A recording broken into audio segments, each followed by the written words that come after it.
Yazoo, VDM na your papa. Aka, Ika of stealing. Ole, Marua, Onyara, Onyoshi, Omila, Smellos, Orono, Body Odo, Matodo, Marua, Keke, Ubanka, Kutuma Boro Banka, Tuawo, Bully, Pastor. Why you slap the pastor? Yogi do, you bully him. Shout out to all my niggas. Ratters, now we get social media. Shew, Big Bed Kuti, Go Big Baby Trabaye, German, Machiavelli, Akala Niger, Uris, Osaze, Bini, Agene Bode, Tunde Headnut, Osime, Victor Boniface, DJ Big N, the Big Don Jazzy, single mom, single mothers, I love you, Area, Lugbe, Durumi, Lawyer, Leroy Dada, Shefty Tiger, Nani Ololo, Ebuka, Mechanic, EB, Petro Pounds and Dollars, Godwin Peter, Hassan Jega, Johnny, Agui, Manasseh, M15, Dominion, Maka, my blood brother, Olu Ebube talking drum, Jojo, of Lily, Tinubu Ahmed of the APC, 8,794,726. Miadi Peter Nana Chukwudi of Abga, 61,166. Thank you. Tinubu Ahmed of the APC.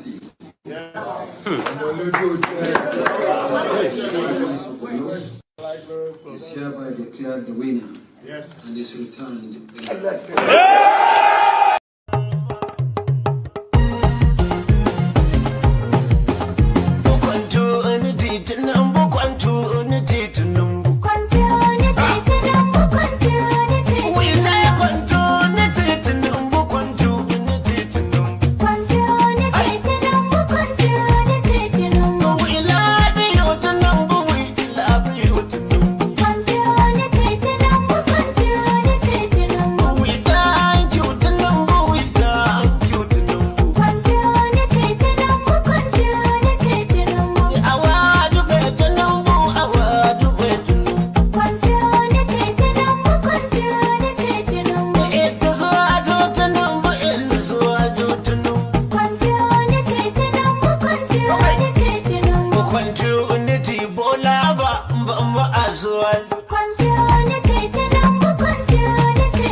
Okay now. To person between my pen. I see. I see what the wedding forget me. Okay. Papa you look at you. One day you get ya. Mama say na wa me to go kwa. Aga na wa mu jelomba. O we budike. Aga ni lu ne budilo wa ne mo. Ata ga wa ke ya di pa ya jomba.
I'm going to be president of this country, whether you like it or not, and I will preside over the affairs of this country, including presiding over you.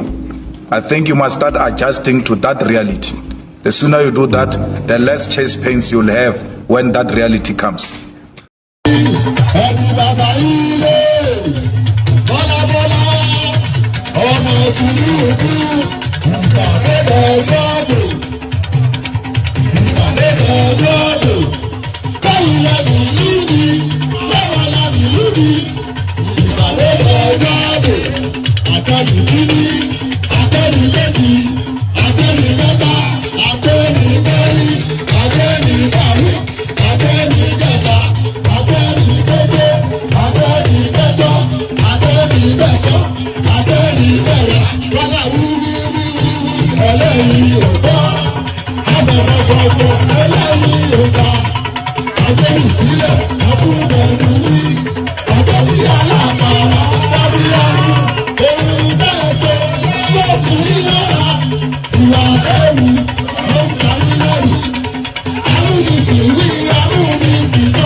Abẹ́rẹ́ nǹkan bẹ́ẹ̀ yẹn amúniṣèwé amúniṣèsọ ọlọ́run má jẹ́ ká kó amúniṣèwé amúniṣèsọ ọlọ́run má jẹ́ ká kó may God never let us amúniṣèwé. How does that even translate into English? I hope my audio is balanced somewhat. I keep changing all these mics.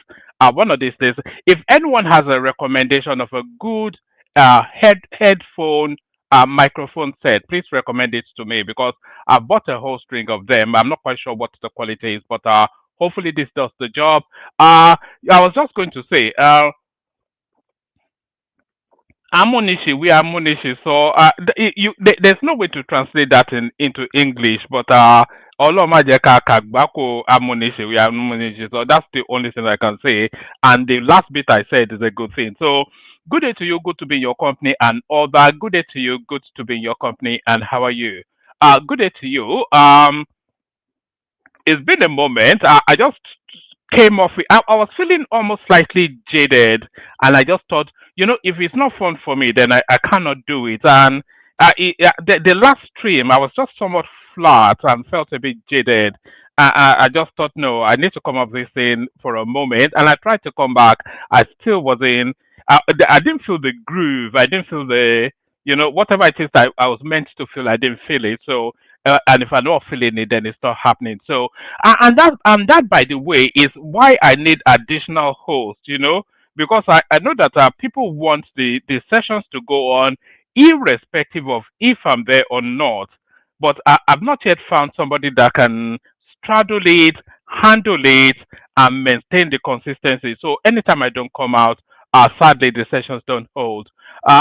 It's not for my doing. No, I'm willing to let anybody take it on, but quite to get the quality of person that can also dedicate the time is really what the thing is. But good day to you and all that. Good day to you. It's been a moment. Let me play you. Let me play you a little bit of music. I need to cough or something. So so you don't hear me spluttering and whatever it is I need to do. So let me just play you a micro bit of music to clear my nostrils. Oh yeah,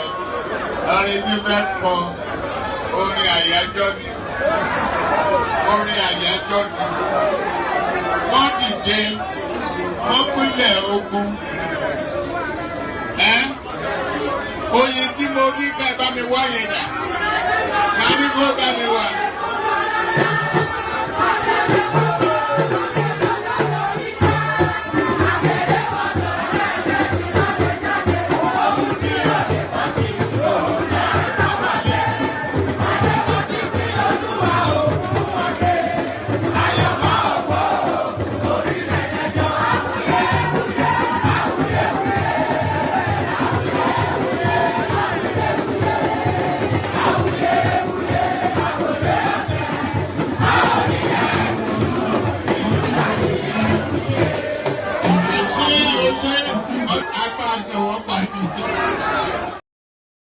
And there it is right there. That he said it, I didn't. Oman no Pani, they will beat them to death.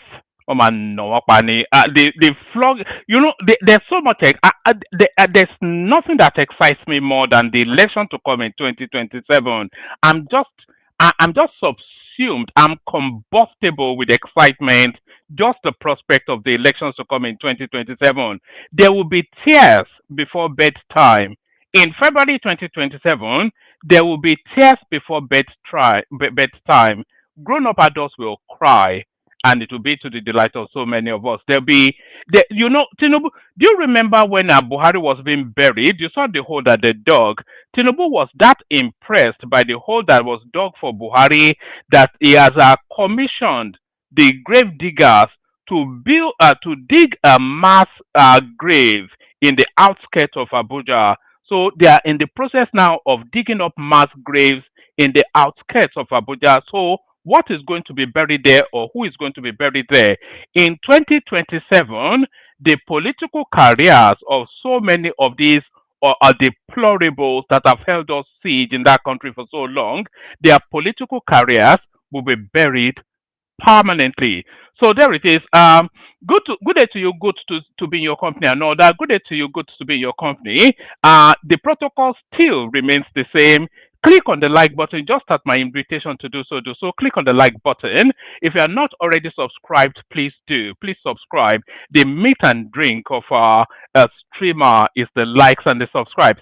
It's not even the super chat or whatever it is. The likes, the subscribes, they call it the engagement, and that is what triggers the YouTube algorithm to recommend it to even a wider audience, and that's where the growth is. So like and subscribe. So like and subscribe. If you want to come and join me on the screen, there's a hyperlink that says StreamYard. Click on it. It brings you into a studio space. Soon as I finish delivering the body of the talking points, I'll let you onto the screen and invite your thoughts. They call that, when I invite your thoughts, that is what they call a conversation. So a conversation takes place.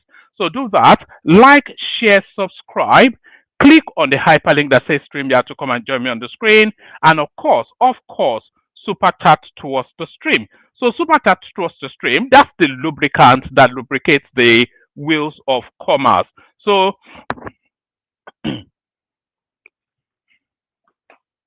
So all that. So because we are starting so late, we start immediately and right now, and I'll go at speed. So many things to talk about. So many things have been abandoned actually because the Ghanaians are up in arms so against Nigerians. That was going to be yesterday's session that I abandoned.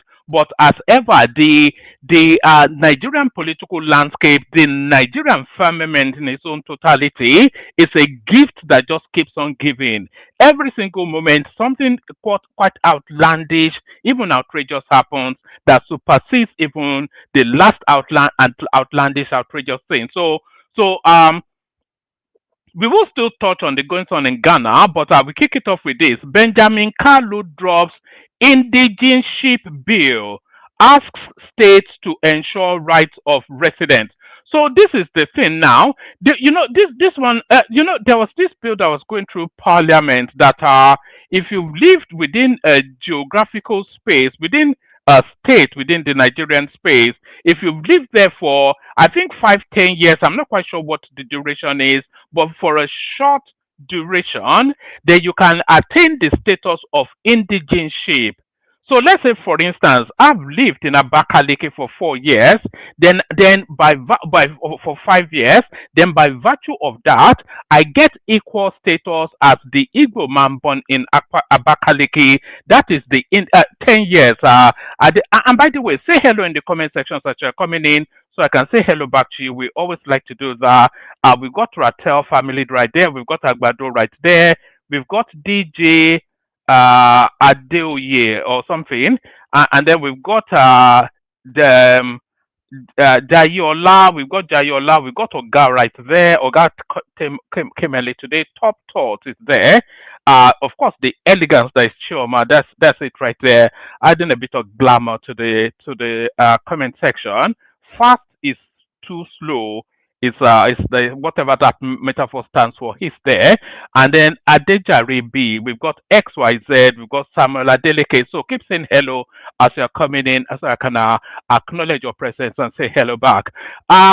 So as I was saying, yes, if I've lived in Abakaliki or Jalingo or wherever, so if I've lived there for a period of 10 years, then I attain the same status as a son of the son born sort of so it gives you that status, which runs contrary to the sort of ethnic pride and it just runs contrary to the way we are as a people. But they were trying to pass that through parliament, but it looks as though the idea has now been abandoned.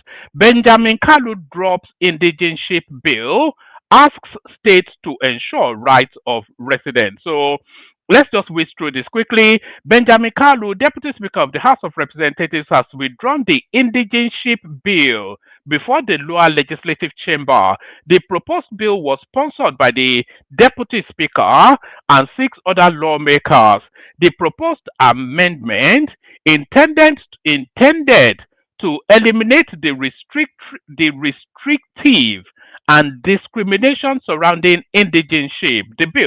The Constitution Alteration Bill had sought to redefine and broaden the criteria for recognizing an individual as an indigene of a state in Nigeria.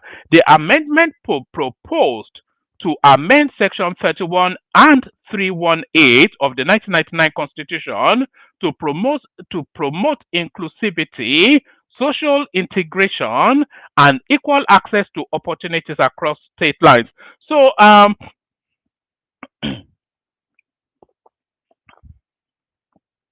not quite sure that indigenship confers special access to opportunities. Whether somebody gets the status of indigenship or not, if I go to Dalingo, if I go to Oweri with the name of Bayo, that's not my real name by the way, but if I go to the Oweri with the name of Bayo, trying to access some sort of opportunity in contention with somebody called Chinedu. Chinedu more likely to get it before me, whether I claim to be an indigene or not. So it means nothing. The amendment proposed to amend Section 31 and 318 of the 1999 Constitution to promote inclusivity, social integration, and equal access to opportunities across state lines. Under the proposed amendment, a Nigerian citizen will be considered an indigene of a state if they were either born in the state or have lived there continuously for at least 10 years, or if they were not born there but have resided in the local government area within the state for a minimum of 10 consecutive years and can show evidence of tax payment over that period. The bill also, so by virtue of this, actually, a Kenyan will probably be it will be an indigene of Lagos over and above the rest of you that claim that it's your soil. Somebody like a Kenyan, for instance, because he's a taxpayer and he's lived in Lagos well in excess of 10 years continuously.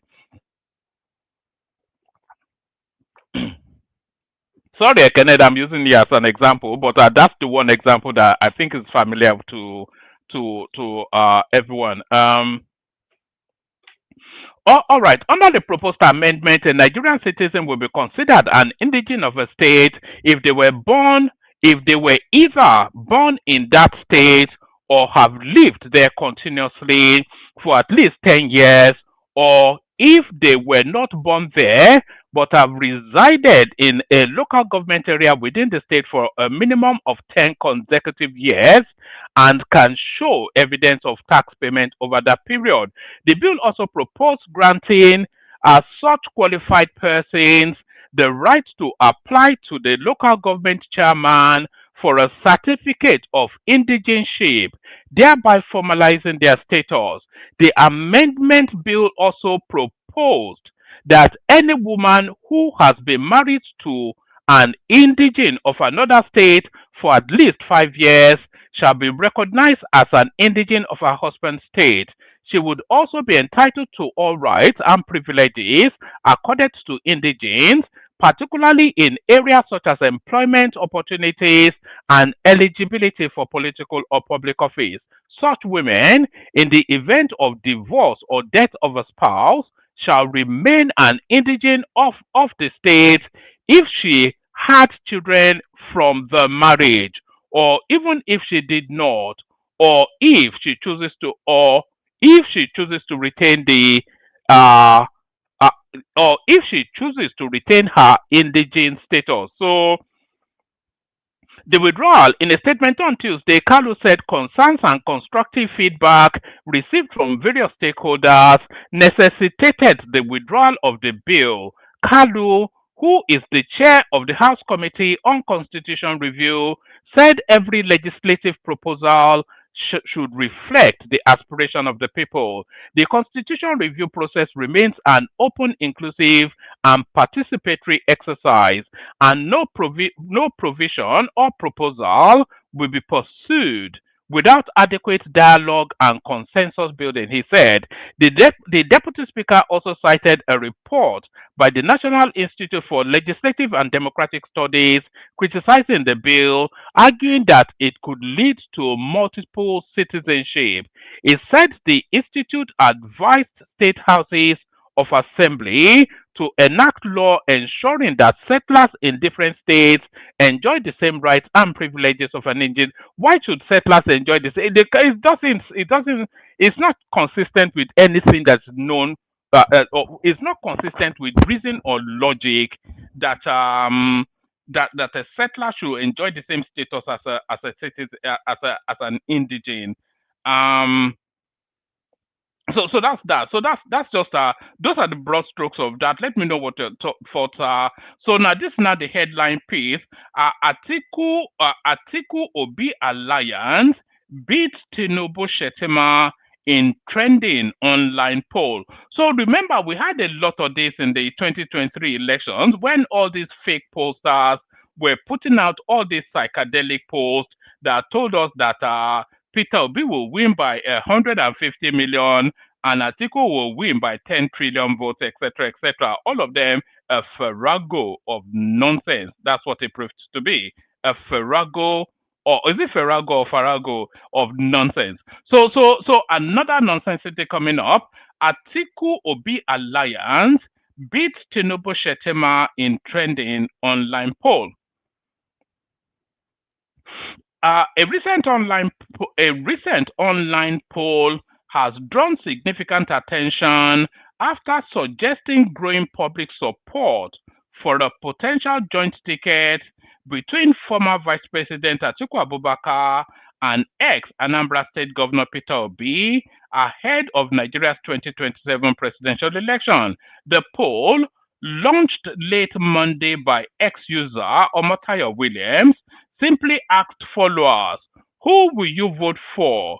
And offered four options: Atiku plus Obi ADC, Obi Dati Labour, Tinubu Shettima, and Obi or any VP. So that is already too narrow a field because that offers nothing outside of Obi, Atiku, and Tinubu. There's a Kwakwanso. There are other alternatives. Although you might well argue that those are the only viable ones. It didn't even mention would an Atiku Rotimi Amechi ticket beat Tinubu? That's a question that needs to be posed. You know, so there's so many other permutations, but this one just permutates to be in a variety of mix. So this one just permutates to be in a variety of mix. The poll, launched late Monday by ex-user Omotayo Williams, simply asked followers, who will you vote for? And offered four options: Atiku Obi ADC, Obi Dati Labour, Tinubu Shettima, or Obi any VP PDP. And by the way, there's a growing and an increasing speculation that Obi is making his way back to the PDP. At the time of reporting, the poll had attracted 4,642 votes. It's a sizable enough catchment to capture a moment in time. So 4,000. Those are the people that voted so far within that poll. At the time of reporting, I think the poll might well still be up. Actually, there's a hyperlink. Let's see if it actually takes us to the poll. Let's see what this gives us. Oh, all right, it does take us to the poll. So this is the poll actually. Omotayo Williams, and now I don't know quite. It's one of these characters on X. So who will you vote for? So how many? Yeah, 4,600. Okay, that's the final result. So that's where he stopped. So yes. Let's go back here.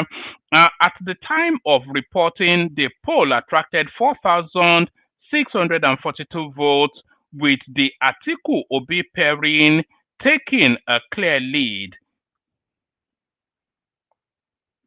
According to the data, 2,536 respondents backed the Atiku Obi ticket, whilst 1,105 preferred Obi and his 2023 running mate Yusuf Dati Baba Ahmed under the Labour Party banner.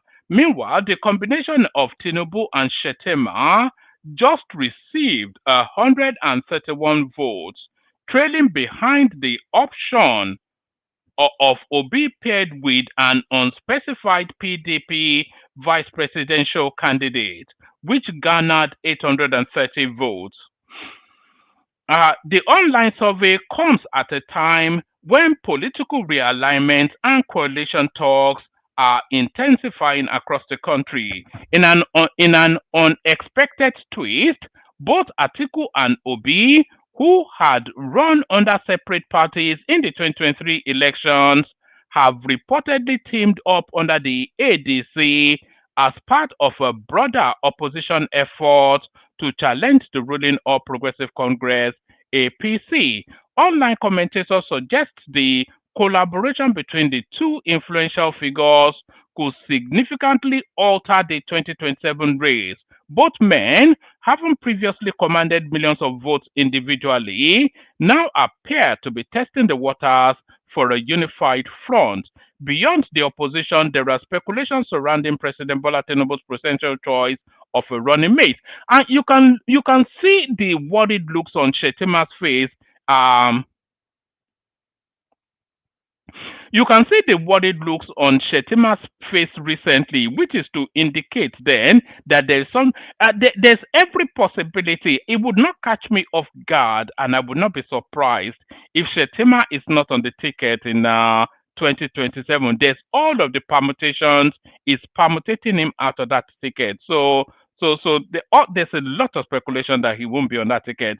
Beyond the opposition, there are speculations surrounding President Bola Tinubu's presidential choice of a running mate. Observers are closely watching to see if he would retain Vice President Kashim Shettima for a second term, as he did in 2023, or pivot to a new partner, as he did years back as Lagos State Governor, when he made strategic running mate changes.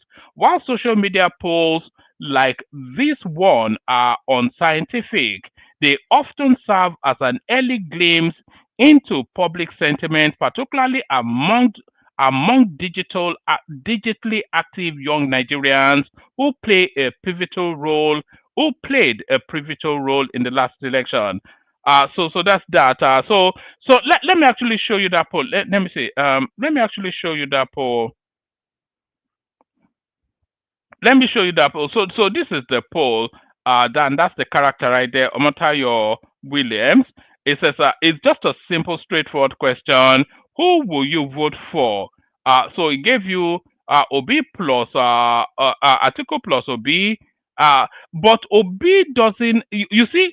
I think the obedience actually concede that Obi cannot win an election, because if you look at this, Atiku Obi Atiku being the lead, Atiku being the top, to use you know that Nnamdi Kanu told us that Obi was gay and he has boyfriends from the north. So using an analogy from there, Atiku being the top and Obi being the bottom, and that seems to be the one that has the most traction. So Atiku Obi ADC 54%. So 54% of the respondents responded in that direction. And then a ticket headed by Obi only garnered 23%. And then Obi Dati, right? That is Obi Dati got 23%. Obi, that's for the Labour Party. Obi plus any VP, PDP, that got 18%. So even the obedient space, I'm not quite sure that they're a bit reticent to have him as the lead on any ticket. So that's that right there. So that's that right there. Let's go from that to something else. So let's go on from let's go on from that to something else. U.S. Embassy raises alarm over lavish spending by Nigerian governors. So this came out. I was actually going to go with this as the headline, and of course, Obi already jumped onto this, of course, as he would. Obi's politics at the moment is Chineke May. So it's been Chineke May for the last 2 and a bit years now. We wonder if the strategy for 2027 will still be Chineke May. So Chineke made this. U.S. Embassy raises alarm over lavish spending by Nigerian governors. The United States Embassy in Nigeria has raised concerns over the alarming rate at which Nigerian state governors are spending public funds on luxury buildings, despite widespread poverty, rising inflation, and deteriorating public services across the country. In a post shared on its official X handle, the U.S. mission spotlighted a report by the Africa Report that detailed how various state governors have splashed billions of dollars on the renovation or construction of government houses and legislative buildings. The embassy noted that this pattern of fiscal irresponsibility not only fuels inequality but also erodes public trust in governance. I cannot say that there's nothing I disagree with on this, and I've also often held that view. I'm not quite sure if I've expressed it, but I've often held that view. When it particularly struck me was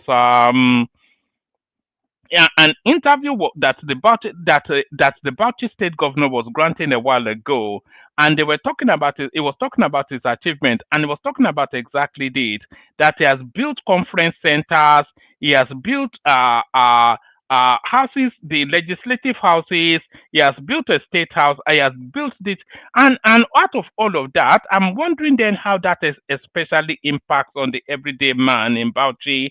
So how does that help them drive from one location to another on a decent road, or provide security or job opportunities? So and you see that right across, not just Bachi, even so Ludo, he was bragging about building state houses. So it's just a matter of misplaced priorities, isn't it? Out of all of the things that have fixed that country, I don't think it's a lack of state houses that is the most paramount. The U.S. Embassy in Nigeria has raised concerns over the alarming rate at which Nigerian state governors are spending public funds on luxury buildings despite widespread poverty, rising inflation, and deteriorating public services across the country. In a post shared on its official X handle, the U.S. mission spotlighted a report by the Africa Report that detailed how various state governors have splashed billions of naira on renovation and construction of government houses and legislative buildings. The embassy noted that this pattern of fiscal irresponsibility not only fuels inequality but also erodes public trust in governance. The report, which has since stirred reaction across civil society, highlighted that Oyo State Governor Seyi Makinde approved a staggering 63.4 billion naira to renovate government house, surpassing the state's allocation to health, agriculture, and pension. Can you imagine that? This guy should be shot, actually. And this is a guy that wants to run to be president. Oh, out of all of the problems that the Oyo State is contending with, the abundance of the budget goes towards it's not even building or renovating. This is last minute looting, isn't it? It wants to. This is his pension plan, isn't it? This is his stealing out parade. It's just it's unbelievable. The guy should actually, and is my own home state governor, by the way, he should be shot.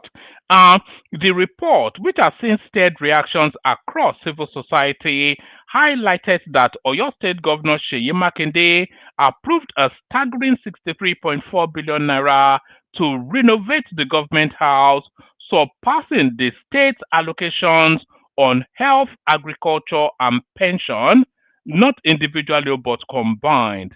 This was reported by Daily Independent. Similarly, Gombe State reportedly earmarked 14.9 billion naira for a new governor's residence and 14.23 billion naira for a new House of Assembly complex in a state ranked amongst Nigeria's poorest.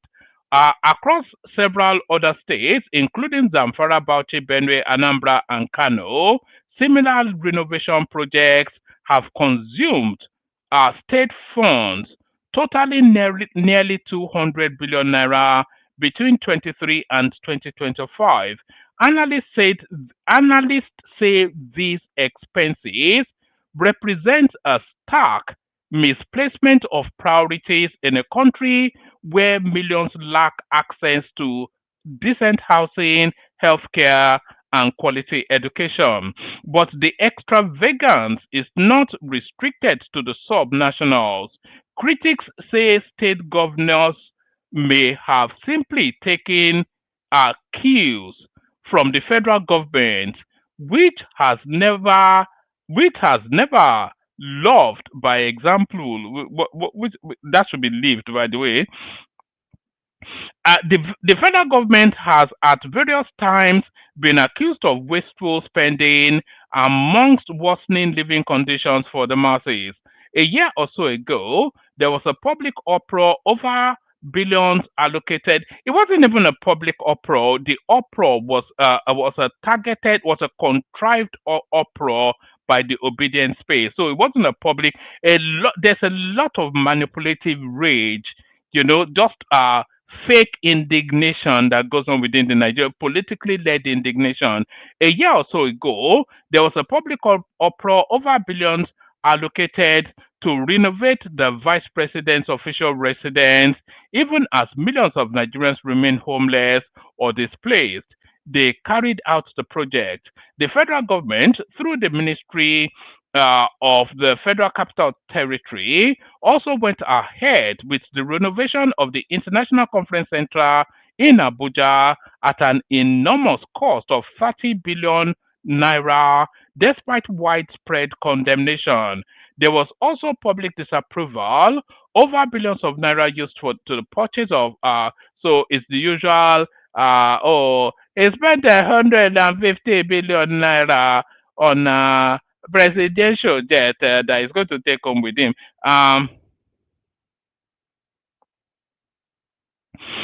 So there's that. And by the way, there's no one in the studio. If you want the conversation, you have to take it on. But I'm not really that first. Either way, I do my bit and I bill. So I'm going to play you a clip towards this. Actually, this is people are actually accusing Femi.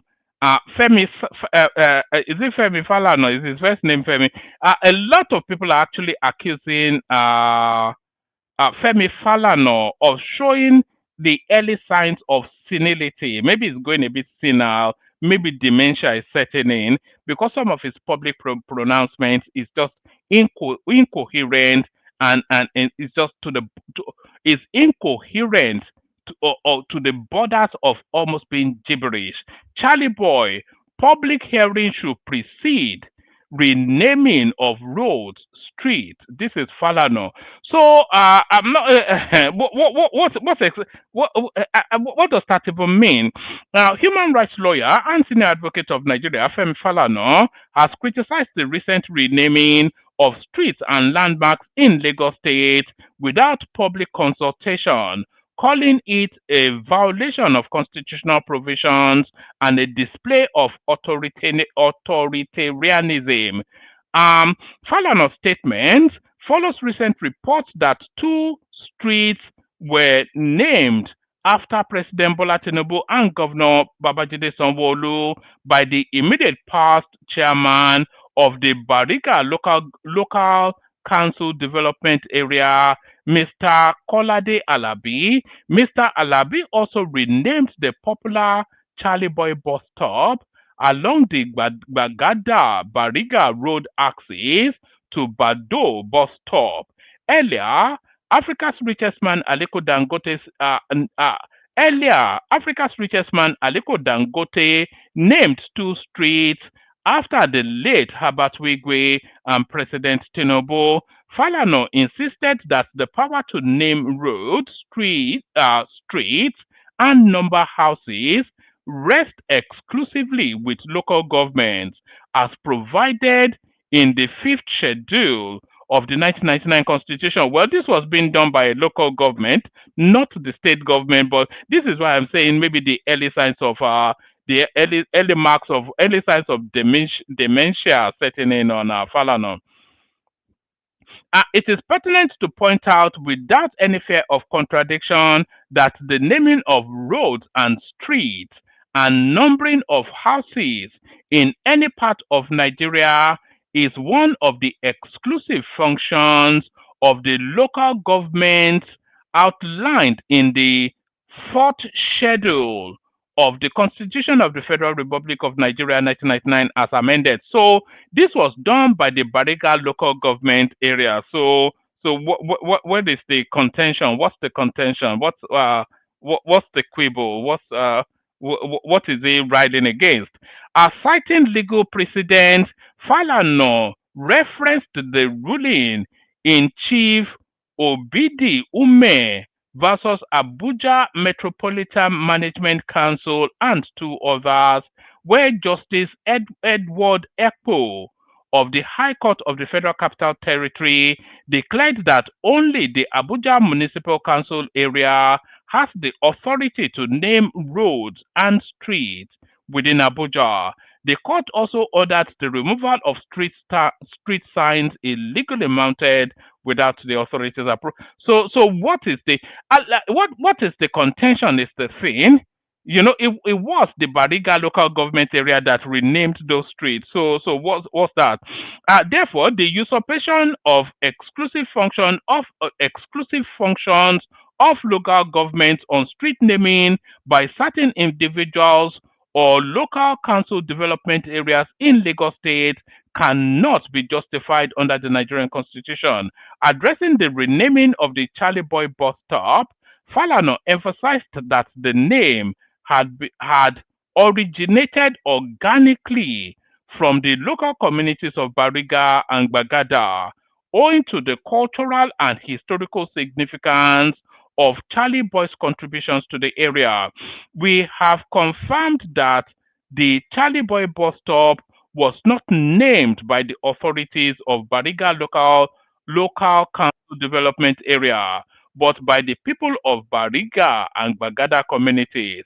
Notwithstanding that fact, it should be adequately appreciated that the Charlie Boy bus stop acquired its name and identity sociologically for its apparent functionality and due to the positive impact which Charlie Boy had historically made in the area, he noted. That's just the thing. So I'm not quite sure what they are riding against.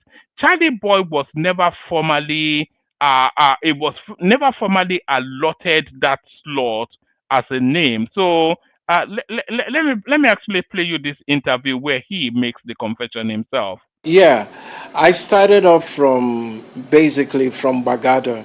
That was in the 90s, like you said in your intro. And a lot of things played out in Bagada. I still have fond memories of what happened back in the days, the things with the Okada people, all manner of people. I mean, Charlie Boy bus stop where I lived, in the bus stop, was like a mecca of some sort, you know, artists, wannabe artists, you know, especially when the Charlie Boy show started, you know. So it housed a lot of people. It was like a small Hollywood, if you know what I mean, you know, in that area. And then what was most fun was the community work that I did there, you know, especially gifting over 2,000 Okada riders free bags, you know, and that's why they had this cult followership, right, at the time. And yeah, all I can remember are fond memories. You know, we gave a lot of scholarships out, you know, so I guess that's why the people felt, you know, they could honor me by naming the bus stop after me. And that's how it came about. Well, thank you for that summary. And so they named that bus stop after you, but was it named Charlie Boy Bus Stop officially or unofficially? I'm wondering whether the people who named the bus stop after you had the legal right to do so. Mm-hmm. Well, give a dog a bad name, it sticks. You know, say something nice that resonates with everybody, it also sticks. You know, so it was their doing. We didn't go to any local government to say we're applying for a bus stop. I don't think that's what they did. But they started calling it Charlie Boy Bus Stop because I lived in the, you know, in the bus stop. So that's how, I mean, it became popular. You know, there was no contractual agreement as such.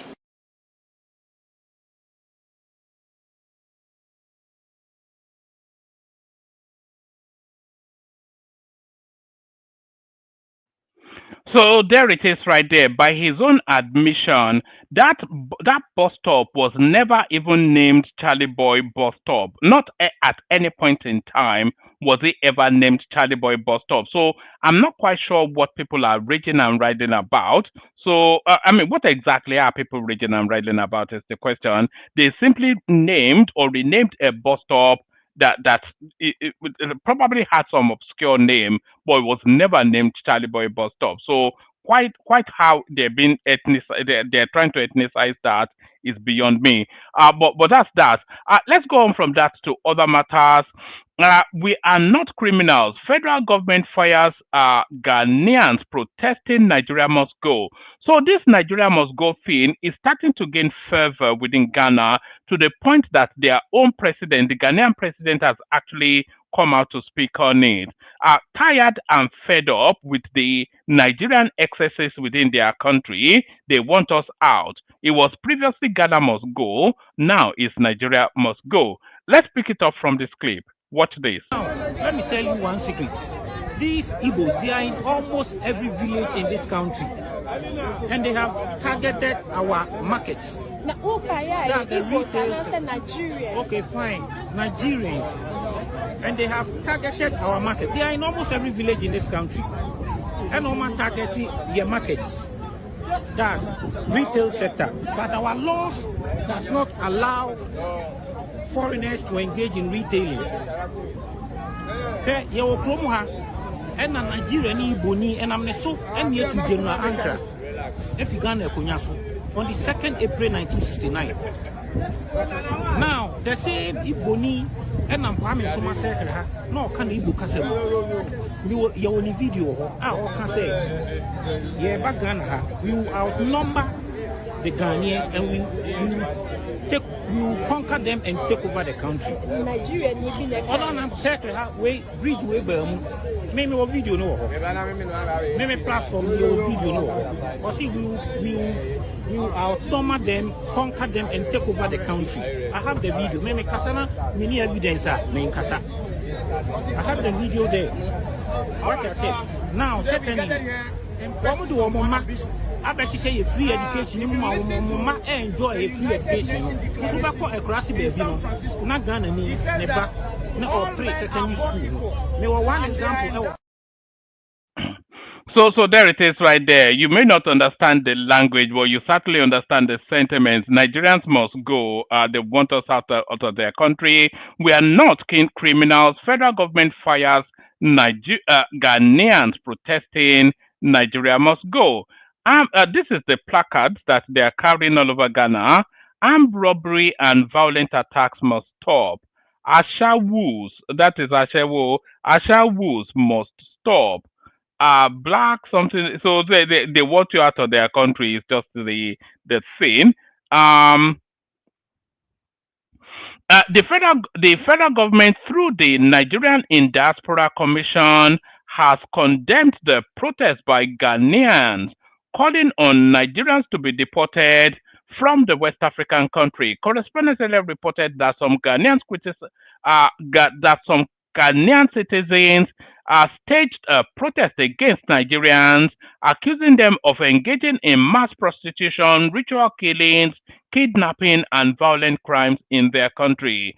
In a viral video seen on Tuesday, the protesters, numbering in their hundreds, carried placards with inscriptions such as "Armed robbery and violent attacks must stop," "Our health at stake due to mass prostitution," "Nigerians are kidnapping and using people for rituals," and "Our kids are getting missing because of Nigerians." Let me not use they narrowed it to ethnicity, but let's not make it to ethnic.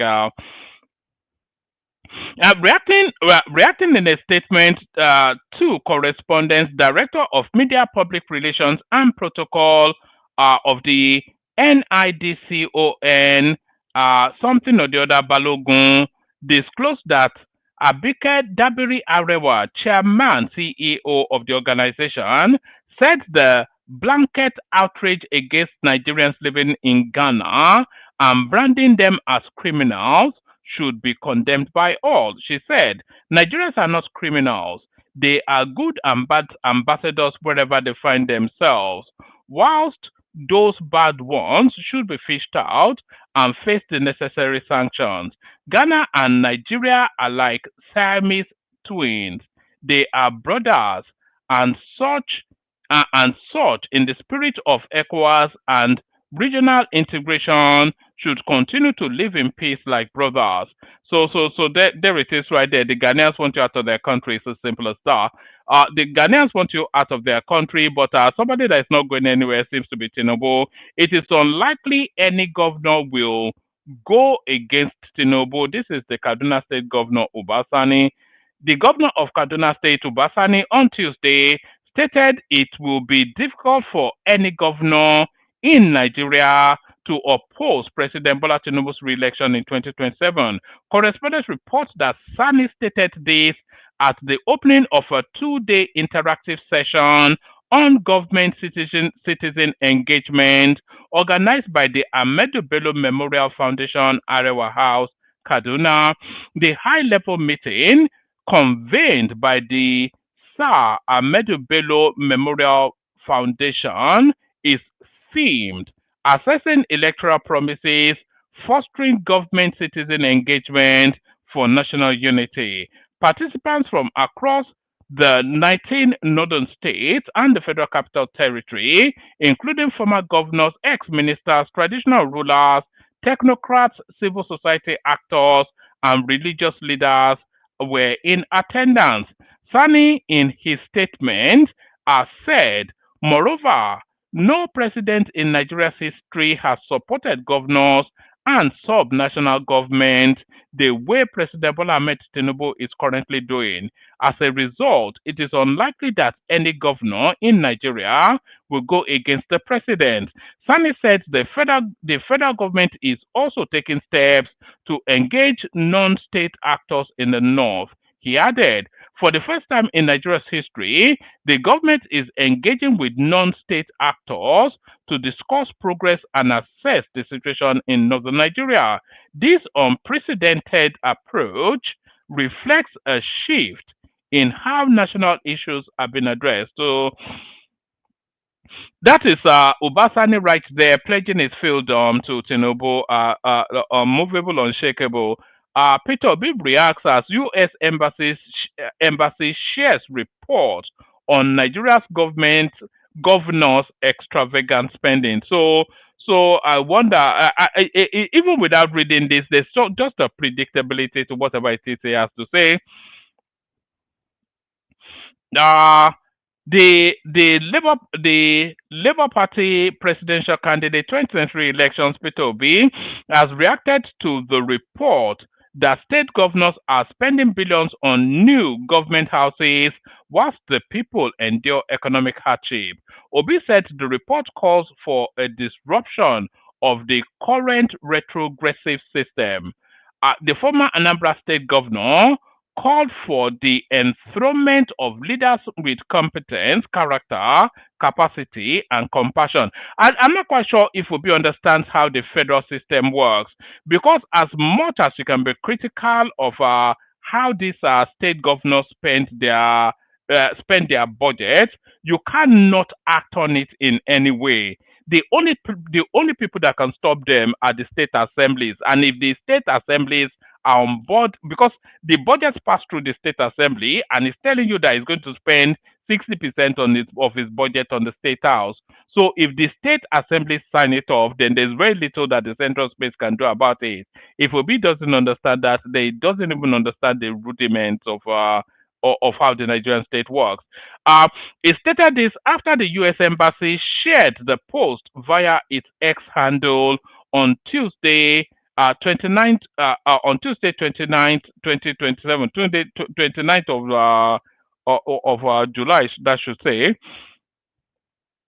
The U.S. Embassy tweets read, whilst Nigerians, I think we've read that already, reacting to the report, Obi via his X handle said the declining governance in Nigeria has drawn global attention. He said Nigeria's greatest burden is leadership failure, and it must be corrected for the country to move in the right direction. I have consistently maintained that leadership failure lies at the heart of Nigeria's problems. Until we confront it head on, the country cannot move in the right direction. The cumulative effect of poor leadership remains our greatest obstacle to development. This calls for urgent disruption of the current retrogressive system and the enthronement of leaders with competence, character, capacity, and compassion. Obi said those who have hijacked the country have deployed media thugs to insult and distract the people from good governance. To all well-meaning Nigerians, this must stop. We must dismantle the system of criminality. So Obi, riding alongside in his galloping horse with Atiku Abubakar, they are coming to disrupt the system of criminality. To all well-meaning Nigerians, this must stop. We must dismantle the system of criminality. We have voted based on tribe and religion for too long. This is the guy that did the Yes Daddy tape. So Christians, take your country back was what Obi said in 2023, but now he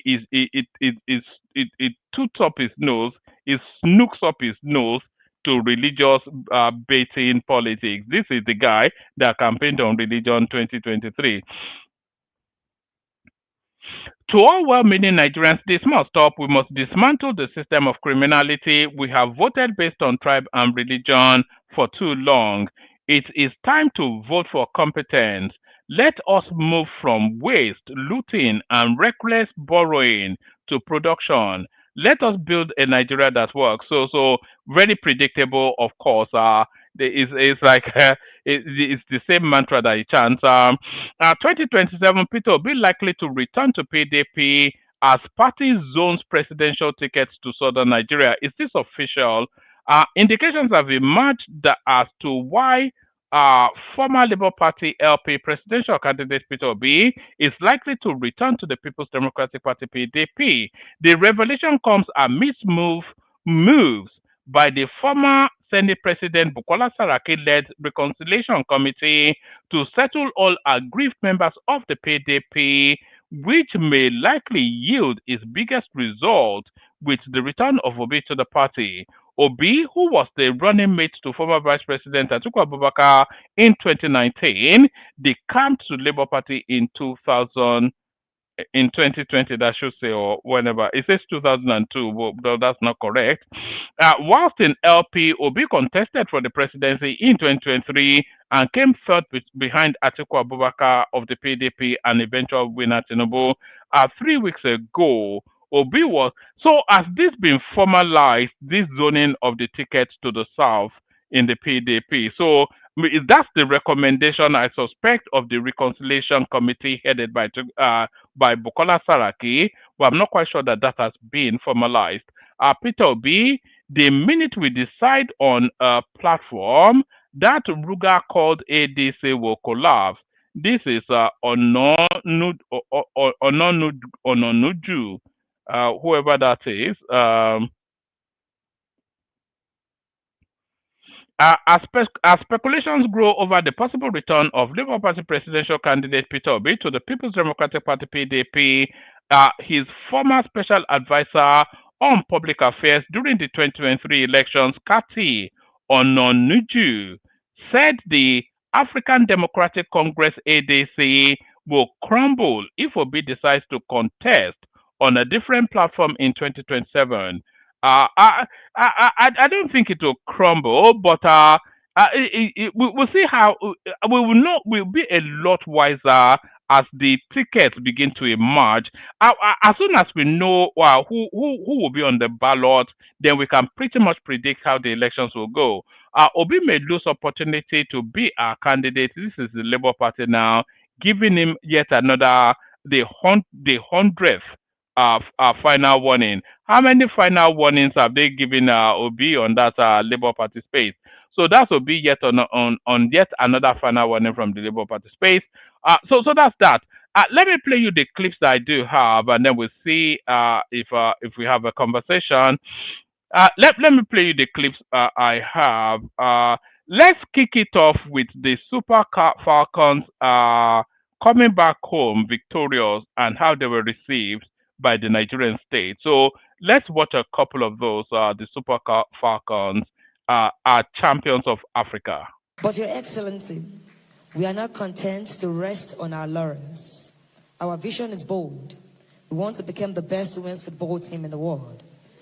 We dreamed of standing at the top of the global stage, not just as competitors, but as champions. But to achieve this, we humbly seek the continued and enhanced support of the Nigerian Football Federation, Sport Ministry, and the federal government. With your partnership, we can have world-class training facilities, and we'll be able to prepare in the best way possible and create a pathway for the next generation of Super Falcons to soar even higher. Together, we can show the world that Nigeria is not just a participant in global football, but a leader. As the Sport Commissioner rightly said, he said football is one of those things that unites, is a unifier of Nigerians. It brings the nation joy. It brings oneness across religion, class, and tribes in Nigeria. We want to keep making the nation happy and bringing more joy to Nigerians around the world. To Nigerians across the world, we call on you to join us in this journey. Your cheers, your prayers, and your belief fuel our fire. Let us change the narrative together. Let us inspire a mindset that sees no limit, that dares to dream big, and that unites in pursuit of excellence. We sincerely appreciate all that is currently being done, but we are asking for more because we know the boundless potential of this team and our nation. And together, with the right support and with the right condition, we can have the same playing field as our competitors. Your Excellency, the Presidency, the Ministry of Sports, and the NFF have been pillars of strength for us. Your administration's commitments to sports development has laid a foundation we are proud to build upon for many more years to come. To every Nigerian who has waved the flag, worn our jersey or shouted our names from the stands or their living rooms, your love has carried us through every challenge. We are grateful and we are very inspired to do so much more. As we celebrate this 10th WAFCON title, let it be a spark that ignites a new era for Nigerian women's football. Let us unite as government, football federation, players, citizens, and diaspora in a shared vision to make the Super Falcons not just African proud, but world standard. Together, we can achieve greatness that echoes. Oh, all right, that was the Super Falcon right there. Did somebody just kick Oga from the comment section? Who did that? It's just been brought to my attention. Whoever did that should reverse it immediately. That's unacceptable. If anybody kicked Oga from the comment section, reverse it immediately and right now, please. I want to see him back on that comment section as soon as possible. We're going to the next clip. Let's go on. That's thrown me off. Why would you kick Oga is probably the longest standing member of this. Why would anybody do that? What's going on? All this power drunkenness going on there. Please don't do that again. Reinstate him immediately. The Nigerian spirit.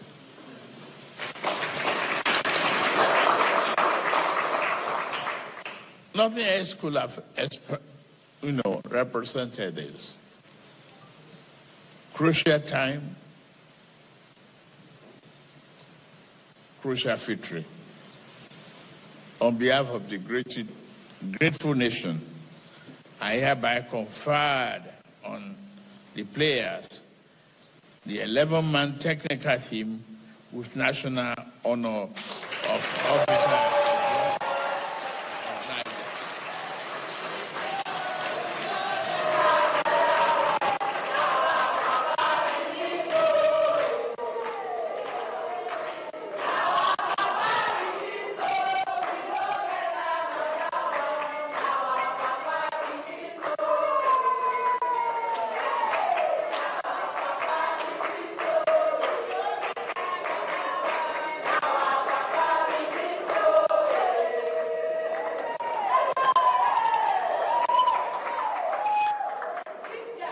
Additionally, I hereby direct the allocation of 3-bedroom apartments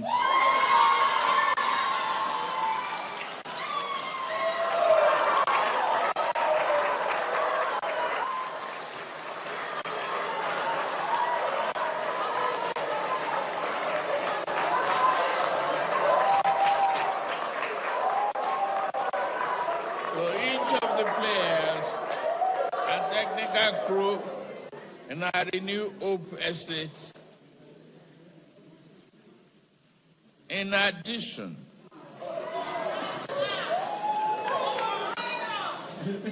there is a cash award of the Naira equivalent of 100,000 US dollars each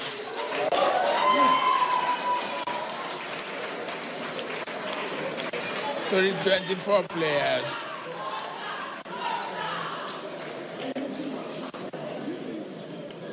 and the equivalent of 50,000 to the 11-man technical team.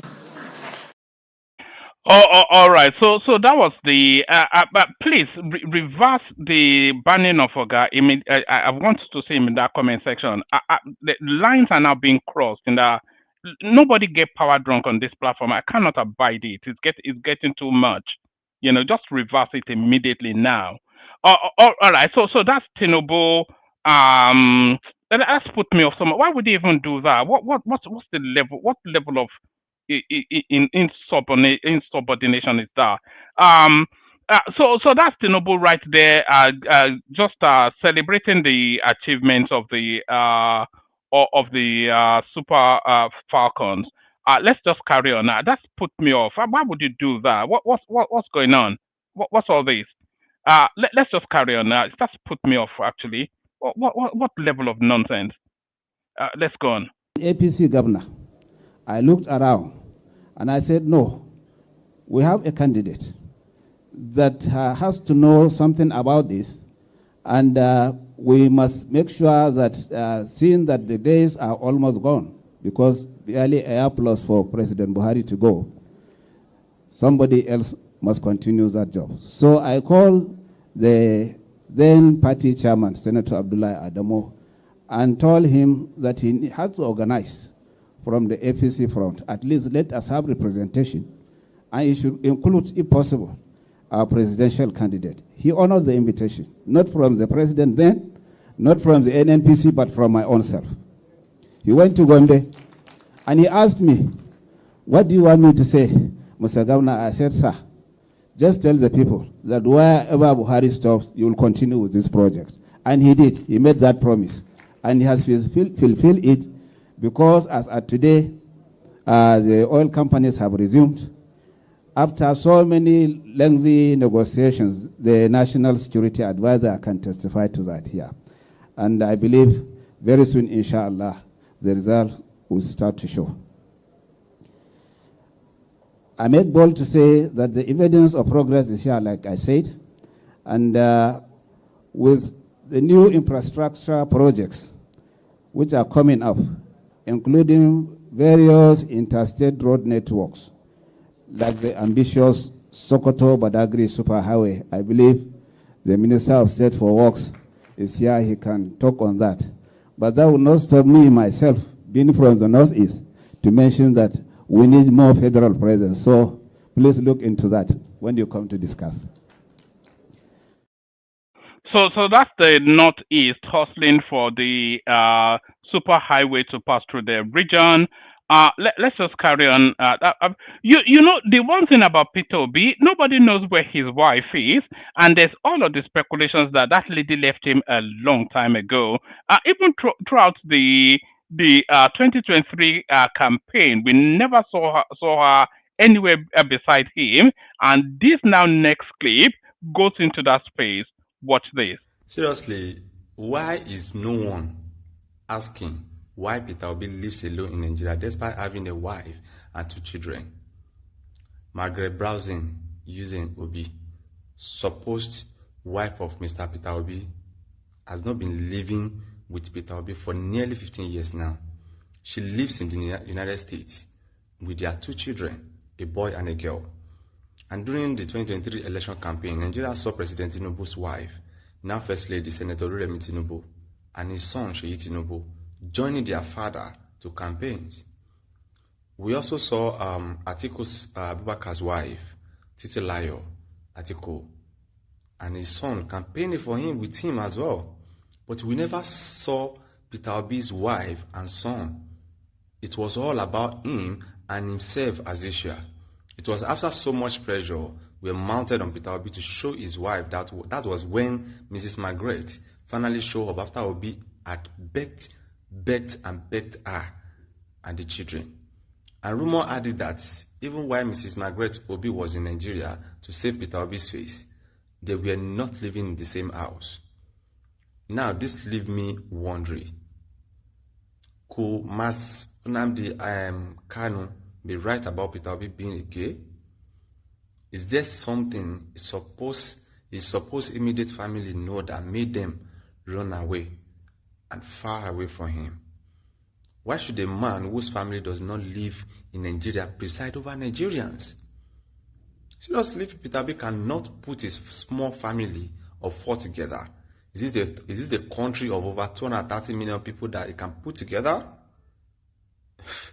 If there was love in Peter Obi's family, the wife and children can't just leave him to live all alone in Nigeria now.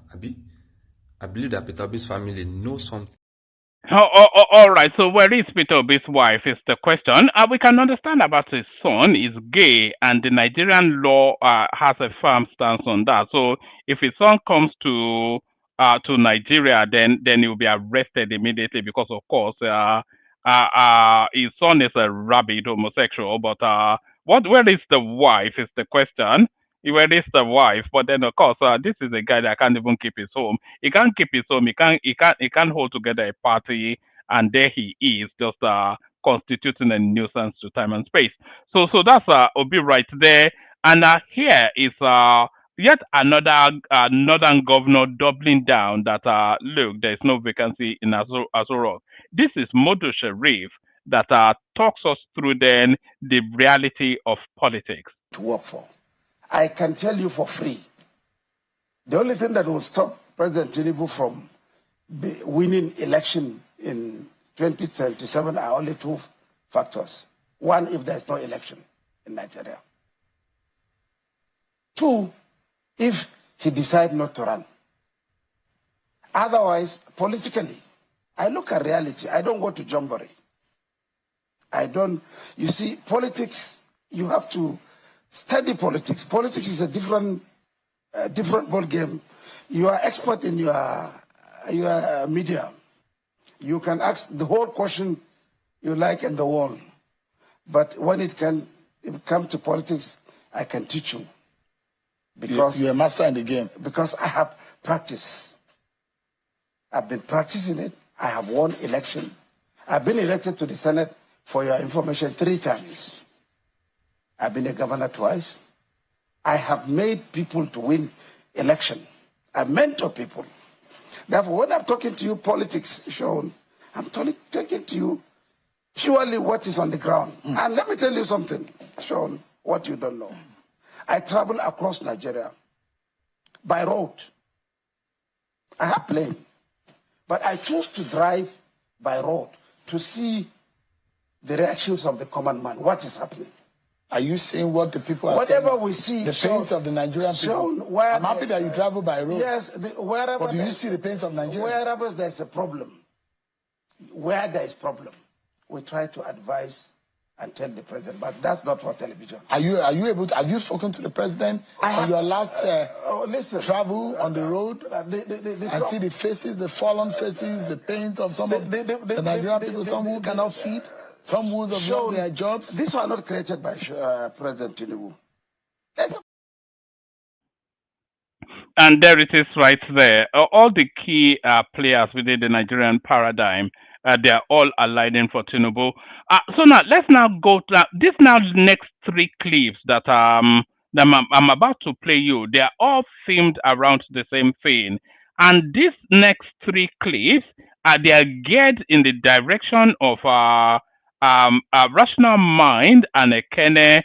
So for all of the questions that they've been asking for so long, this now next 3 clips gives the answer to them. What are these?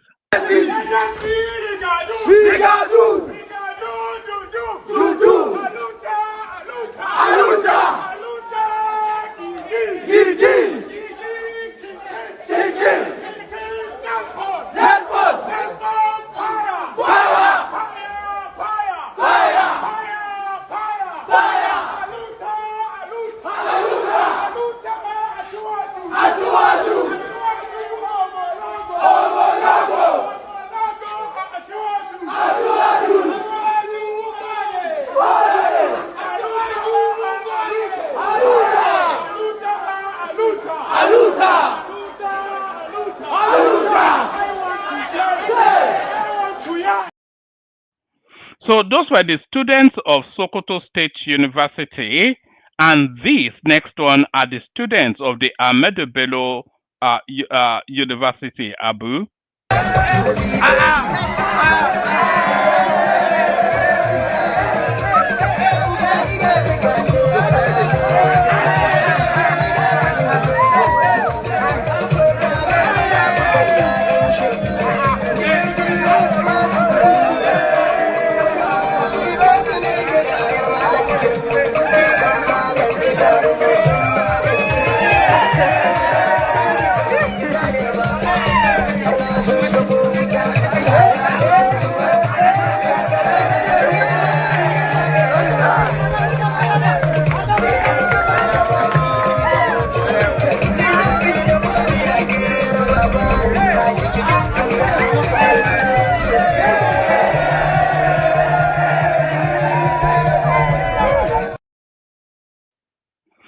So there it is right there. So what is, I'm still not seeing Oga's name on the thing. I want to say Oga, Please make a comment. Let me know you're there. So why were they jubilating in all of those tertiary institutions? This now next clip will explain why. Watch this. Good day, everyone. My name is Olaleye Ezekiel. I'm a student of the Federal University of Agriculture, Abeokuta. I want to use this opportunity to appreciate our president, His Excellency Asiwaju Bola Ahmed Tinubu. Thank you very much for providing a great opportunity for the Nigerian students. He actually provided a loan for us to pay our school fees, and mostly, he's giving us a monthly upkeep to sustain ourselves. This is a great opportunity, and thousands of us have benefited from it. We say thank you. We appreciate you, President Bola Ahmed Tinubu.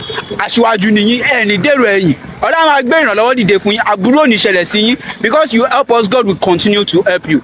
And mostly, I appreciate my ARC mentor, Dr. Ore-Ofe Williams. Dr. Ore-Ofe Williams has been paying school fees for thousands of Nigerian youths. Over the years, he has been paying mine. Of recent, he told me, but the president has provided a loan for the Nigerian universities, especially you that you are in a federal university. Go and take this loan. I was like, okay, I'll take the loan. I refused because when I tell my colleagues, they were like, Magbalun Ijoba, Magbalun, Magbalun.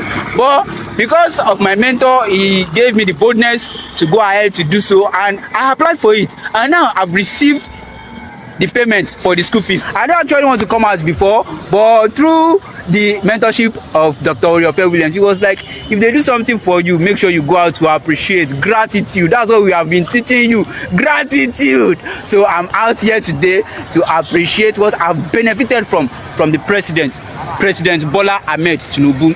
And to all other students that have benefited from this, I want you to come out to appreciate the President. God bless the President, President Bola Ahmed Tinubu. God bless Nigeria for us. God bless my mentor.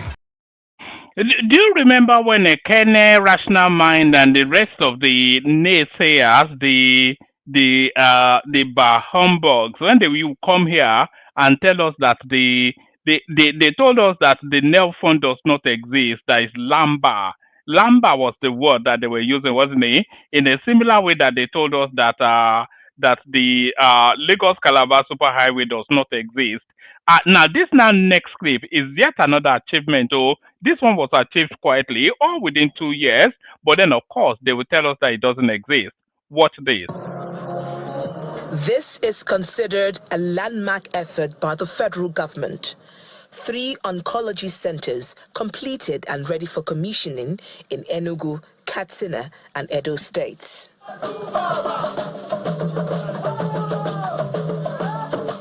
The Minister of Health, Professor Ali Pate, is joined by the Minister of Information and National Orientation, Mr. Mohammed Idris, and the Minister of Finance, Wale Edun, at the Federal Teaching Hospital, Katsina, for the official commissioning of the first phase of the radiotherapy and oncology centers reconstructed by the federal government.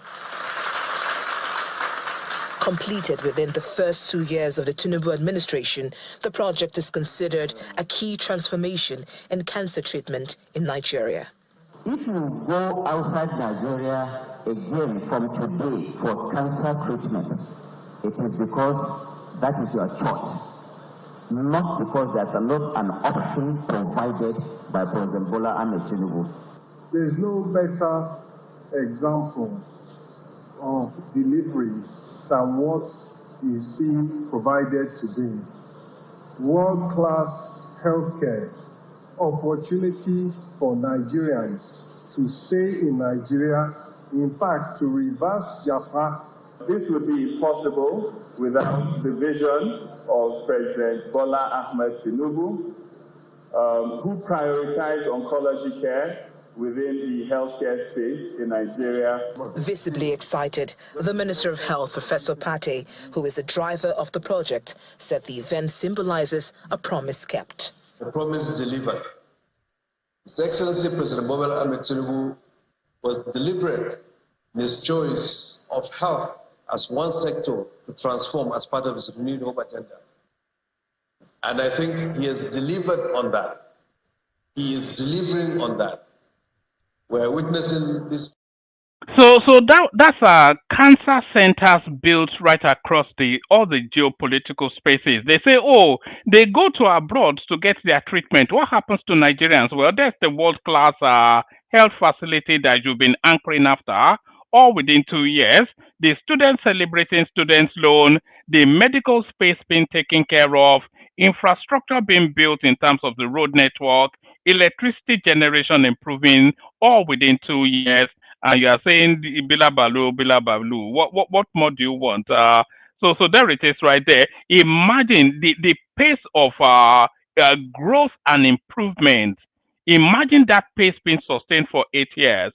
That's why I keep saying that Tinubu, at the completion of his 8-year tenure, will go down not only as the greatest Nigerian leader ever, but as the greatest black man that has ever lived. And why would it be that? He would be the one that's propelled the foremost black country into the mainstream of the world stage. And this will be his doing. He created Lagos, now he's creating Nigeria. So there it is right there. Put that in your pipe and smoke it. Let's have a little bit of a musical interlude, and then we'll take 2 more clips, and then we see if anybody turns up for the conversation. But first, a little bit of a musical in. I came across that on Instagram, and I've just been looping. I've been listening to it endlessly. Those doo-wop music from the 50s and 60s. They are still unsurpassed, still unmatched in terms of musical presentation or eras of music. Those doo-wop, doo-wop, doo-wop, do, those sort of music, they're still unmatched till today. So that let me play you a couple more clips, and then we'll see what happens after that. Let me play you this one. This is a very dark man speaking to the victory of the Super Falcons, and speaking to something that the Imo State governor did that was not quite in keeping with the spirit of that victory. What's this? All right, so Governor Hope Uzodinma, the executive governor of Imo State, you see what you just did here? I'm really disappointed, right? Because this is how you people go about fueling tribalism in Nigeria. The Super Falcons recently just lifted the Women African Cup of Nations against Morocco, and they came back to Nigeria. They went to see the president, and now you decided that you want to host them. But instead of hosting the whole team that collectively won the cup, you decide to pick the Igbos and host them. You carried about 7 or 8 of them to host them. You think 7 or 8 people will win World Cup? They don't even make up an 11 of a proper football team. Look at this picture. Does this look like what 7 people achieved alone? This is wrong. This is totally wrong. This is how you people fuel tribalism in Nigeria. So the other people now where invite, the Yoruba ones, the Efik ones, the Edo ones, and every other tribe, the Hausa ones, where hosts. What will happen to them? They'll just clap for the ones that you hosted. Meanwhile, they all collectively won it together. Is that nice? And I don't see any Igbo influencer where kick against them. I don't see anyone where if he talks, okay, what did this governor do? They wrong. I don't see anyone. Meanwhile, recently now they changed Charlie Boy bus stop. Charlie Boy will be Igbo. They changed the bus stop to Olamide bus stop. Unapara. These are the kind of things, if you want Nigeria to grow, these are the kind of things that you kick against. These are the kind of things that you kick against. I'm really disappointed in the governor for deciding to do this. This is tribalism. Tribal bigots. Now you be. To be very honest, if we are calling a spade, this is bigotry. It is wrong. We should not welcome things like this. And shout out to the Super Falcons. Shout out to the goalkeeper, Chiamaka. Sorry, I reversed. Now you call your name quickly. Shout out to Chiamaka. Peace. You really tried. Shout out to you. And shout out to the strikers as well. Shout out to all the people who play the football, Sha. But it's wrong. We'll call a spade a spade. A lot of now, the Igbo influencers where the champion, hey, Charlie Boy, it starts from your home. Talk against that. And again, that's number 1. Number 2, there's a video going viral where the Super Falcon, when they come, they kneel down for Tinubu. People, they complain. What do you expect them to do? Do you know how old Tinubu is? Forget say they talk say no, they do well or blah, blah, blah. That man is 73 years old. Plenty of our father from the house no reach 73. Some of them no go actually reach 73. That's just the truth. So they should not kneel down. Leave presidency alone. They should not kneel down in front of somebody that is old enough to be their grandfather. Now, don't they carry this thing, they go too far. We get culture for Nigeria. We have a very good, rich culture. You are talking about Remi Tinubu. Is Remi Tinubu na mama at the end of the day? At the end of the day, she senior my mama. If I see my mama, I go greet. Remi senior my mother. I be not say they too emotional on some certain things. If I see you say if I all the governors when I don't even the weekend when I the bash steady. If I see him, I go greet him. I go back and greet him. We not be mates. Any governor, even the Edo State governor, when would they talk about say he get 4D7, 1E8 and C5. If I see him, I go greet him. He not be my mate. Out of respect, I must do that. But still no me say I know to say, governor, what you do? If I get the opportunity, I'll say it. If I cannot say it, I say it online. You go watch them. Please, don't forget our culture and tradition. Please, no matter what we are doing, leave politics alone and respect. And also, please stop tribal bigotry and stop tribalism in Nigeria. We're not stop them. We are all one. And Governor Obuzodima, please, I will expect you to bring all of them back and host them again. And all of them. So what are you expecting? Say you host the Igbos, another governor will host the Yorubas, another governor will host the Hausas, another governor will host Efik, another governor will host Edo. It's wrong. It's wrong. Anyways, when I do the right thing, else you're gonna learn and you will learn the hard way. Shout out to Super Falcons. Congratulations. Don't play.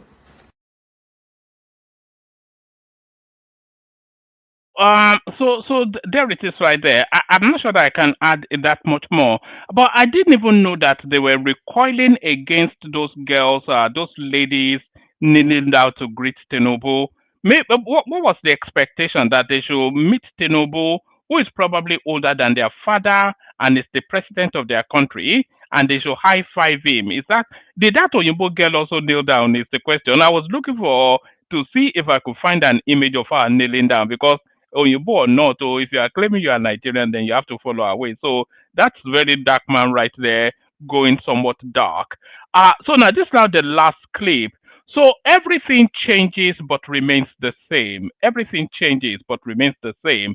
There is only one way that Nigerian politics is played: money for hand, back for ground. Did you hear? Everything changes but remains the same. For all of the electoral bills and all of the reforms that we've seen in the electoral cycle, everything changes but remains the same. There is only one way that the Nigerian politics is played: money for hand, back for ground. What am I talking about? Watch this. Relax, Tinubu is fixing Nigeria. This is exactly what I saw when I went to Maraba. Some people have sold their integrity for political campaign. Look at their faces. Deceiving the citizens and feeding them with lies. I'll be playing a record of their video. Oh yeah, listen to what they have to say.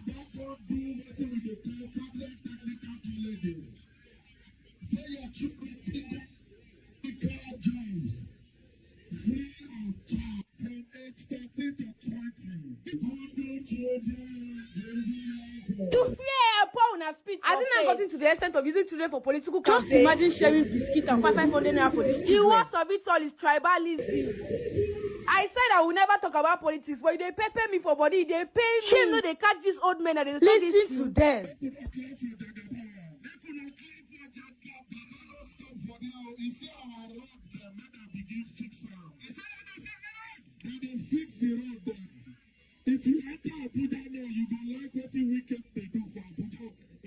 These are basic social amenities that are supposed to be provided to the citizens for crying out loud.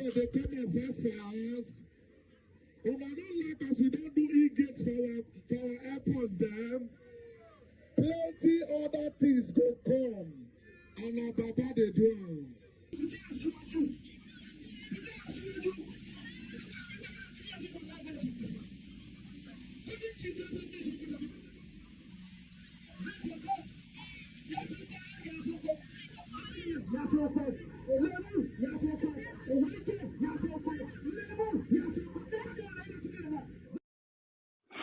So there it is right there. The politics has begun in full swing. The 500 naira being handed out.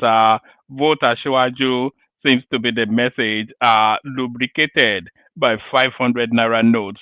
The price has even dropped. So I thought it was 2,000, 5,000 before, but the price now, the people are so hungry now. You can just throw bread on the floor and they will vote. So that's that. So we play the kegites and then we see what happens after that. But on our way to the kegites, let's have just a little blast of this. Tell me when you start to get fed up of this particular track. I don't think I'll ever. You know, when I saw this little snippet, I actually went to look for the song itself. Is by an artist. I can't remember the name of the artist now, but the song is called "Place Your Head on My Shoulder." So just look for it after the stream. Of course, it's one of those 60s, 50s doo-wop sort of music. I cannot get enough of this particular genre and that particular era. Only water, where they see ma. Water, only water, where they see ma.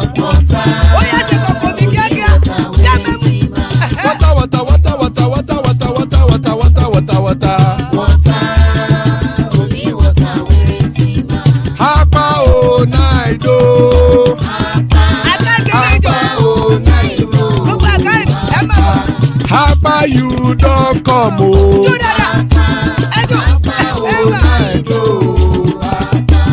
Hapa o naido.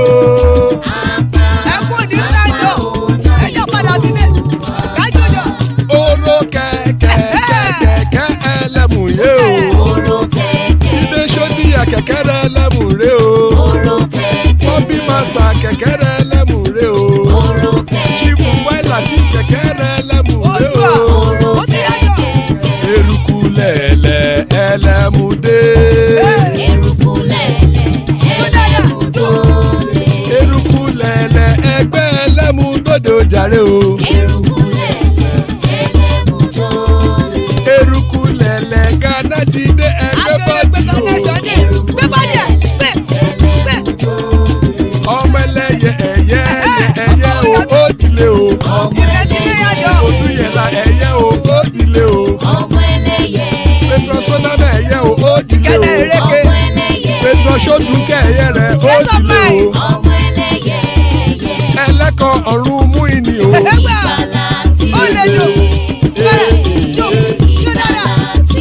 Àkùkọ ọ̀run mẹ́kọ̀.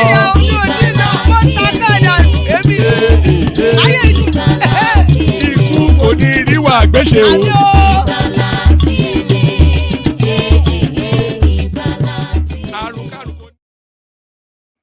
And there it is right there. Ikuko Niru Agbesheme, death have nothing to do with us. So joining us are the elegant Zita, always a delight, world peace, of course, an OG of the platform, and Baba, your favorite voice and mine. So those are the assembled so far. Anyone else that wants to hop on? Anyone that wants to hop on, good to have you, lady and gentlemen. Let's kick it off, start it off, go to Japan and start it off with world peace. World peace, konnichiwa. Well, please. I did say I'm going to start charging hotel bills on this platform. People come here to it's just dropped now. So let's start it off with Zita then. Zita, are you there? I thought you were going to start with Baba. Well, yes, Baba just came in. You've been there long standing. Carry on, please. Let Baba start. I won't fall for that. You should take offense to that. Since when has anyone ever accused you of being a lady, Zita? When did that one start? When did you become a lady? Were you a tomboy growing up, Zita? You strike me as somebody that would have been a tomboy. Were you a tomboy, Zita? He has disappeared into the fridge again. All right. All right. Shall we just start? What did you ask? I said, were you? I'm glad you didn't hear my first joke, but I was asking if you were a tomboy growing up. I was. Yeah. Well, yes. That doesn't come as a surprise because we can still see the vestiges of that, the residue still there. So yes, so that's data right there. That's data. Now, Baba, we kick it off with you then. The room starts. One man is supposed to be the first person here, right? I did call you. You didn't respond. So No, let no, my Walkie phone. start now. He's there now. Let him start. All right then. All right. Yeah, I only have 5 minutes on the top on the train. Anyway, I had all you read out. Was nice. But you are the one doing the politicking now, kind of spinning, no rational mind. If rational mind criticize Tinubu not building a West Standard hospital, it is right. He's a Nigerian. Even though Tinubu built, it still is right to criticize him to do better. We don't just let it build it and leave it like that. What if they Yeah, build it and there's no. no. Rational mind said the NEL fund does not exist. Yeah, and that is all a lie. I'm coming there. I'm Since coming there. students, all right. Yeah. So Okay, carry on. even though you build a world standard hospital and it's not well functioning, what would you say about that? So is the Nigerian right to criticize the government? He leaves the office, but criticizing him in the right way. What I don't like is manipulation, propaganda, and blackmail. I hate that. I don't like. Now for the NEL fund, it's good. First of all, the people that is receiving the funds are Nigerians. They are not aliens. It's a welcoming development. Like I said again, it's still on a rational mind right to criticize the government. Uh, justice delay is justice denied. You could delay it forever and use for politics and figure the lies and dime in it because you know everybody's tasty and hungry and show it for the optics and say, "Oh, I'm working." It's still in Nigerian people's right to criticize it, but it's a welcome development. People are receiving the funds now. People should apply. Like I said before, the government should do better to inform the public how to go about it, to talk to the public, to trust the government about this net form so that people can apply for it. We should not just go on propaganda. People that propaganding this stuff, please take it easy. Criticize rather than blackmailing or hate speech. That is for that. For that of Opposite, I saw it and was very curious. This tribalism of a thing that some people feel they can push to get their way has never given or gotten to anywhere since 1967 or 1966. You do something for the obvious and you turn around and blame people if they criticize you. How can you bring 7 players out of 11 players, bring them to Imo and welcome them and entertain them? That is not good at all. And this is you that is fighting against the bill that is want to project the Union of Ife and Sean Sokoto as a co-chair, permanent chair. You are against it. But this is you that is pushing indigenous bill that are against everybody's sovereign rights. It doesn't make sense what's going on in this country. We should stop this tribalism, for this tribalism consume us. We should take a chill pill and politic to the right thing. If you don't like the government, it's your right to criticize the government. Everybody will not like everybody. But using propaganda and blackmail, that is unacceptable. We should take a chill pill. What we will not accept, we should not dish it to other people. What we won't take, we should not dish it to other people. That is that. One man, remind me of just one critical this thing you read that I wanted to speak on. Can you just quickly give me the headline? It seems to Yes. talk about. Yes, there's the headline of the American embassy coming out to Yes. alarm at the ostentatious, extravagant, irresponsible sort of way that Yes. they cited actually Oyo State that budgeted 63 point something billion naira for the not even for the building of for the renovation of the state house. That is that's double how much they are spending on health, education, and agriculture. So and you see it all over, all of the state houses. That's all they do. They build monuments for themselves as the people starve around them, and the American embassy are alarming about that. Yeah, one man. It's true. This is a slap in our face. If America could come out, if America could come out and say this, that it has gotten too much. It's overboard. Shit has hit the fan or hit the ceiling. Now and again, but this is what America will talk about. Why would America not freeze those people's accounts if they really care about us? but they still allow these funds to It's be not their launched and the responsibility. It's not their responsibility now. How is is it their responsibility? they are the watchdog of the world now. They are seizing illegal funds everywhere, and then if it's political favor, then they will leave it. If not political favor, then they will seize it. I think Oshomole's money and this guy was Bela Bellows and I think Herufa during the Obaseki election second coming. America forced their can and bad not to come to America anymore. So it's not their this thing. But again, let's come to Nigeria. This is what all they do. Not forget your state governor. The just state governor money is as big as that of the Katsina state governor. Is the Katsina you called one poor state? I don't say they are poor, that they cannot really fend for their service, budgeting like 15 billion. All the 36 state governors does it across the board, including the presidency. And we are saying we don't have money. We overspend more than our rate. They will spend for things that will not generate funds. That is the most annoying part of it. If your state is spending 50 something billion for industrial area, in 5 years' time, that will be generated funds. If it's spending it on something that will on power, in 5 years' time, that will be generated for your state. It will create employment. Same with that in the north. You generate 15 billion into even agriculture to bring green farm to them, green energy to them. They will have fertile green land in 5 years' time that they can really go into agro production. But we spend it on necessary things that will not generate money. A deadbeat project that will become a burden on the country. You will spend something billion, like according to the papers, to build a state house. Then you spend half of that money again to be renovating it every year. On what purpose? And these are governors and people that say they have super brain and they're excellent. What the state I'm talking about? But yet they cannot think of what will bring development to their state. Even roads, they use that money just to do common roads and put toll on it. They will generate funds, and that road they can use as a leverage for borrowing. It becomes an equity. It becomes something for collateral for them to borrow more money.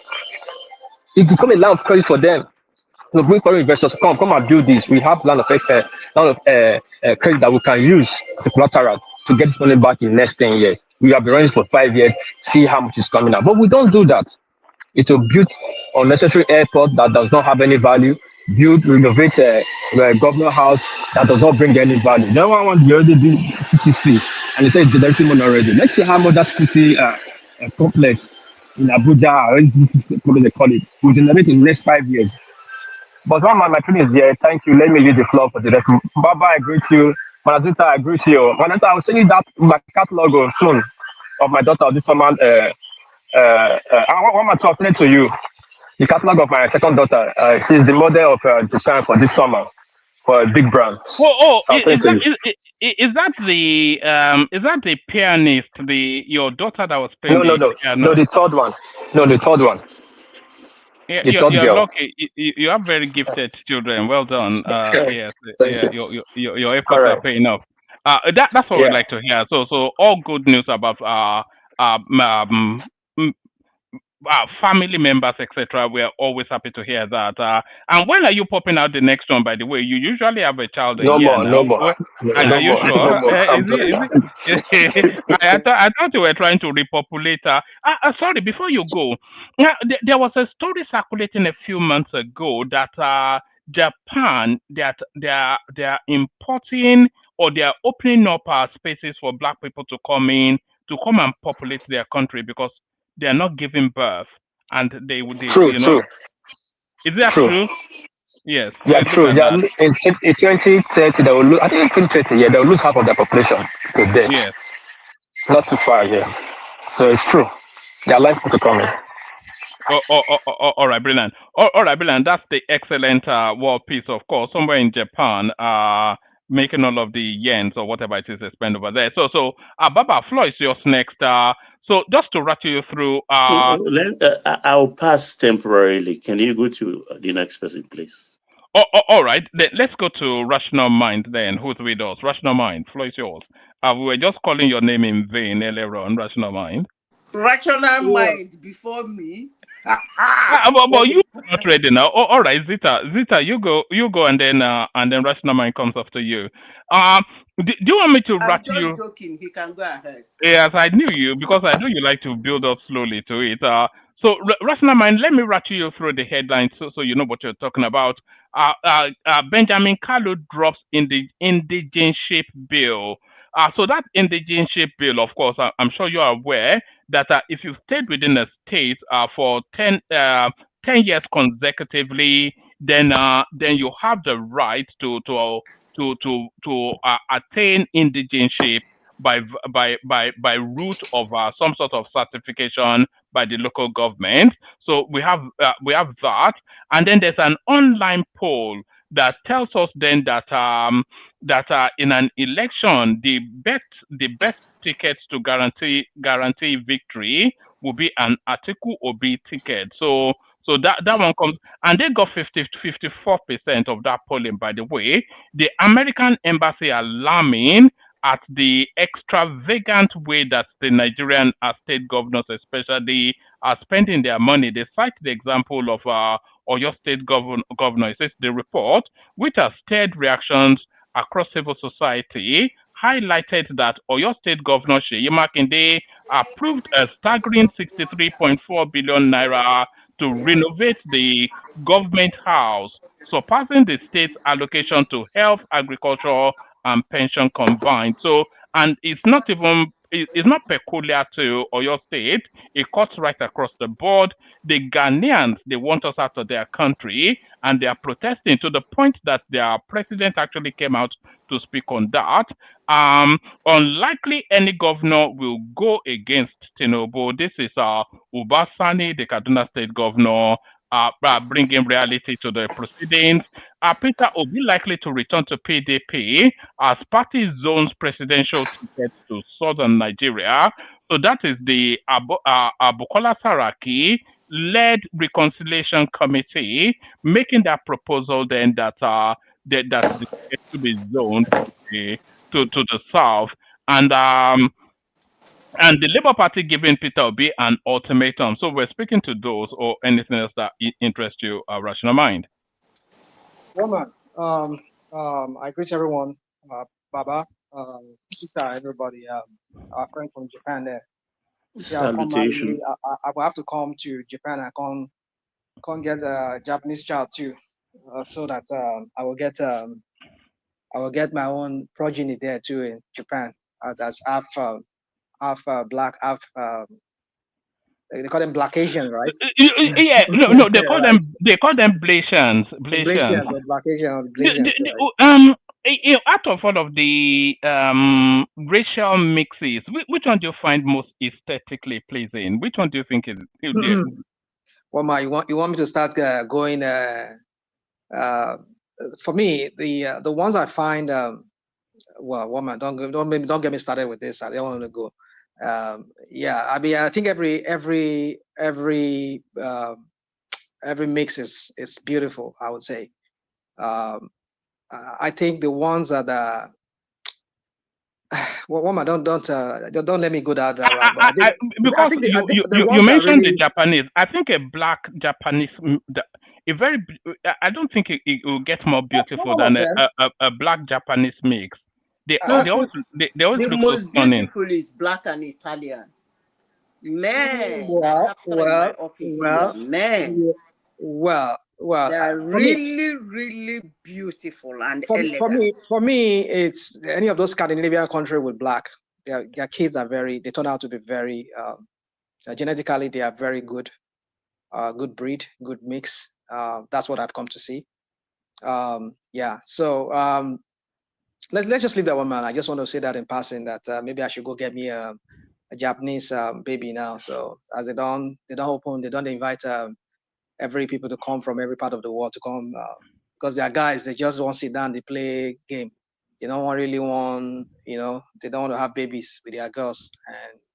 And this it's okay. Let me not go into that. So, man, let me go into the topic we have today. First of all, I just want to talk about Dangote, what Dangote is doing. I'll come to those topics. I just want to quickly rattle through it all of them one by one. I think Dangote is doing some I mean, the guy is for himself. I would say that no, there's no benefit. Are you talking about his trucks that were sighted trucks, in yeah. China?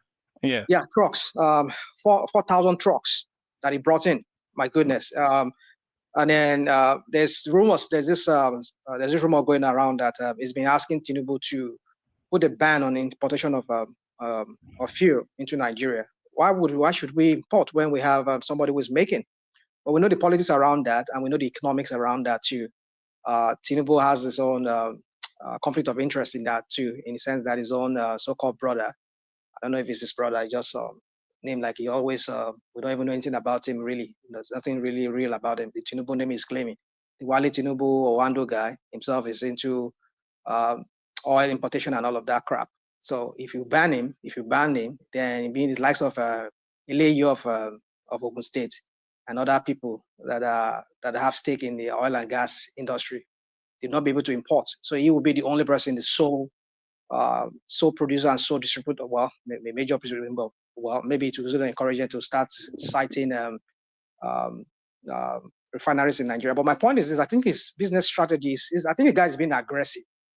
The aggression I've seen with this guy is that he has been infiltrating other countries, like even like Angola. Hello, Madam Zita. You never answered this question. Can you answer the question? Are you a tomboy? What's going on? Are you a tomboy, Madam Zita? What's going on?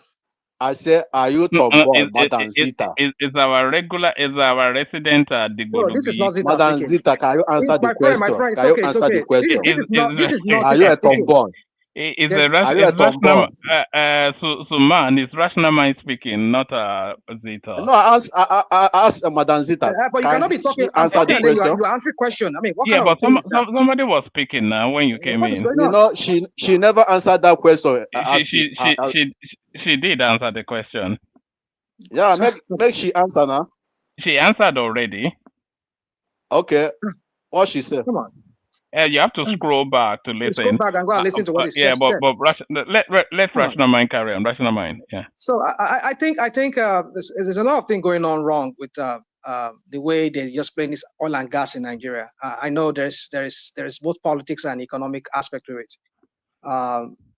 This guy, I mean, is opening shops in every part of Africa now. He has even made incursion into the Middle East now. He has, I think his headquarters now is in Qatar. Is it Qatar or UAE? I mean, that's bold to import 4,000 trucks. And I think it's because they are sabotaging him. Like he said, they're sabotaging him. I think he has read the game because the distribution of his products they are stifling it. That's why he has to go get his own trucks. And another thing again, you see, Tinubu needs to sit down and see how. I know, like I said, see, that's why we say we should not put people in the Aso Rock that has conflict of interest. Nigerians, whenever they go into the polls, they need to sit down and look at the candidates that they want to vote for. It's somebody that has a lot of baggages in the sense that he has so many interests in the politics and in the economic. We should not allow them to even attain to that office. But Rational mind, sorry, the only person that will not have conflict of interest is someone who is not doing anything. Who is not doing anything. I agree with you. I agree with you. So tomorrow, if you put Peter Obi, conflict of interest too. No, you can say that. You can say that. Let's not go. We're not talking about Peter Obi. Peter Obi is not in place. No, so if it's anybody, yeah, I agree with you. Anybody you put there, the only person that will not have conflict of interest. But why must we suffer? That's the question. Why do Nigerians have to suffer? Because with that truck, those trucks, they have GPS on them, they have trackers on them. So what they say is they're stealing. If they steal products from a refinery, can go Cameroon or can go Niger, then that is his own loss. So, but then if he can bring that gas, I mean that fuel back down, the petrol down for our people to be able to buy that cheaper rate, that's fine. So, but then you see, Tinubu and his people, they're just making us suffer. The Nigerian people suffer because the bulk of the reason why there's hyperinflation in that country, the cost of business and all that is because a lot of businesses are folding up is because of the cost of gas. I mean petrol, because a lot of them they run on that gas, petrol, to subsidize their. I mean, when government was subsidizing the whole thing for them, they were able to run their companies the way they did back then before it jacked up, he took out the whole thing. But that's another topic for another day. But my point is that I think Tinubu also need to look into what this guy is trying to do and see how you can support him. Because the whole thing for me is, as long as the Nigerian people can benefit from that, he can bring down the cost of fuel within Nigeria. Since he has his own CNG powered trucks now that has GPS on them. So there's no point say they want to carry fuel and go to the next country. If they do, and then that's his own problem. The federal government is not paying anything to him. But try and help his business. And then another thing again is this: our shipping lines that are not really functioning because all the gas, all this petrol, the refined product, is taking them. They are taking it out. It is Angolan. Imagine Angola, our rival, that the one shipping. You see, a lot of things is just going wrong. I don't know. I'm not putting that on Tinubu, but the point is that what is this guy doing? I mean, like if you want to trap him, Are you saying we should have a national shipping line, or are you saying that the Nigerian business space are not present enough in that? We've experimented that before. Niger Dock, or is it Niger, whatever they had that back then. We saw how it became moribund. But I'm not saying. But it's like what I'm saying is, well, I'm not saying is that's what I say. It's not on him. But create an enabling environment for our shipping line. I mean, there are some big guys that have shipping line, that have ships, that have fleets of ships that could do that job. They said this guy bypassed them. He went and gave the contract to some foreign because he knows that they're trying to sabotage him. They're sabotaging the guy. So he knows that's why he doesn't want to go through them. I mean, I was reading the story about the Nigerian chief of the Nigerian shipping, whatever. The association in Nigeria. I was saying that, if Ghana Gote has approached some of them and say, I need this kind of ship that can carry this quantity of refined product, they will provide them, but they never just bypass them. But that's what I'm saying. There's this trust issue, and that trust issue is really stifling a lot of things between the government and what they can benefit from Dangote.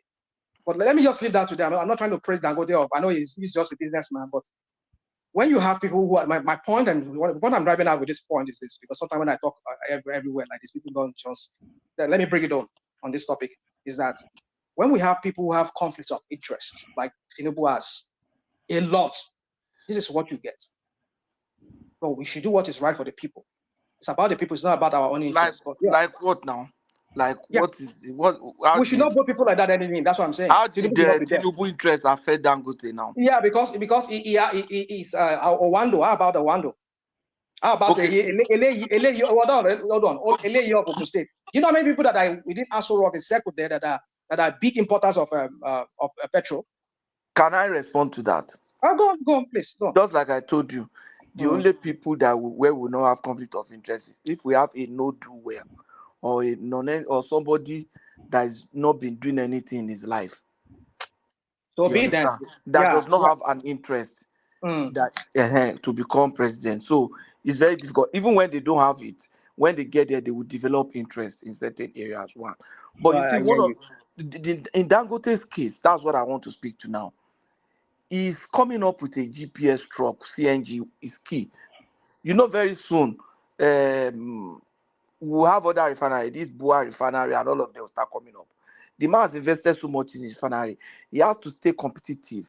He has to manage his cost.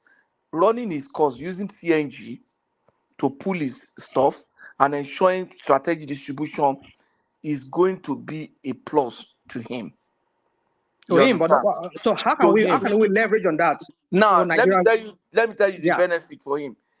Because for us, we should be thinking about us, not even him. No, it's going to, the moment Dangote is benefiting Nigeria. Awesome. I'll give you, Dangote, the tax paid by Dangote industry is more than the total tax of the banking industry of Nigeria put together. Is the largest taxpayer in Nigeria. The Dangote industry. But he has a very huge tax break too. They give a tax break. Even with that, that's what we are saying. Even with that, Dangote is still pays more tax than the entire banking industry put together. So that is huge. I don't know of that one. No, I don't know. I heard him say that, and I'm going to even verify again. I've heard him say that. I said last year, he said last year we paid more tax than the entire banking industry, all the banks put together. Now, but this is what I'm saying. You know, Dangote wants to be supplying to West African countries like Ghana, Togo, and everything.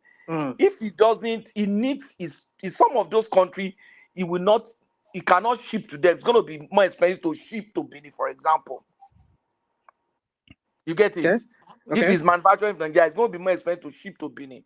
It's like shipping to Calabar. Lagos to Benin is even shorter than Lagos to Calabar. So he will rather use his truck to ship to Togo and to Benin than putting it at ocean line. They will bet at the port again. They will do clearance. They will first of all put it in a tank farm, then load it to a truck, and then the truck, just like it's been doing with the cement. But I think it's building all these tank farms in. I know it's building one in South Africa and You can other for all those places you yeah. can build tank farms because it's far. So for Benin now, if you want to build tank farm in Benin, you don't need to be doing all those heavy shipping, then you offload like that. So that's one thing. Then two, it needs that tracker to be sure that the fuel that is going to Benin are not the fuel that are designated for Nigeria. So those things are his own strategic thing. It's not Tinubu thing. And then his average cost is going to be lower. Anybody that will compete with him, we need to be able to afford that kind of logistic support. A logistic support is a key aspect. I'm sure that logistic cost for fuel for that kind of product might even amount to 30% of the cost of driving that system. And the logistic can mess up your supply chain. So that guy is doing that. It doesn't have, I don't think those things have anything to do with Tinubu. I'm No, telling my you. point is, you see, when I say certain things, Even yeah, when I those say, people import well, the fuel, I have reason that why I say what I fuel will said. be I'm not cheaper saying than it their because I own. just want to. Let me just say something. I'm not just saying this just because I want to say something. Just because I saw a lot of potentialities there for Nigeria, but it's like they are now announcing it. Like, for example, can you ban the importation of fuel? Because there's still some kind of there's still, I mean, even though we hear that they took the subsidy, these guys who are still bringing in this product, they still get some kind of form of subsidy. You know the law actually compels. No, they still. Oh, come on. Listen, Okay, all right. rational mind. Hold on. Who's that? All right. Is that Baba? Yeah. No, I was just going to say the law actually compels it that they should ban the importation of fuel because the petroleum industry bill states that the country can only import fuel if there's not sufficient enough capacity to satiate local demands locally. That would be wrong. That law is wrong now. No, that's what the law says It's in now. listen, it's in the PIA. It's in the If PIA. the country has a capacity to feed the country, then there shouldn't be any import. But in the Dangote's case, he has increased his capacity. Sorry, Baba. Patoski, let me mute you for a moment. We're getting feedback from you. Sorry, carry on, Baba. Yes, he has increased the capacity of that refinery to 700 barrels a day. So he has is worldwide now because he supplies jet fuel to Saudi Arabia and also is building tank farms here and there. But then it's the president that's giving him all these opportunities. But then you don't have to destroy one house to build another, even if it has to be slow. The old guys, they have tank farms. They are owing banks. And the federal government also is owing them backlog of subsidy to the tune of 5 billion, though that figure is in dispute. So if he, with one fell swoop, eradicates that aspect of the business, then of course there will be destruction, even in the banking industry. So it has to be slow. Dangote is doing well, and they are competing now because Dangote's the marketers have just undercut Dangote yesterday by selling below Dangote's price, the pump price, which is good. Then there is the issue of the West Africa supply. Already he's supplying to most of them, but they don't have capacity to pay. So if Dangote can give them on credit, like 90 days, 60 days, no problem. But of course, these marketers, they are now using Togo to also sabotage Dangote. They have their vessels, the master vessels, the mother vessels rather, and of course they are now using the coastal tankers to bring it in. But also the quality is very, very low. So what Dangote is doing is to supply the West African coast by using coastal tankers to tackle them. And there is the issue of cabotage. The Nigerians have been given a lot of loans as far back as 15 years ago. Cabotage is about those shippers, the Shippers Council. They give them money to buy vessels, but most of them pocket the money and they are not even paying. That has increased the stock of the loans with the corporation that's in charge of national debt and things like that. So Dangote will get what he wants. He has the capacity, and of course, there is no doubt that it's a matter of time, maybe another 6 months. But rational mind, we are far behind. This topic had been discussed here about 3 weeks ago. So you are 3 weeks behind Nigeria. It's Thank you. possible I've not behind. he's in front. I've not been here for some time, about a few days now. I've not been here. So, but I just said let me talk about it in the passing. But let me just move on. Let me rattle through because I just want to say that as well as in passing. But my point is just is that Nigerians, when they go to the polls, want to look at people who should not have conflict of interest. But like somebody was saying here, if it's somebody who has no stake, well, maybe if you can find another person, but if not, look at somebody who does not have All of them have stake. You know, I doubt it. I doubt it. All of them I have doubt it. All of stake. them. All of them. Let's not go there. All of them have stake. It's okay. Well, when you have your time, you can speak on more on that. But But you don't want that kind of president now. The president who has not been doing anything for himself. Yeah, here you go. The ones that have something. How far now? How far? No, this is what I'm saying. Sorry, let me not go through that. Rational mind, I'll leave you. But this is what I'm saying. It's not for you. But I'm saying that if somebody, the only person that will not have conflict of interest is somebody who has not achieved anything in his life. He does not have a business.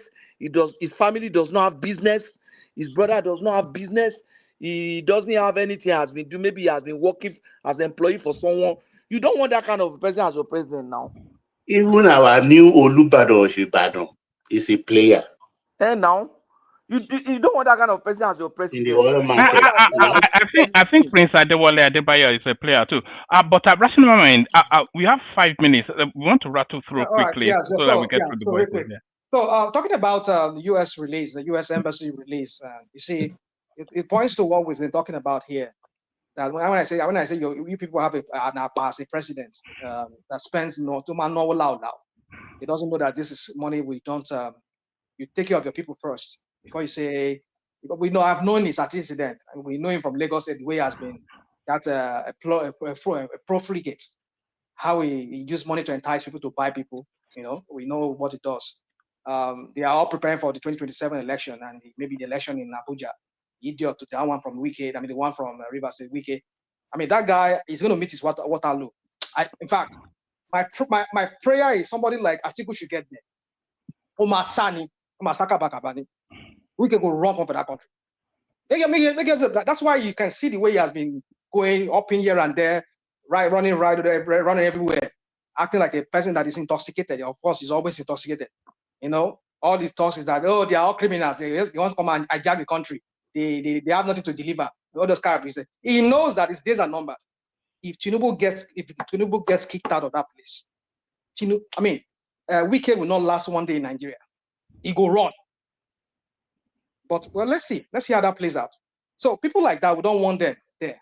People who have spread their tentacles even up into the judiciary. He can get. Well, my point is this: is that we saw what he did. All the frivolity, all the profligacy we've seen it with the idiots. He renovated the Aguda house with how much? He renovated what's it called? The place, the something center that he renovated, the international center. What's his name? That center that he renovated.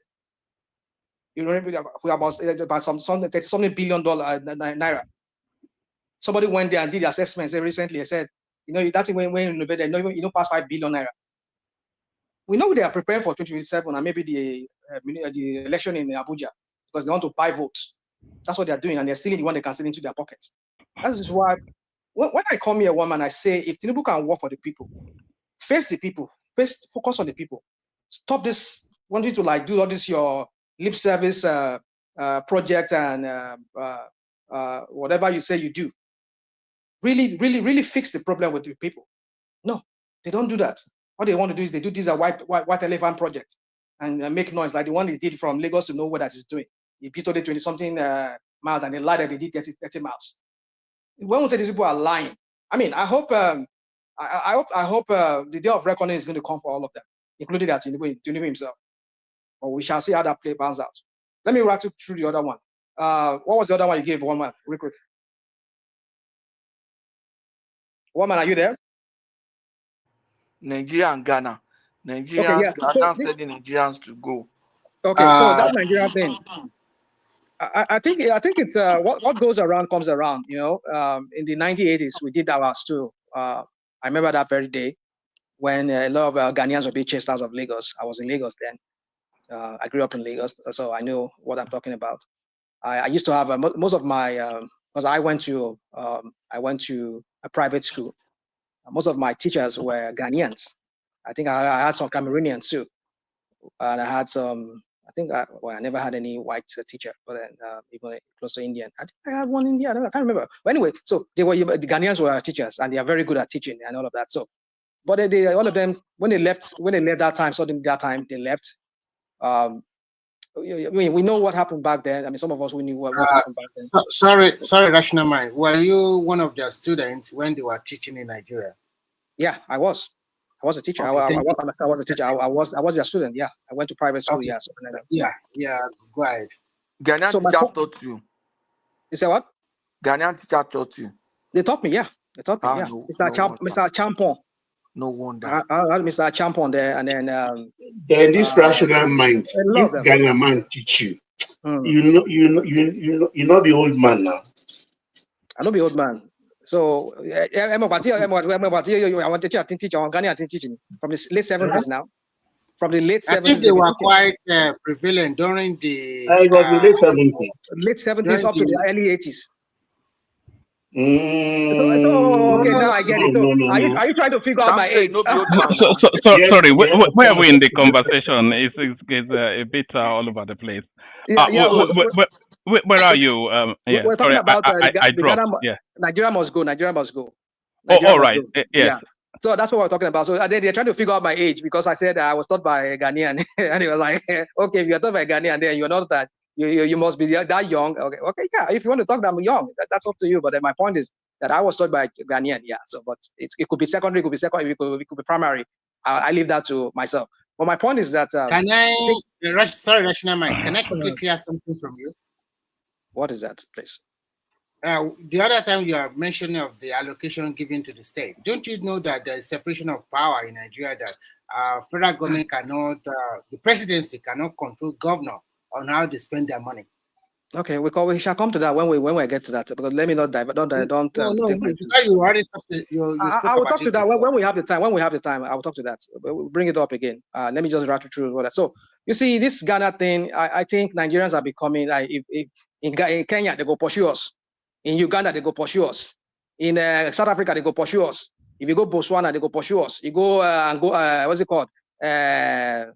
This country near South Africa there. This Portuguese country. What's the name? I don't forget. Anyway, they pursue us. Not Seychelles. It's next to this girl Mozambique. We have problem there. They're always having problem. Even the Benin Republic, Benin there.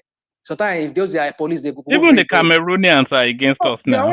Nigerians are just, you see, that's the point. You see, I think it's time we need to start looking at our diplomacy. We don't see why would we? Because I mean, I saw this lady. What's her name? This deputy foreign minister, Obujuku's wife. I saw her. She was the one who went to. I mean, if they have an ambassador there, that should have been a work. Why should the deputy foreign minister should be? I mean, of course. I mean, I'm not saying she cannot go there, but it's because Tinubu, you see, our foreign policy and the way they've been treating Nigerians in Africa, even in the UAE, look at how they treat our people. But it's not a Tinubu matter now. This has been decades long. I'm not saying it's a Tinubu matter. Woman, you see, here we go again. When I say No, it's you are Tinubu saying matter, Tinubu, like when I say Tinubu, yeah, because he has not appointed ambassadors. The people that are heading chancelleries and heading missions, foreign missions abroad, are just either consular officers. You know, sorry, Patoski, let him flow a little bit, but rational mind. The issue is not even actually at a government level; it is at an individual citizen level. You know, because if you go to India, there do you remember those old safari sort of things when these Oyinbo people will wear this safari cap and then they'll put their leg on a lion or a wild animal that they've just killed. That's how they are parading Nigerians in India now. Drugs. Malaysia, Indonesia, everywhere. So it's not a diplomatic whatever. It's our orientation as a people. We just go there and shame ourselves. Every country we go there and we shame ourselves. I agree. You see, it's a failure of, you see, I put everything in the box of the government at the same time. I know it's a failure of our people. Our people are very criminal, like we said that many times on this platform. They are criminally minded. Nigerians are criminally minded. It's because of how desperate they want to make it, and they want to send something back home. If home is okay, I tell you, woman, if home is better, if our people are well off, I mean, who wants to leave that country in the first place? Who wants to, like, oh, I remember I have to send money to my brother where in picking no go school, and then you want to hammer, you want to. I mean, if the country is okay, I mean, everything is. You don't have to struggle. I mean, I'm not saying you don't have to struggle, but if things that are basic things like housing. How many of us want to struggle? I want to buy the latest big house. I mean, look at some European countries there. Some of their citizens, they get homes from the council. They are okay. They get flats. They're okay. If they get some low cost housing, they are okay. But Nigeria, we want to build a house. We want to build the latest. We want to do that because that's why we go with this mindset that I want to hammer. I want to come and oppress my other people that have oppressed me. It's because of the failure of the prevailing world atmosphere in that country. It's still everything. If you look at it, however, I'm not saying the government is responsible for the actions of every Nigerians abroad. Nigerians, I hold them accountable to whatever they do abroad. I know Nigerians are in that Ghana, they are doing some kind of shady things. So many, we've been hearing stories of so many of the fraud coming out from West Africa now. The base now is in Ghana. A lot of those Yahoo boys, because of this EFCC voila, a lot of them they've been shifting base to Ghana, the Gambia, and I think the Ivory Coast. Those are the three basic countries now that the FBI have been getting a lot of hits from, with Nigerians scamming their people here, especially Ghana. So you can imagine the bad image Nigerians are giving to Ghanaians. Don't get me wrong, also there are Ghanaians that are also doing the same thing with them, or they're also in collusion with them. But my point is this: is that if the atmosphere at home is better, a lot of Nigerians will not be this desperate like most of us are desperate. I tell you, if my dad has his own flat, maybe government give him flats when he stay. I don't go bother. I want to build that for him now. Why would I bother? I just have to face my own wala here. I remember saying my brother and my sisters, they are able to send their own kids to school. I mean, low subsidized education. I mean, I don't have to send money to go and pay their children's school fees. I won't be desperate here, like, oh, well, how can I make money to send home to go and give my people so that they can be okay? So that's what I'm getting at here. It still boils down to how our government the government has handled the situation in that country. But let me just leave that one. My point is just that I know it's all entwined, both diplomacy and the atmosphere at home and all of that together. But for me, before this thing escalates like this, if Tinubu has had some kind of representative like an ambassador, I'm not saying that's a panacea to it, but that will go a long way. Maybe as they start getting that report, the ambassador will be getting this report, and it will be active, because a consular officer now is doing double work now. He will be acting as an acting ambassador, and then he will be doing consular work. How is he going to juggle all these things together? That's why you have to have a cut out work for everybody. Everybody working in the diplomatic mission. So an ambassador is more like a political head representing the country, the president in that country. He will be interacting with the foreign minister of that country, or even talking to the president before the matter escalates. So, but his point is this: I know it's more deeper than what I'm just trying to say here. I know there's Nigerians are also, but I know everything. Like I've been seeing online now, the whole focus now, like you were saying something a while ago. About India, Malaysia, we know the people that usually they catch over there. Their name is from one certain ethnic group. That is what some Olori Bruku that calls themselves Yoruba online. They've been hammering on that. You know, they've been hammering on that. I mean, you see how they use that to want to like. How can you say Olorubuku that calls themselves Yoruba? Please. Yeah, I'll call that. Yeah, I'll say that. I'll say Can that. you moderate? Can you moderate your language, please? No, I'm not going to moderate my language. I'm not going to moderate my own languages. I'm not going to moderate it. So if they also call you names, don't be annoyed then. Well, no problem, no problem. I don't get triggered by that anymore. That's my. So my point is this: is that you see they ethnicize everything. Like look at what they did in Lagos now. When we say this guy Tinubu is a divisive figure, we come here, I say that every time. Look at what Fashola is saying on channels today. Fashola said something today. When Fashola was there, I remember when I was in Lagos at that time. I went to Lagos. Some of those street signs that was even when Tinubu was there, he never did anything. When Fashola came in, it was not. If you look that street lady there, all the streets started having signs, street signs that tells you Ogulano Drive, Adeniro Kusoya, Eric Moore, Modugba Johnson. It tells you. You see all those. You see all those. Is that not down to the local government? It should be a local government thing, but Fashola was putting it in place. That was one of those things to Fashola. Yeah, but that's illegal according to Falana. It's yeah, we know they've been doing a lot of illegal killers. You have me say so many things on this platform against Tinubu and the way he run and his people, you run that Lagos. But let's just leave that. My point is just that either illegal government has to be doing that or state government. But my point is that when Fashola was there, he did it. Even the planting of trees, they bought a lot of tree sample. What do they call it? Is it what they call those small trees? They plant them. I tell you, within 1 year, within 6 months, what you with trees here? Those if you are going to Mushin, that Mushin road there, they plant trees all the way from Fushon Williams, I mean that Fushon Williams to they plant trees on those streets. Go there, even though that Fushon Williams they plant up to stadium, they planted trees by those roadsides, but they don't want the young boy. Normally, it should be local government that should be doing that, not state, but the way they run that country, they run it by. So my point is this: Fashola was criticizing what they were doing. This is their bigotry. Fashola was criticizing today. I mean, I know he said it in a more so that he will not annoy the base of all these Rodokus there. But he said it. He said what he wants to say. That yeah, that's not right. Why should it be taken? These are memories. Charlie Boy. Most of us we grew up in Lagos. We knew Charlie Boy bus stop. There are certain areas that evoke memories of your childhood or how you grew up. Some things with that. But now, they call themselves chairman because they want to dance to their Tinubu whims and caprices. They now what? They just have to start renaming places. What kind of Ilaje? There's a place they want to Ilaje.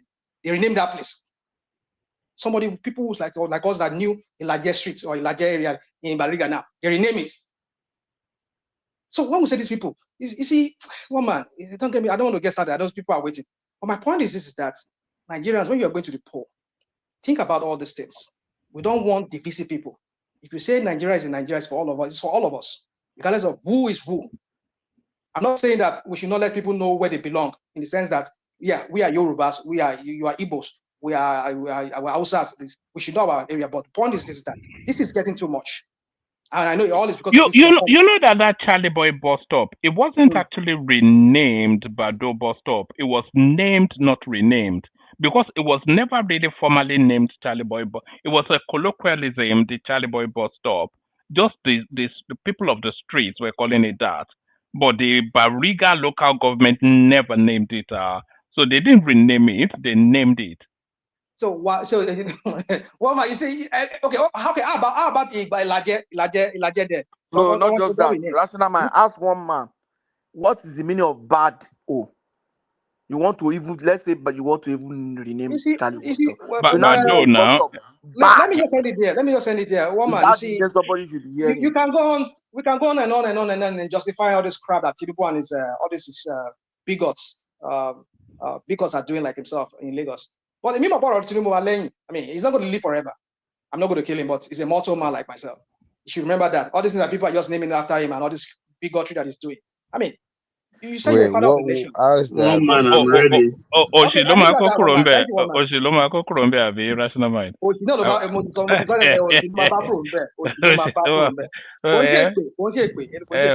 Okay. All right, brilliant. All right, brilliant. Let's come from you, rational mind. We go to Zita. From Zita, we come to you, Baba. We've been a bit more rigid with the timing just because the room is populating. Zita, you're up next. Baba to follow. Zita, floor is yours.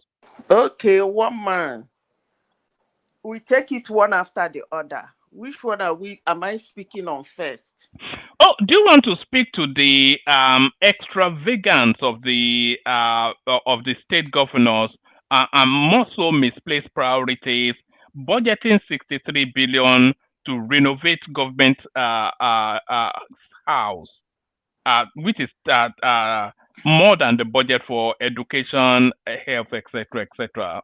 So this is what the American embassies are laminar. Okay. Misplaced priorities. Quick one, so that I won't waste people's time. Quick one. The governor of the state is in a state. He's living in that state. And there are citizens of that state. And they let him do that.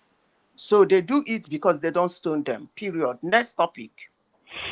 All right. We were also speaking about an online poll that identifies that the best ticket to unseat Tinubu will be an Atiku Obi ticket. So they permutated all manners of tickets, and the one that said has the best chance of unseating Tinubu is an Atiku.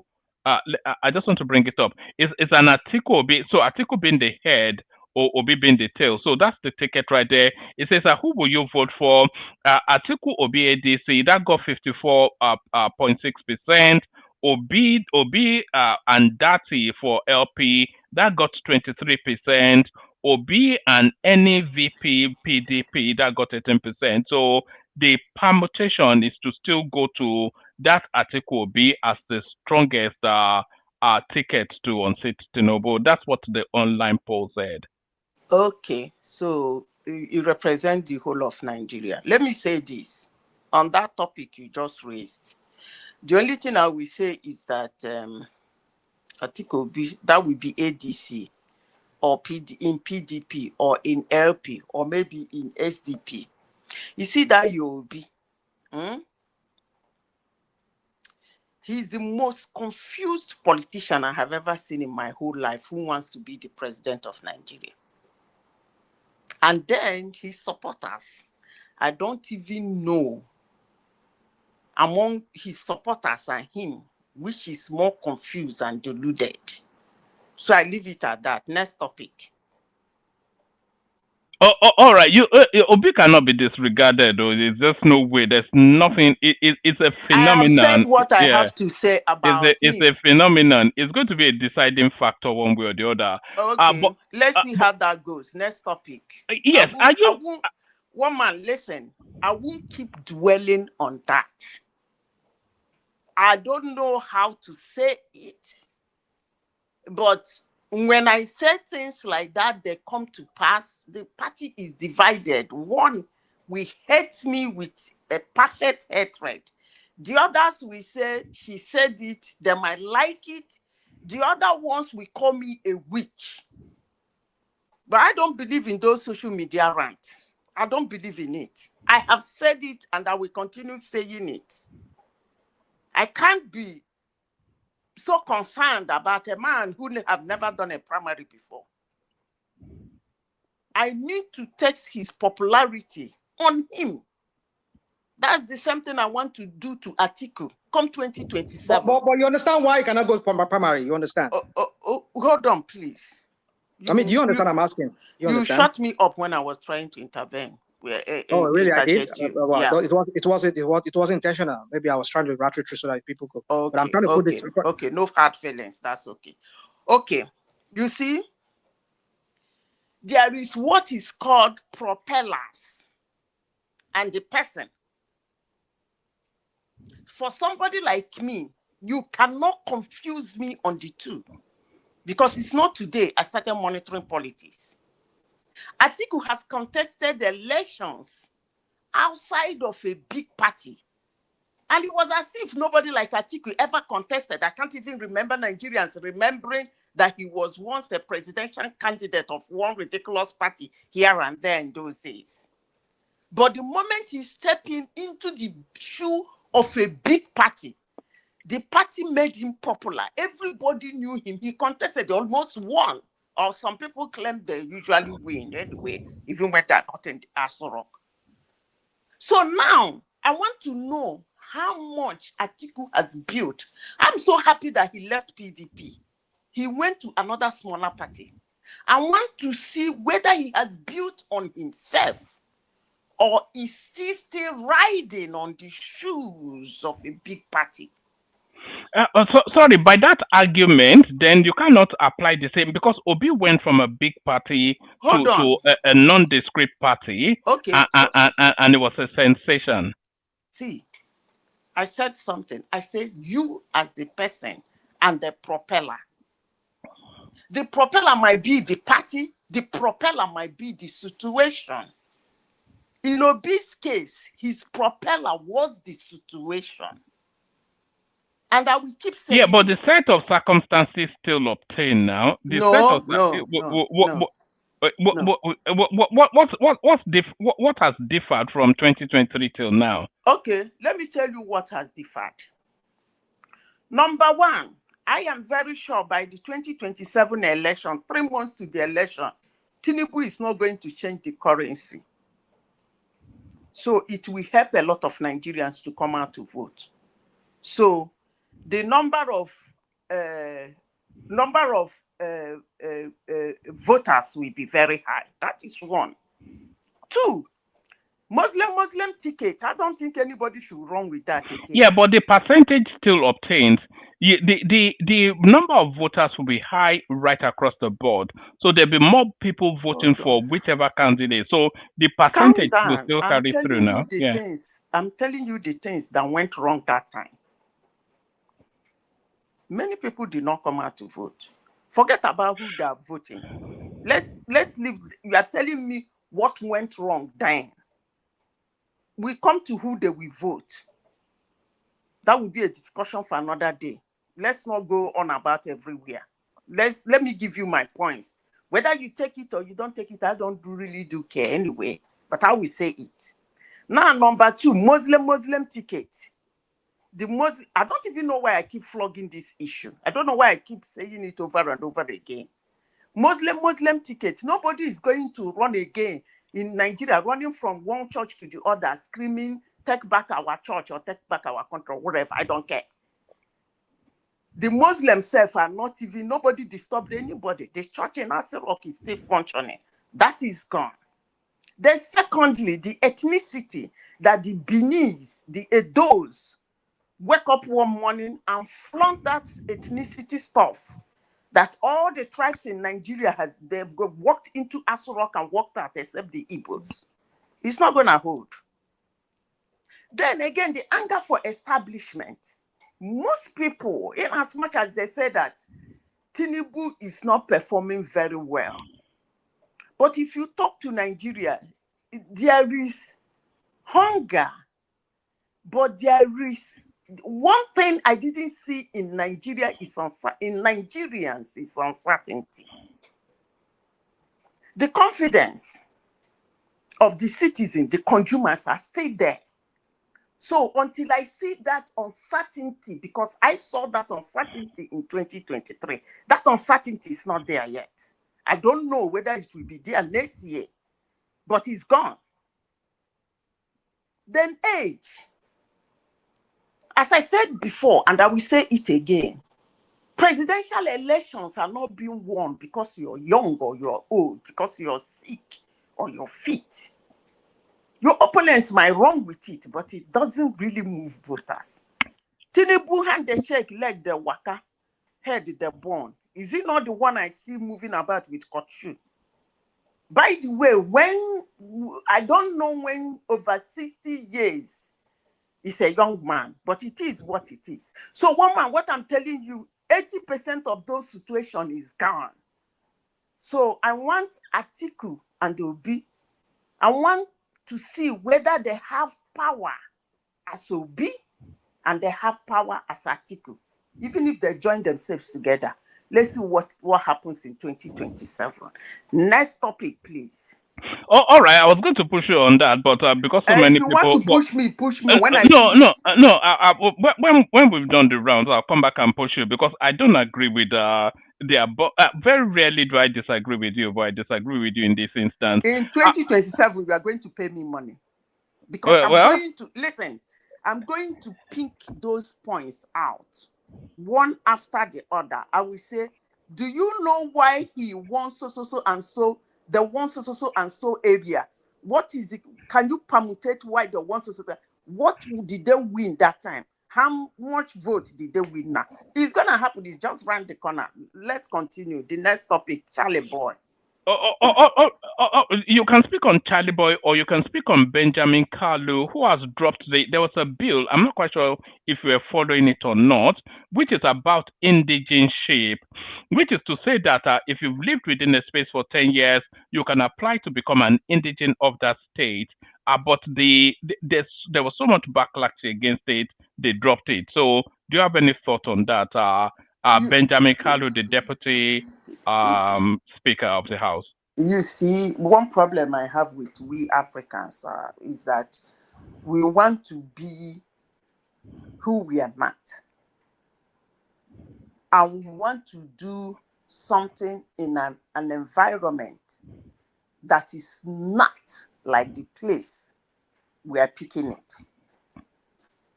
So you cannot override, you cannot come and tell me that in my village today, the chief priest is the chief elder is going to come from Oshobo. I don't know how that works, but if he becomes an indigene, then he can now. He will become the Eze of your community.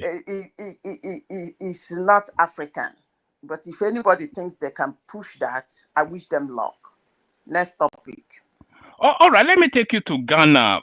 Previously, it's a sequel to a hit movie. So the movie started. The original movie was Ghana Must Go, but the sequel now is Ghanaians Must Go. So the Ghanaians now up in arms that we are stinking out their country, constituting a nuisance, and corrupting their citizenry. Nigeria must go. Even the president of Ghana has come out to speak on it. So what are you then making then of this xenophobic attitude from the Ikaites and whatnot that they have over there? Okay. The Adjuas and whatever it is they are called over there. Okay, you see, I like the fact that you said there was a time it was Ghana must go, and now it's Nigeria must go. One man. There is nothing absolutely wrong. Okay, let me not use the word absolutely wrong. Let me use the word it is normal for citizens of a country to demand that foreigners leave their land. Whether that is right, I don't know. But one thing immigrants or migrants or whatever you people call them should understand is that every citizen, every nation have a culture and tradition. The citizens have a way they get things from their leaders. When foreigners come, they come with their own ways. And where the citizens want to put a full stop, the foreigners will put a forward. They don't like it. Most times, if there is crime or something goes wrong, they blame the foreigners. It's normal. And they want them out of their country. The only thing I say is that I will always tell citizens of countries and their leaders to try as much as possible to be a little bit civil about it. In the sense that, don't generalize. If you think there is a foreigner in your country that is constituting nuisance, bundle him and throw him out of your country and ban him from entering your country. It's not going to cost anything. Don't do it the way United States do it. Do it in a different way where it will not cost you money. Bundle them, put them in a plane and throw them out. It's as simple as ABC. Instead of generalizing it and saying, oh, these people are so bad, they do know. There are some nice people out there, among them too. So that's all I ask. But for me to sit down here and start trashing Ghanaians because they say Nigerians must go, I wouldn't do that. Why would I? If they think that they are foreigners in their country and making them very uncomfortable, it's just normal. You come, I'm struggling to be the hip hop star in my country, and you come with your all 10 over 10. Meanwhile, I'm the hip hop with 6 over 10. Then you're walking into my country with 10 over 10. Definitely, I'm gonna be uncomfortable. That's normal. I'm not gonna trash them about that. But the only thing I ask is that if there is anybody who is a foreigner in their country that is doing things wrong, they should throw him out of their country. Chicken now. It's not something anybody should debate about. I don't even know why we are discussing it. Chasing the whole a particular tribe and bringing them a particular nation, bringing all of them and say you must leave my country, actually sound very uncivil. You know them. You know you have your police, you have your military. Pick them among them and throw them out of your country. Period. And when others see that you are throwing the evil ones, they maintain if they want to stay. But if they continue, that means they too don't want to stay. You throw them out. Zita, let me say this real quick. In the 80s, when a certain ethnicity in Nigeria was so known to be the carriers of heroin, cocaine, and all of that to Europe and America here, nobody stereotyped them. Nobody stereotyped them. But suddenly now, because certain people are known to be doing, or they're known to be more in that trade now, or let me not call it trade, in that illicit thing that they do, they now have to label them. You see, it just boils down to But nobody is ethnicizing it now. that's what is going on in Ghana, and that is what I don't understand what you're saying. Yeah, that's what some people are doing online now. I mean, if you are you following what is going on in Ghana with the way they've been exercising it? They've been saying what did they say? Just say I don't mention. You know what I'm talking about. What I'm saying is, it's a certain group that has been accused. But rational mind, we all know the genesis of this now. We know the genesis. So why are we shying away from it and just let us tell the truth? It's not about drug. We knew how this thing started. It's not just drugs alone. Well, so why are you not bringing that certain ethnicity in the 80s, whatever? Yeah. I brought it up because they were known to be the ones. So most of the ones. It's not. We knew. We all don't always bring stories that are not related. Don't say stories. I'm telling you what happened now. I don't even know why people on the platform are not speaking about it. We knew how this thing started. Can we move on? Who has turned to this moderator now? Interject me, please, Remy. Interject what you want to interject. So, rational mind, what you are bringing together, they are not related. So, don't. It's not a drug. We knew how everything started. So, Remy, why don't you tell us how everything started now? Why are you are part of the problem? Tell us how everything started. We all know this thing started. Let me tell you, this thing started. Hold on. They said there was a video. Wait now. There was a video where one Igbo guy said he bought land about 250 acres in Ghana that he want to establish an Igbo kingdom. That they will have a Igbo market, they will have palace, they will have all this. That was what started all this outrage. That why should you come from your country and come and establish a kingdom in another country? Have you listened to him? Hold on, please. Hold on. Have you listened? Have you listened to him? What's your name? Listen to who? Have you listened? Have you? Hold on now, please. We are having a conversation. Hold on. So that it doesn't spiral out of I have that say, and then round off your interjections, Simba, and then we go back to Zita. So, Joel, say what you want to say. Give a short response, Simba, and then Yes. we go back to Zita. Thank you very much. Simba, in case you don't know, they've interviewed the guy and he refuted all these things you're talking about. So the thing there is I that bet when what you look at Joel. Hold on, Joel. He can't refute it now. It was caught on video now. Saying Exactly. Why yeah, somebody so say what you no, heard no, you no, no, saying no. and then you refute it? See, one man. This is the thing, right? The way people perceive what someone says is different. He did not go to say that he was going to be the king. He denied it, right? So, but people came in and made, But he made it said so it. We heard flowery. him. We Hold heard on now. him. Joel. What did he You cannot. say? No, He hold said on. it. We heard him on video. Remy, wait. What did he say? Not Remy, who is the other person saying the man denied? So what did he say that made them to call him for an interview?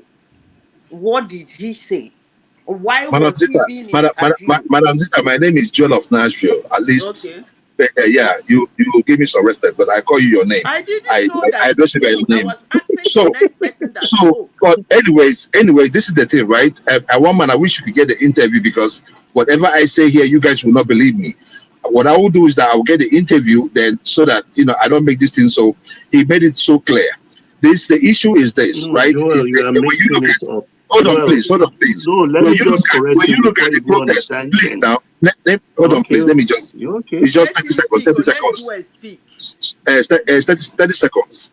When you look at the protests, right, you see that it is something larger than what we are just presenting here. Look at the placards. They talking about Ashawo, they talked about drug, they talked about different things that they say Nigerians are doing over there. Okay. So We are let's done. not just speak about the something that started everything. Okay, thank you. Okay. For everything on earth. Hold on, Zita. Let me just give a bit of backdrop to what's yeah. Sorry, let me get to the volume. Have I got the volume? So just one second. What's all this?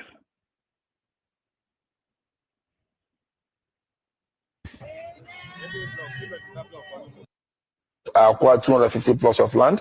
My reason of acquiring this land is to build Igbo village in Ghana. I call it Amandi Igbo in Ghana.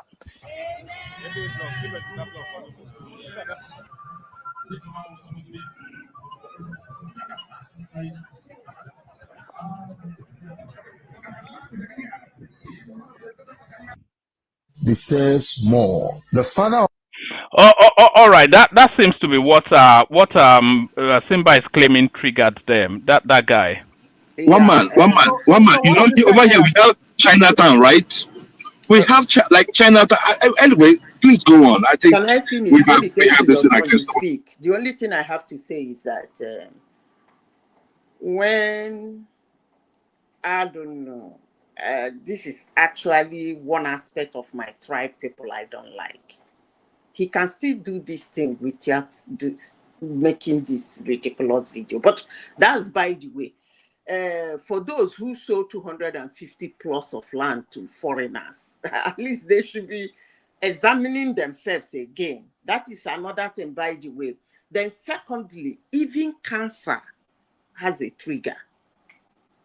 You might have cancer in your body for several years. Just one thing will trigger it. So whether they're carrying placard of prostitution or whatever that people, Nigerians are doing there, this was the trigger. Because that thing came after this man made this stupid video. But for me, I should be telling, for somebody saying they have Chinatown in the US, I mean, that's the same thing I just said few minutes ago. You don't bring things in a land where the environment is not the same. where the rules and It's regulation is not the same. even Igbo We village. are Is it the Africans. same as Nigerian Hold village? on. We Why are can't he say he Can I want to be the speak? Nigerian village? Why is the Igbo Please, village? Why would you say Nigerian village? Why would you say Nigerian village? Can I So speak, why please? is it not say that China village? Yeah, there's Ghana village now. All right. Let's Zita land so that we can just move it on. So, Zita, yeah. whatever he wants to call it, the important thing is that we are Africans. And for you to come out and buy, I don't even know who sold that number of plot to him anyway. And then that person is saying this kind of a thing. It sounds like a threat. And nobody takes that. No citizen, no indigene of any town, any city, any nation will take that kind of rubbish. So whatever they see there, they take. I don't care. But the only thing I'm trying to tell my Ghanaian government is that please make it very civil. Those you think that are constituting nuisance in your country, and no, if care is not taken, one or two people will buy in this rubbish demonstration that doesn't have any head. Zita, even let me tell you, one of the allegations they said that he. Simba, Okay. we have to move it around. It's just Okay, just give me 30 seconds. One man. It was even alleged that it was the one importing Nigerian girls for prostitution and all those things. That was those are the allegations against the same guy. Okay, so you understand? And I don't want to even because you know they were the one ethnicizing it. It's not even Nigeria. I don't even know why Rational Mind is bringing that one. They were the ones saying these are the group of people that are noted for this kind of vices that they are doing in Ghana. Okay, no problem. I don't even know why a Nigerian girl should go to Ghana to do prostitution, but for all I care, Nigerian men are richer than Ghanaian men. Anyway, these are just bullshit and mumbo here and there. Let it be. But the only thing I'm asking Ghanaian president is that if he find anybody who is doing anything that is causing chaos in his country, he should put the person in the next available plight and throw him out of the country. We shouldn't be discussing this. Get him out of your country, full period. Which one is difficult to understand? Instead of demonstration here and there, the land should be, they're giving back the money he used in buying the land and throw him out of the country. Come on, man. So that other Nigerians that have gone there for a better life or for a change of environment or for anything should have their peace. You shouldn't be screaming over this. Yes, hold on. No more interjections. Zita, thank you. It's just to move it around. You can see how populated the room is, so we can move it around quicker. We go on from Zita to Baba. So Baba, let me be a bit more rigid with the timing with you, Baba. Floor is yours.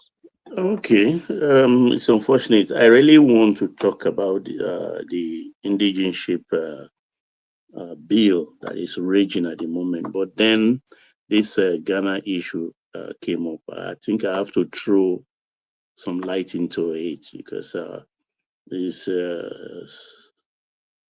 story I know very well. You see, that tape you played, like I said before here, that tape was 2012. 2012. When Chooks conceptualized this easy ship and things like that, there were two factions. Chooks stays in East Legon, and the other faction stays around the Dansuma area. So he used, it was like a campaign. It was like a campaign to say, okay, this is what I'm going to do, this is what I'm going to do. Because it was a tussle. Was a tussle then, though in a foreign land. But at the end of the day, Chooks actually gained upper hand. No doubt about that. But that tape was 2012. But somebody has dusted it up. And there is speculation that it's the other group that are still warring the whole thing up because they also have their own Igwe. So there are two of them, but Chooks is the one that has gone as far as penetrating the government in Ghana. So that is the genesis of that. He didn't buy 1 acre of land, nothing. The MP for that area, Sam George, who is now Minister of WhatsApp, has come out to debunk that. He didn't buy any 1 piece of land there. You understand? And Sam George also is a friend. He schooled in University of Benin. So he's like a warrior boy himself. So a lot of things. So let's put things in their proper perspective. Yes, there are a lot of issues. Let's talk about the ordinary one. Look, there's a problem. The Ghanaians are against the Nigerians doing petty trading, barbing salon, selling this, selling that, spare parts and everything. It's against their law. And they have an association in Ghana nationwide of traders. But then the ECOWAS protocol permits that.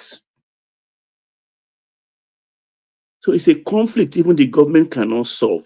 Because if you are in ECOWAS, you allow free flow of people and free trade. But then the traders, the Nigerian thing, they gain upper hand in anything they want to do. So they are marginalizing their own land. Because if you go to Kumasi, in Magazine area, almost the shops there are owned by Igbos.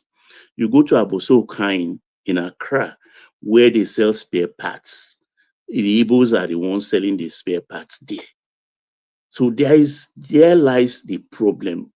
Forget other factors, you understand, which are basically there also, but these are the main issues.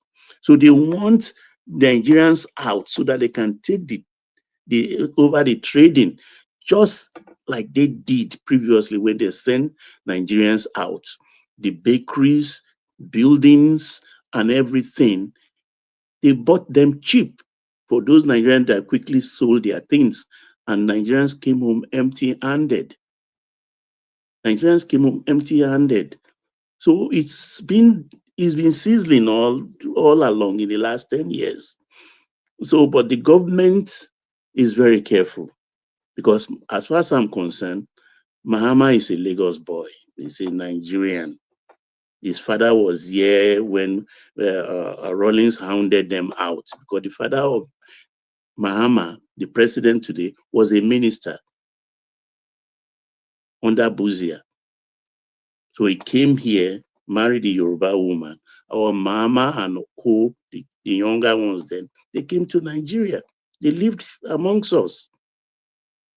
Even Mahama was teaching in Calabar. He was a teacher in Calabar, apart from staying with the stepmom, whom the father married from Ofa in Kwara State. So that's just as far as I can go about that. So there is no problem. We are brothers who solve it. You understand? Ghana is the nearest English-speaking countries. It's just that they will moderate. They themselves, they will bring themselves. Because the streets where I first bought a house, it's Orange Street. The local government came to me, want me to change the name to my own name. But I will not do that.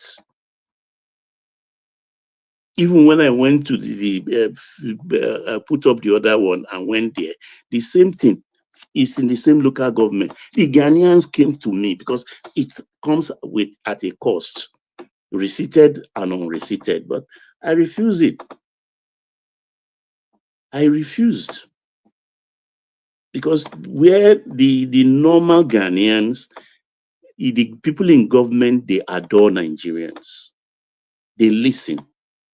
But then the masses, the women particularly, they love Nigerians. I married one. You understand? But there are a lot of nasty piece of work of some of them, taxi drivers, artisans, and things like that.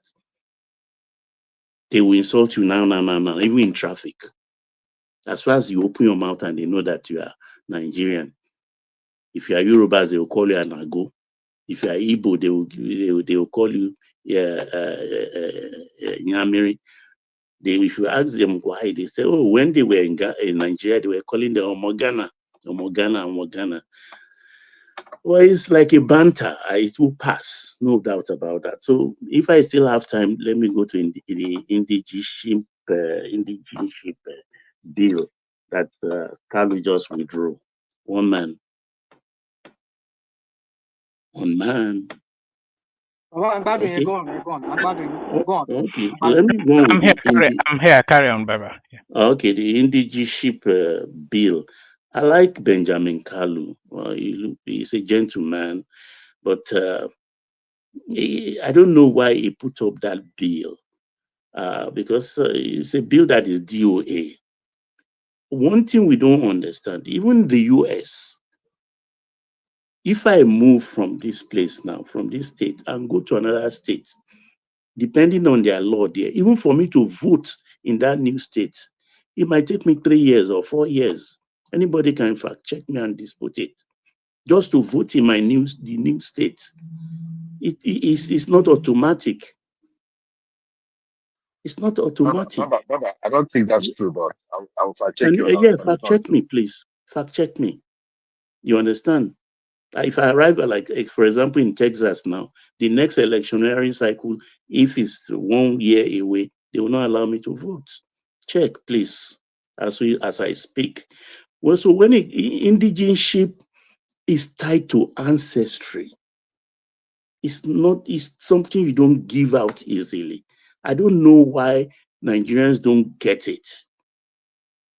And I don't know why this fixation on Lagos State. It's not today. It's been there. 70s, 80s, 90s, now no man's land and things like that. And you don't come to a space. Look, I relate well if I go to the East because I know I'm not an Easterner, even if I have my other half who is an Easterner. But from Aaron Dizoku to Okaititi to Isi Kenesi to Isi Kwato to Umoji to there is no place I don't know. I'm very comfortable. I knock doors there. I don't stay in hotels. I respect the culture. I respect the people. And I believe they love me. So when you come to a place and start to pour dust in the people's eye, it's not fair. Let us put it in the proper perspective. They pretend that, look, 2 days ago, during the heat of this, a guy got his car vandalized, one or Carrefour.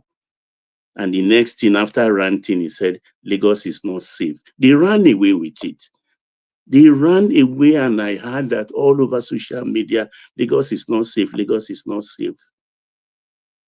But then we know, relatively, Lagos is at least one of the safest states in Nigeria today. We know what's happening in other states. And like I asked those I discussed with, bantering with them, I said, okay, no problem. If it's no man's land, when Eleko of Eko dies, let everybody come and contest. Or when the Olu of Ikeja, or Solo for Solo, or Ankara of Badagry, or Uniru, let them come and contest if it's nobody's land. This is about ancestry. It's not just about a piece of this thing. So what Kalu should have done is about residency. Even as we speak, when you talk about United Kingdom, we know the 4 ethnic groups that are in that kingdom. You can't go to Wales or go to Scotland and pay the same fees as a Scot. The Scots they pay less, even if you are English. Yes, fact check me. If you go to Scotland to school as an Englishman, you pay the normal fee. If you are paying £8,000, for instance, a Scot who is an indigene will just be paying paltry £3,000. We are not doing that. The Constitution will not allow that. So there is something about indigenship, the indigeneity, and ancestry. So we have to be very, very careful. Baba, you said something will not allow that. What do you say will not allow that? Who? You said something will not allow that, like they do in the United Kingdom. No, our constitution is not, it will not allow that. To say the best they can do is I get bursary allowance when I'm going to any university as a Lagosian.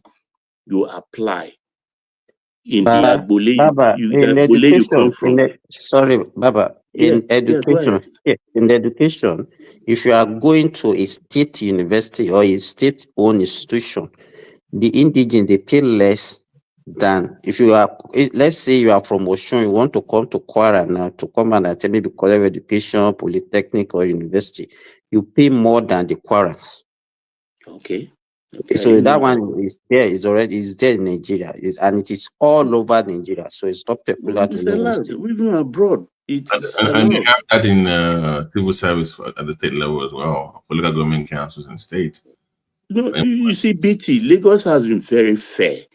Too If you fair. go to Alausa, for instance, most women there, even level 12 officers, everything, you hear mama this, mama that. Some of them are Onitsha women.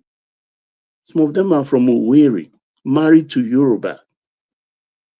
Baba, in Ekpe now, in Ekpe, the General Hospital Ekpe, my classmate is the medical director and she's Igbo.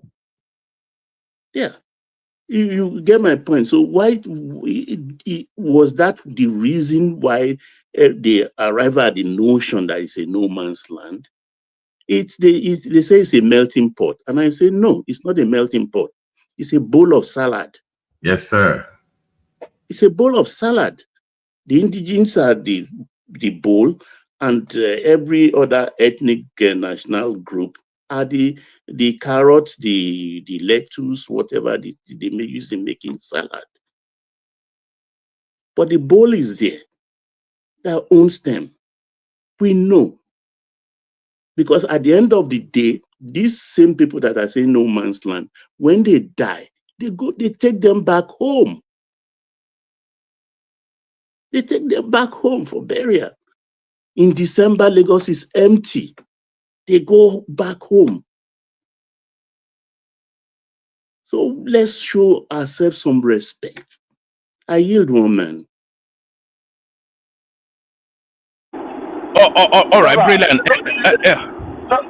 Sorry, sir. I just want to say something to your brother. Baba, in December, Lagos never empty.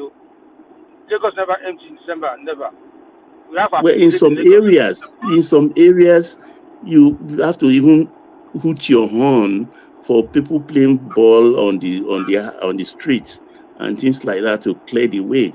In not all areas, but in some areas in Lagos, because Lagos. Woman, can you check your DM, please? In the Yes, I did check it. So thank you. Let me say something to Baba. Baba. No, before you say it, let me just, Mampino, you can say it. Let me bail out and hand over to you, Rational Mind. Ade Demola, that's the super chatter. That's Ayo, also a super chatter. That's Prince Daddy as well. We set a target of 5, so we need 2 more to super chat towards the stream. I was going to go to Oriola next, but he dropped. So Remy goes, Joel of Nashville, Simba, Kenny. But BT wanted to just to take a moment to say something. So just 1 minute, guys. Yeah. So BT gets that window, and then we go back to the other Remy, Joel, Simba, Kenny, and then if BT is still with us, which hopefully will be, then it comes to him. But thank you, everyone. See you tomorrow. Over to Rational Mind to bring it up. Yes, sir. Just for 1 minute, I just want to praise the government of Ogun State on this program. I know I've been had on my governor for the past year, and it surprised me again last week when we signed our garment deal, which makes Ogun State the biggest producer of garments on the African continent. 1,000 pounds or tons. Yeah. The Indians, yeah. On a daily basis.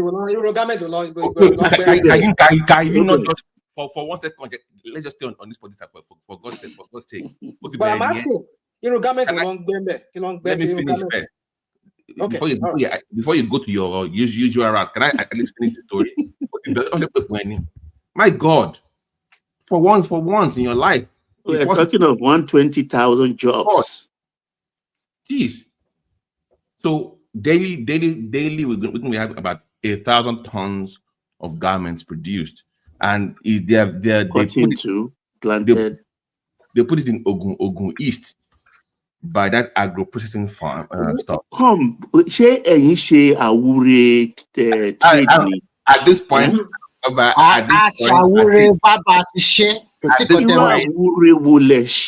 because the Akilode. So for the last 6 months, is on the roll. So it should continue. Continue. Even Dangote is going now to build a deep sea port in Ogun State. Well, the lady, what's the pharmaceutical lady's name now from Enugu State? She's building a pharmaceutical company in Ogun. Everything Ogun. And also, is that the only one? What about the refinery? Also, we are also getting a brand new medical school. So what I wanted to beg is that because my friend from Katsina was mad because he said they had all these things in the 70s and 80s, and he was blaming Buhari for destroying that industry when he came in. So, and I said, why can't you collaborate with Ogun State in supplying them with cotton the same way you have deals between KB and Lagos when it comes to rice production? So once we can have that, but that will help their state. So, but my thing is, Ogun State is doing well. We can do more, but so far for the last 6 months, I have nothing negative to say about that Abiodun and them just it's something else. Thank you. RM. Negativity. Give it to us. No, there's no negativity. It's a continuation of good news. I think it's my turn. It's the moderator now, so I don't think you will have time to. Yeah, I'm kidding. I'm kidding now, but yeah, go ahead. Let me. Okay. Remy, hold on now. Remy, hold on, please. It's going to be your turn. When I'm done, I mean, it's going to be quick. I'm going to be quick. Babati, I know maybe you are just joking, but what you said, it's okay. Let me just leave that. Let me just let it slide. Because I was only asking you, I'm just saying that in jest. No, yeah, I know, but because I was in the middle of the story. I didn't even finish the story yet. Okay. That's fine. But to stop, like, we've had issues with people buying all these things from China and they clean local big business. And that was one of the things that I didn't think it was going out of fashion because people were shipping from China and all those things like that. So if you can make it locally where we cut off that supply for the whole of Africa, and people are coming into your own country to learn, because you're going to have institutes as well to train people how to make all these things locally, and so that is jobs right there, opportunities. Yeah, that's job. I must say, you see, Babati, I wanted to ask a bad question, but this will be brought up now. Don't get me wrong. I'm not a killjoy. I'm not somebody who is just a sadist, who just doesn't see anything. But it's just that, when these people, Nigerian people in leadership in Nigeria, when you do stuff, they only pay lip service to it. Yeah. And then after they are gone, we find out they go through that. Oh, it was just. I agree with you absolutely. Do you know why? Do you know why I brought the story up? Do you know why I brought the story up? Because they signed the deal and it was backed up by Afrexim Bank. So I know that is guaranteed deal. It was like some kind of MOU. It was actually signed with Afrexim Bank in the room. So I know this is legit. This is legit. Okay. All right, we'll see. Time will tell. So, Baba, let me ask you a question.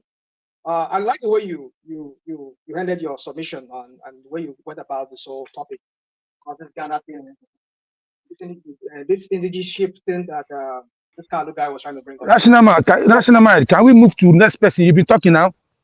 Hold on, now. It's the question. Let's move to the other person now, please. Come on. Can you allow me? Can you allow me to just ask a question? As a question, I'll come to you. We'll come to you. But real quick. Yeah, but we don't have all the time in this one. What is going on here? What is going on here now? What is going on?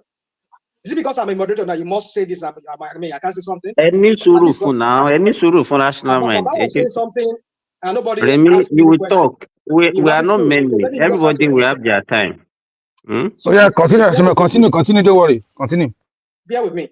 So Baba, I like the way you give your submission, but my point is that with the way you said it, of course, Lagos is people owns Lagos. I'm not subscribed to that crowd that some people say it's no man's land. But why should we go to this extent of trying to disenfranchise people just because they will not vote for your political party? Because you see them as a threat. Because they have their own local champions. Yeah, so why do we have to go? Don't pretend you've not been hearing the insults. No, that's what I'm saying. It really hurts. I acknowledge. You understand? No matter the level of one's, I acknowledge.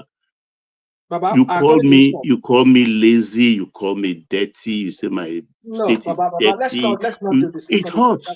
Forget whether it's banter or no banter. It's not nice.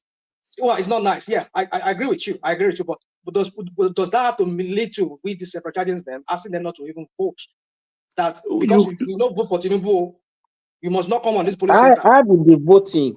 Indigenization does not. You can vote now. You don't need to be an indigene before you can vote now. So why did you bring the voting in here now? Remy, go on. Just say. Sorry, sir. Rational mind. Rational mind. I want to say this, please. See, no, you cannot say, hold on to that thought, I beg, because some people have been saying that. No, just 4 seconds. Based on what you say, just 4 seconds, please. Let them carry on. Let them carry on. Baba, thank you. There's a force, there's an election they're doing in Southeast. It's from local, they said 1 king local government election.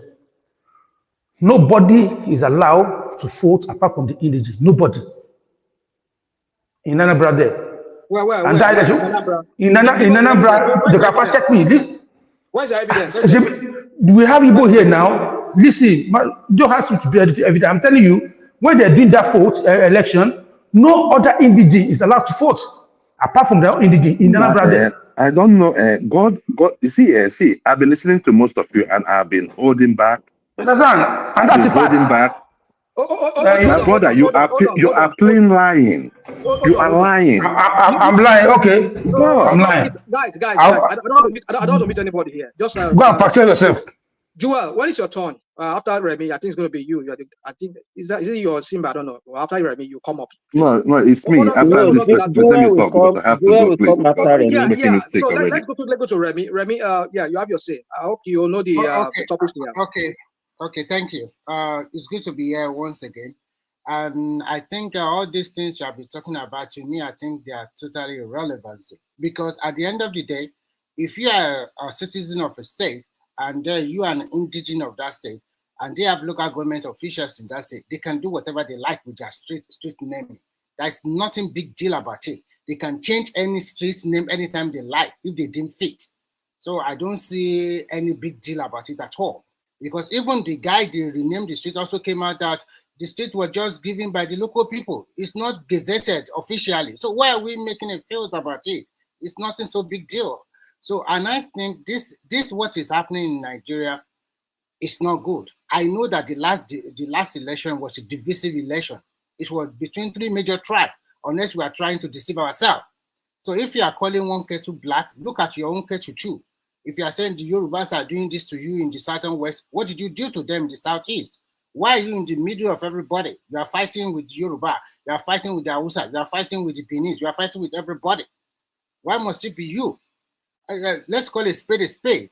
What has been happening all over the world? I'm not saying it's only the Igbo that are committing crime. The Yorubas too are committing, but they have more people in this extraction that are doing something terrible.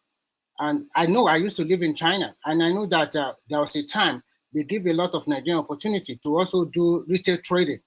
But when they wanted to be doing their shenanigans, they kicked them out. They deported almost all of them. That's that country for you. And I think what Ghana should have done, I totally agree with Madam Zita. If you think some immigrants, they are not doing the right thing, kick them out, set them packing away. That is the right thing to do. They are the owner of their country. They can do whatever they want. If Nigerians do that, Nigerians say, oh, what Ghana have done is not good, they can as well do the same thing and kick Ghanaians out of their country. At least before, Ghana Must Go was very popular in Nigeria. And those people left when Nigeria started shouting, Ghana must go. They started packing their load and they left. You cannot go to another man's domain and want to be a lord in that domain. No, it's not done. It's never acceptable. And to be frank with you, we Nigerians, we are the architect of our own downfall.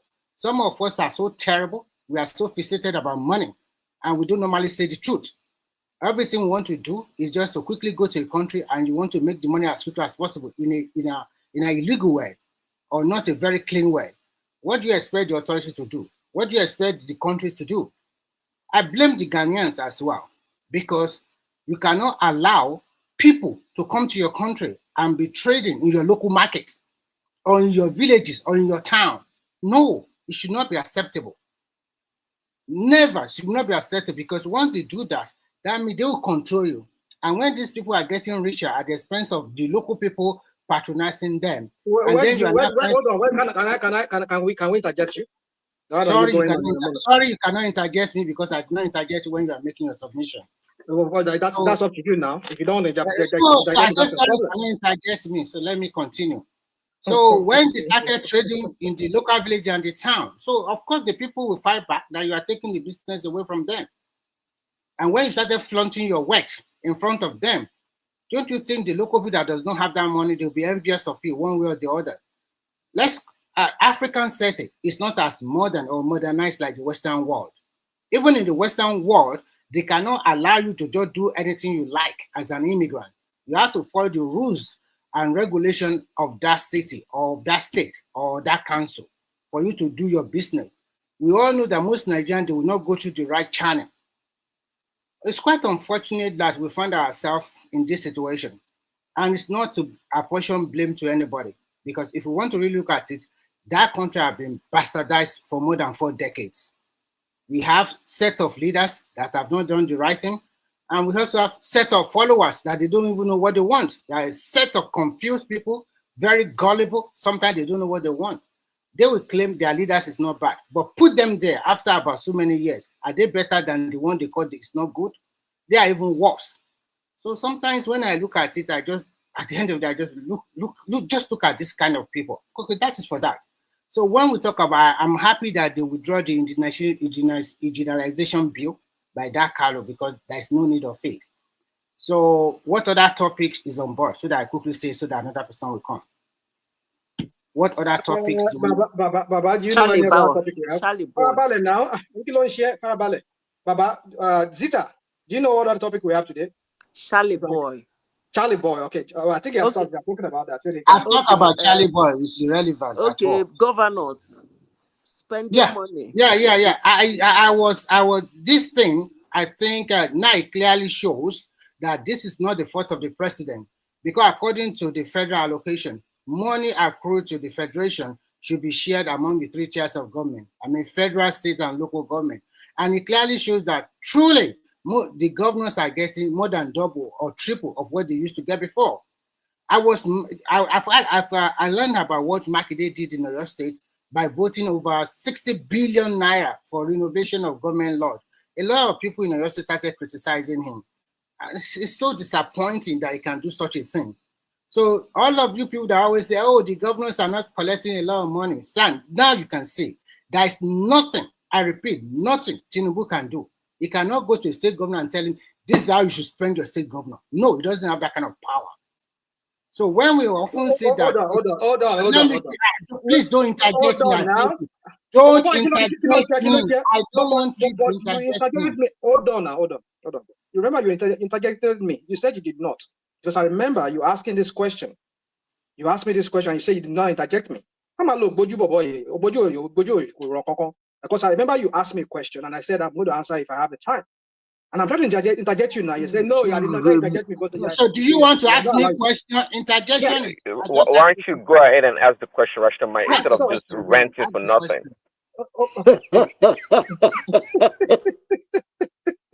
Ask the question and then I should take it along. You can ask a question. Okay, just go on. Just go on, please. Go on. So you say now. No, I wanted to ask you a question, but don't worry. Just go on. Just go on, please. So what I'm just trying to say in a nutshell is very simple.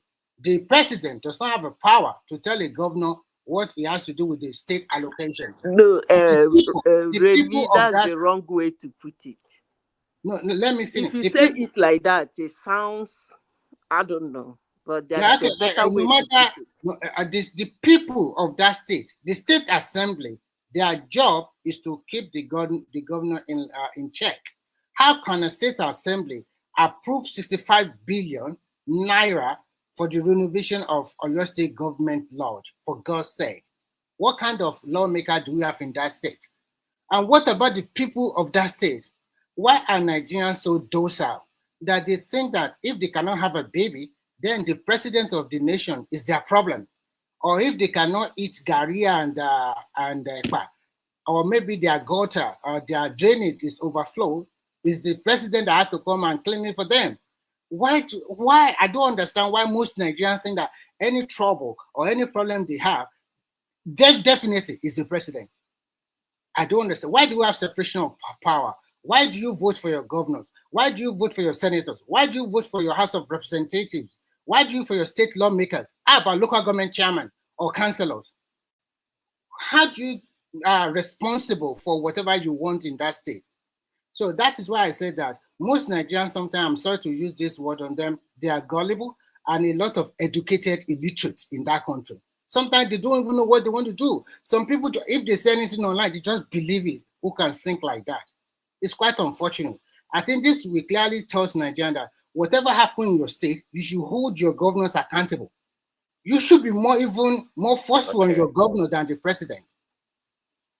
Remy, sorry, but you said this all the time, and my response always is that the people know what they know. Okay, this idea that they should go to their local governments and demand of them, it's not a reality yet because people don't know any better. We all know. Look to the federal, look to Tinubu for everything. Do what you're saying is correct, but if people are not, they are not oriented to that point to know. That's why they lose the election. Well, okay. That's why they lose the election. Because what you're asking for, I think over time is going to get better. When people become more empowered and look to their problems locally, they're going to have better governance and better, do you know why it's not going to be better, Prince Daddy? Because at the end of the day, as a governor, you just sit down there and collect your money from Abuja on the 25th of every month. You don't need to put in the work. You just relax there. No matter how much they make all over the federation, something will get to you. But the moment it will change is when I thought the local government has been empowered right now. I didn't know giving the local government power to make decisions and give them allocations also. Yeah. So why is your state not boiling? Yes. Why are people keeping some of them criticize the government and that is over.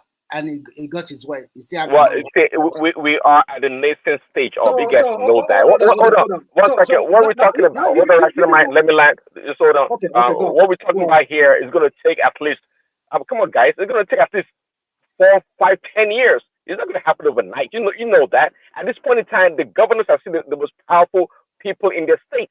They run all their affairs in the state. You guys know that. In fact, to me, I would think but then now you people, you had this guy. Don't get me wrong. I'm not saying I'm not supporting him what he did. But when Wike did what he did, twice we saw what he did here, renovating. You people did not come here and start having this. Can't you see what Wike said? Suddenly now, somebody in your opposition now that does not follow your Tinubu. At least we know that maybe they can land. At least we know it does Ojuaye. It's not for Tinubu, even though we know he was for Tinubu. Suddenly now, people are jumping on him. They are jumping on him now. But when your Wike was doing it, you people did not say anything. No. Okay, I want to give you. Is it Wike that we are discussing today, or the reason why I bring up this is because these people are fond of doing this crap. They always come here. When it's other people, they will jump on it. But when it's their own person, is it not in the same River State that they said? Let's continue. Let's continue, please. I will quickly talk about what Rashidam just brought up.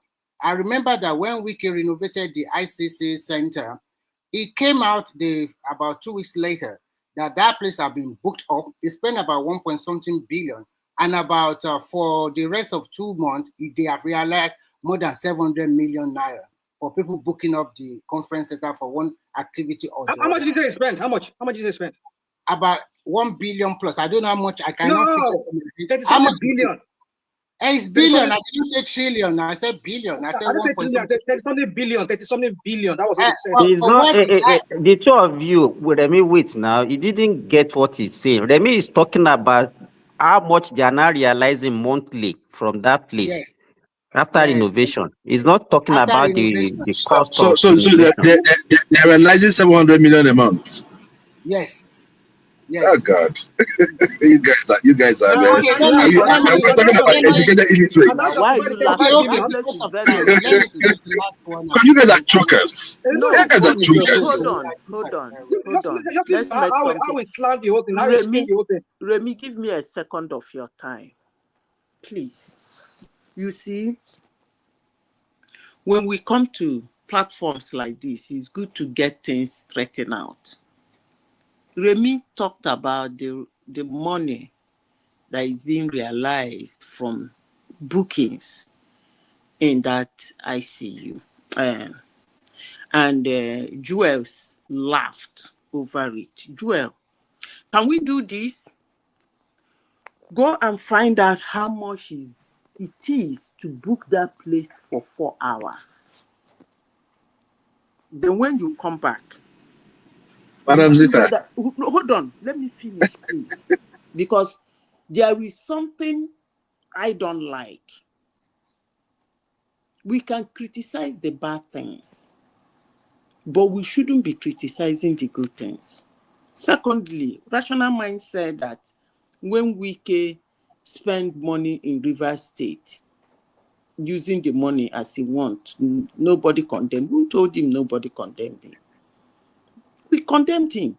And that's one of the reasons Amechi came the third time to say that they do what they do because we don't stone them. And I repeated it here again. But to say that that amount Remy called is ridiculous, I'm giving you work to do. He does not even know how much they were used to build the place, renovate the place. We cannot. He does not know how much they were used to renovate the place. Please. Come on now. If it is that expensive to book, you have to put it up to that standard so that people can pay that money. What are you talking about, Zita? I mean, I don't understand. Like she's just talking, I'm just listening. Like I don't understand. And your school, and schools around you are on strike. Can I take back my flaw so that I can go continue? and check how much it is to book that place for 5 hours. Then we come back, we discuss. Okay, we're not talking about booking it. We're not talking about booking. We're talking about the money it takes to renovate that thing. Can I take back my flaw? Okay, go. And I said, for you to be charging that kind of, hold on. I said, for you to be charging that kind of money, you need to invest a lot of money to put it to the standard that people can pay. That's what we're saying. That's not what we're saying. You can see 3 billion naira renovator, still charge that amount. That's what we're saying. So let's not do this about we always do here. Okay, let me take back my flaw, please. When there is a project in Nigeria, it's good for the country. There will be people that will do a lot of work, whether they are constructing an event center, roads, or maybe hospital and the rest.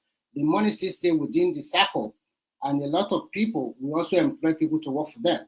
So the last one I want to talk about is what is going on in the politics. I remember that I said that they know that Obi will be playing double, and that is why they have already lined up another person for Atiku to be Atiku VP. And at the end of the day, things are started unfolding. And if I'm right, I see this Baba Dasi Ahmed to be the presidential kind of Labour Party recognized by INEC, the faction recognized by INEC. And if Obi take the bait to go back to PDP, it's rest assured that they are not going to choose him as their presidential candidate. That is 100%. I'm 100% sure about that. So this clearly shows that if you have an opportunity, or you are an opportunist, and you have the opportunity, you do not grab it at first time, that is the end.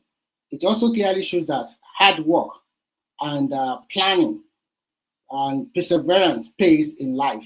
Everything you want to do in life, You should plan for it, organize yourself very well. At the end of the day, you will smile. Thank you. Thank you, Remy. All right, so we go to It's me. Joel. Thank you. Yeah, Yeah. you can flow. Thank you. Thank you very much. Good morning, afternoon, evening, wherever you may be from. Joel of Nashville. Please, rational The mind. one Can you man give? We show. need to know the time everybody is spending. Rational mind. It has I'm been happy to, like one man. Hold on, Joel. Like one man said, I'm happy to be strict on time, but then go on. I'll give you time to speak, but I will have to stop you at some point if I have to stop you. Just go on and flow, please. I didn't understand what you say. What I said is this: that I'm going to be very strict on time, but I'm not going to limit you on a particular time. But if I have to stop you at some point, I will have to stop you. But just go on. Okay. I'll try to be fast. Thank you very much. First and foremost, before we go into the talking point, I would like to address some of the speakers we had tonight.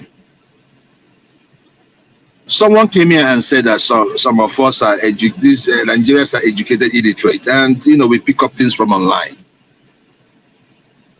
And these are the same people that get their things from online. I don't get it. The hypocrisy is just too much. Somebody came here tonight, which is Simba, I believe, saying that the man has acquired a 250 plot of land, blah, blah, blah, blah, blah. And I'm asking, what is the problem if somebody wants to acquire land? Was there development on the land before the person came to acquire? Or is the person not paying? Is the person not a human being? In the United States, we have Chinatowns. What is 250 plots?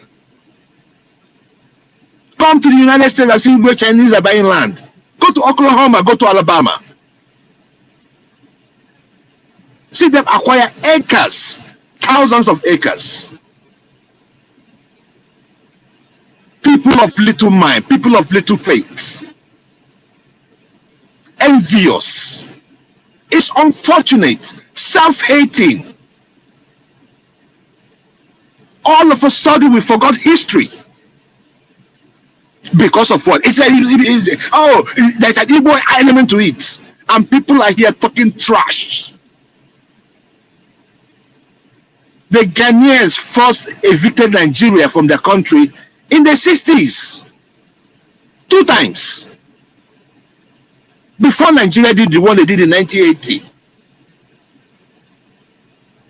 Well, if you are a student of history, or if you are someone that is even conscious of your environment, you should know that the hate Ghanaians have for Nigeria is too much.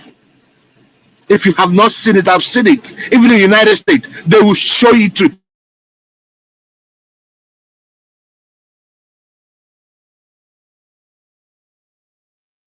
Are you still there? You sing music. Oh no! Have you had it? Because they've not told you. Joel, you drive? Joel, are you still there? Rational mind. You need to time. Rational mind. You need to time everybody. You can't just say you choose your own time. Now. We need to know the time everybody is spending. Hold on. You will speak your time. You have your time. Joel, are you back? Are you back? I think it's cutting off. It's cutting. Yeah. Are you driving? Hold on. Yeah, you are cutting. Rational mind before Joy come back. See, like I said, my own say, let us inform Nigeria properly. You see that ICC, Abuja una they criticize you. Me too. I wanted. Are you hearing me better now? But it took education. Hold on, Joel. You will continue. Let Tinubu your land. So it took me some education to really know what these people are up to. Okay. That's so can you wait for us so that we can come back to that? Can you wait for us?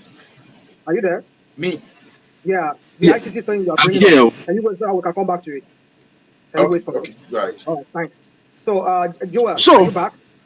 Yeah, thank you. Yeah, I'm back. I think my network is bad. Are you driving? Are you driving? No, I'm not driving. Okay. But where I'm at, the network is bad. Yeah. So this is what. So this thing has been going on. You can imagine a group of people that said that Fela learned music from them. It is so easy, you know, it's so easy to give people tax. But if the country that is hosting us were thinking like you, some of you on this platform, most of you will be in Nigeria. You have no sense of nationhood. You don't have no sense of growth. You see everything from the point of tribe. Someone came out here tonight and said that, oh, in the little group I am in, that they say that Lagos is not Masna. Mr. Man, change that group. Change your circle of friends. It's sickening. Look for enlightened people to debate and have conversation with. Don't go and meet all this Aboro. I don't know where you guys meet all this Aboro. And then you guys will have this conversation and you come out here and say that, oh, the Igbos are saying that Lagos is not man's land. I have not seen any enlightened person. Even online, you guys have started selling the same nonsense because 2027 is coming. That is what you guys do. It is, oh my goodness. Russia don't mind. Even today, I was listening to yesterday. I just went back. I saw this. What do you call him? He's a very dark man, and he was saying that, oh, Hope Uzodinma. I don't like Hope Uzodinma. Most of you know that I don't like Hope Uzodinma. I believe that he's the worst president, governor in the southeast. However, he hosted members of the Super Falcons from his state. And all of a sudden, that Ibophobia thing came up. That's what's his VDMO? That Hope Uzodinma hosted only the Igbo players in the Super Falcons. What is the problem? We have seen Sowolu host players. It has been an old tradition. After the federal government settles you, your state can even come back and say, oh, you are our son, we want to settle you. What is wrong with that? When you went to play, did you play for Ogun State? You played for Nigeria. But if Ogun State decide to honor you, what is wrong? The Ibophobia got to stop. Because sometimes you think that you're hating the Igbos. No. When you are hating the Igbos, you're hating yourself. Because whether you like it or not, they are part of Nigeria. So whether you want to lie, or you want to make it feel, that's not the business. Joel. You see, the thing is this. I remember when Ajaligoko was there, during the throes of that, like this last election, 2023 election. I back and forth to Ajaligoko and some people, even one man. I said, what these people don't realize is that this is how it begins. Somebody who is, mom is an Igbo, papa is a Yoruba man, even an indigenous of Lagos. Look at how they spin the narrative there. And I was saying to them that, listen, guys, the reason why I'm about this matter is because my kids who are mixed race, if suddenly down someday they will go back to Nigeria and say they want to claim to be Yoruba because their papa is Yoruba. These are the same set of people that would say, no, you're not Yoruba. Because you're not, you don't look like us. You know that this last renaming of a street, even when Ambode was, you know when Ambode was there, you know there are some people who are saying that Ambode is not a negotiation. They have to. You always say, what part from my bias. They tell them where he's from. They say that he's like their guy. Say it's not a real true born guy. I mean, I'm a man. So this is how they begin this their bigotry. All the people that are here that are supporting this bigotry, someday they will start on you too. That is what I was saying to them. That you people are supporting this. Maybe you are supporting Tinubu. You are helping them amplify this their bigoted crap that they are doing. One day they will come for you too. They will tell you. Okay, can I want to interject too? Because we interject everybody. I want to interject We don't get time. I want to interject too. I want to interject too because we interject everybody. I want to interject. See. It's not about bigotry or no bigotry. Everybody should know their boundary. That's why this is not time for anybody to cry for anything. You see, I'm in the UK. I never tell my council chairman that oh this land belongs to me or misbehave or call the citizen names or say their city is smelling. So a city or a place that accommodates you because you don't have a gap for yourself, you go there, you do anyhow. So you see anyhow. It's as simple as that. So anybody that wants to cry can cry. The point is that the point is that the issue there is that it's people like you. It is people like you that believe nonsense like that. Because the issue there is it's not there on the streets. I don't know the kind of people you guys meet that tells you that you are smelling. And if you're smelling, somebody tells you you're smelling. It doesn't mean that you're about to smelling. You are the one smelling. Your mouth smell. Your mouth smell. Whether your mouth smell, your mouth. If your mouth is smelling, your mouth is smelling. Your mouth is smelling, your mouth is smelling. It doesn't mean that your mouth are smelling. I don't get what you guys are talking about. Joel, we turn it to fight now. Joel, It's not a fight. Let me ask you. It's just the reality. You come here to shout all the time. You mentioned my name earlier. Are you fucking mad? You mentioned my name earlier. Mr. Man, close your dirty mouth. Come on, get out. Who are you talking to? Okay. You see what I'm talking to? Big mouth. You are entertaining me and you're cussing me out. Are you mad? No. You're entertaining me and you're cussing me out. Joel. What's your problem? Please, you're mad. Kenny, and you, Kenny, too, please. I don't want to kick anybody out. Please. You're entertaining me and you're cussing me out. Can you imagine? Can you guys allow me to speak? Please, no abuse, no going personal on anybody. Everybody's there just to hear their view as to what they see, as to what's going on in that country. So everybody's entitled to their view. If you have to disagree on what they are on the point. Don't go personal, please, Kenny. And I beg you, Joel, please. Enough of this insult. I don't want us to turn the platform today to that. Okay, rational mind.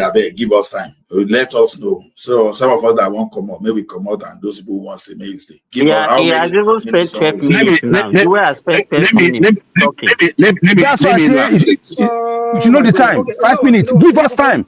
Give us time. We should know the time everybody's spending. Yeah, I will give you time, Kenny. No, we need to know. But Kenny, when you have a moderator that even talk more than the participants, Simba, can you allow me you that is wasting time, rational mind. You don't need to be making comments on everything that everybody is saying. No, don't give me that. I don't need to. My own kind of moderation. You should have known my style. If I see the need to interject, I will interject. Okay, let Joel finish. Hold on, please, dude. I'm trying to say something, please. I might be slow talking, but you say something. Let him finish his talking. No, you're not going to speak. You're not going to finish any point. Allow me speak. Please. I'm speaking before you. Let Joel finish.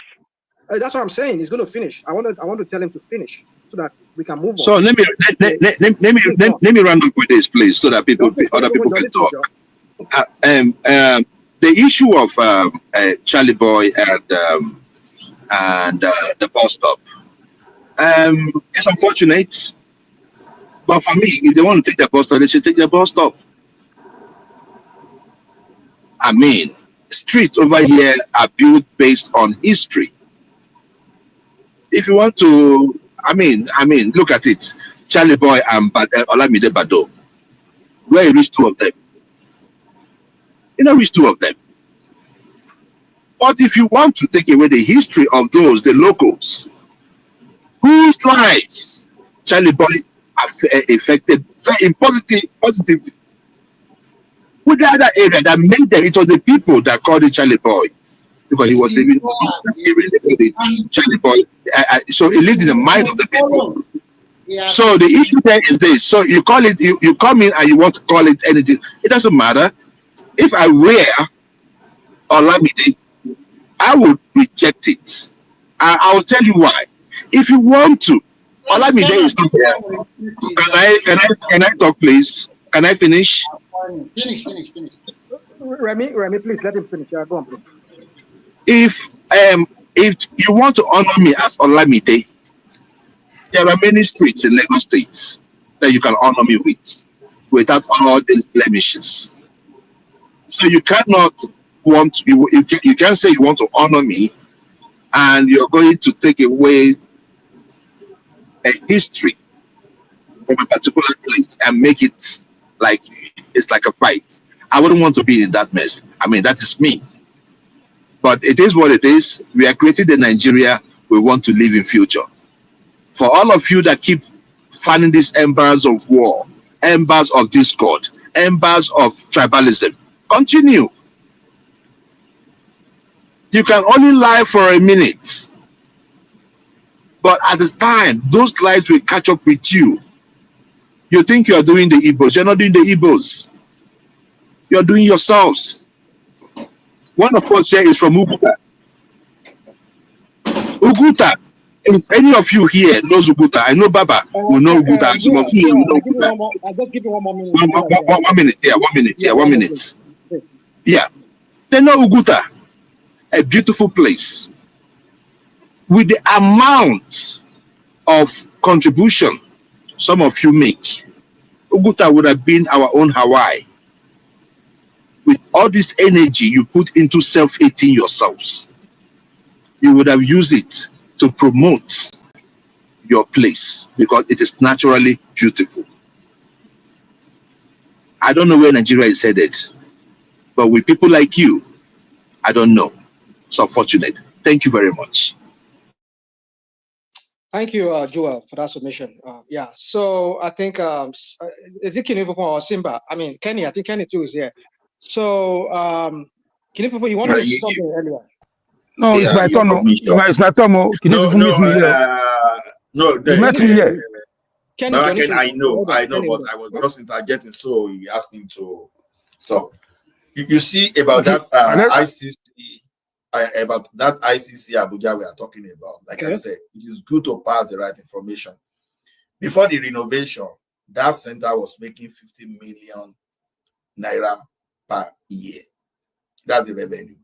But as of now, that place has capacity of generating between 800 million and 1 billion a month. And if that was true, then spending 39 billion to renovate simply means that it was an upgrade so that they can generate more revenue. Imagine if it was true and they are generating 12 billion in a year from that place. So that means that just in 4 years, they will have even had a break even and made more money. So sometime before we just criticize this government actions, I think we need to dig deep. But you see, not understanding the angle where we're coming from, but we're going to debate that, you and I, maybe after everybody's done. Because there's an angle where we're coming from. We're not saying that they're not generating whatever they say they're generating. Well, I mean, at least we don't know the fact as to what they're saying. They only said it. Wike said it. We're going to verify later. Maybe after this government is done, because this government is not transparent in anything. They say one thing, we see another thing. But let's assume, without conceding that that's what they generate. But that's not the point. But when we're done, when Kenny and everybody's done, you and I, all of us will come back to that topic, because that topic is very, very deep than what you're just saying. Kenny, over to you. It's not Kenny, it's me that's supposed to Simba. talk. Not Kenny. All right, Simba, please. I know you have been. Yeah, it's Simba. It's Simba. Well, go on, please, Simba. Please. Okay, yeah, good morning, everybody. Yeah, what I want to say, you know, when you have people that you see that every place they live, everybody is against them. They will say they are against them, but they don't realize that it's the way they behave and it's their attitude that is making you talk about the North, you talk about within Nigeria, talk about every. Where is it that Yorubas, the Igbos, and other tribe are not contesting anything with them in their own space? That they will come to another space, and by the time those people living in those spaces are not complaining, they will say they are tribalistic, they are backward, they are this and that. And that's the same thing they're not taking out of the country. Everywhere they go now, they profile them. And they don't now realize their mistake. Instead of them to do self-realization of what they are doing to themselves, they will not be blaming people. The same thing that they are doing in Ghana now, that they are blaming the Ghanaians now. So that if there is if you say that some people hate you, anytime they rise against you, you know that there must be a trigger. I don't even know. So why are they not looking at themselves and say, okay, what are we doing wrong? Why is everybody against us? Why are they doing this thing to us? But you see some people here, they'll be supporting them. They will be twisting history to fit their narrative. This so-called ethnicity or whatever did not start in Nigeria today. It has been there even pre-independence, and we know what has happened in that country. So for some people to now come here and say it's Tinubu that is starting it, is because he's coming 2027. That is a lie. It's a lie. We know what has happened in Nigeria even 40, 50, 70 years ago. So they should go and look at themselves, check themselves, and ask themselves questions. Why are people rising against us? What have we been doing wrong? So that's what I want to say about that. Then the so-called indigenization, the same group of people that are asking for Biafra, they are not the one passing in indigenization bill. How does that one gel together?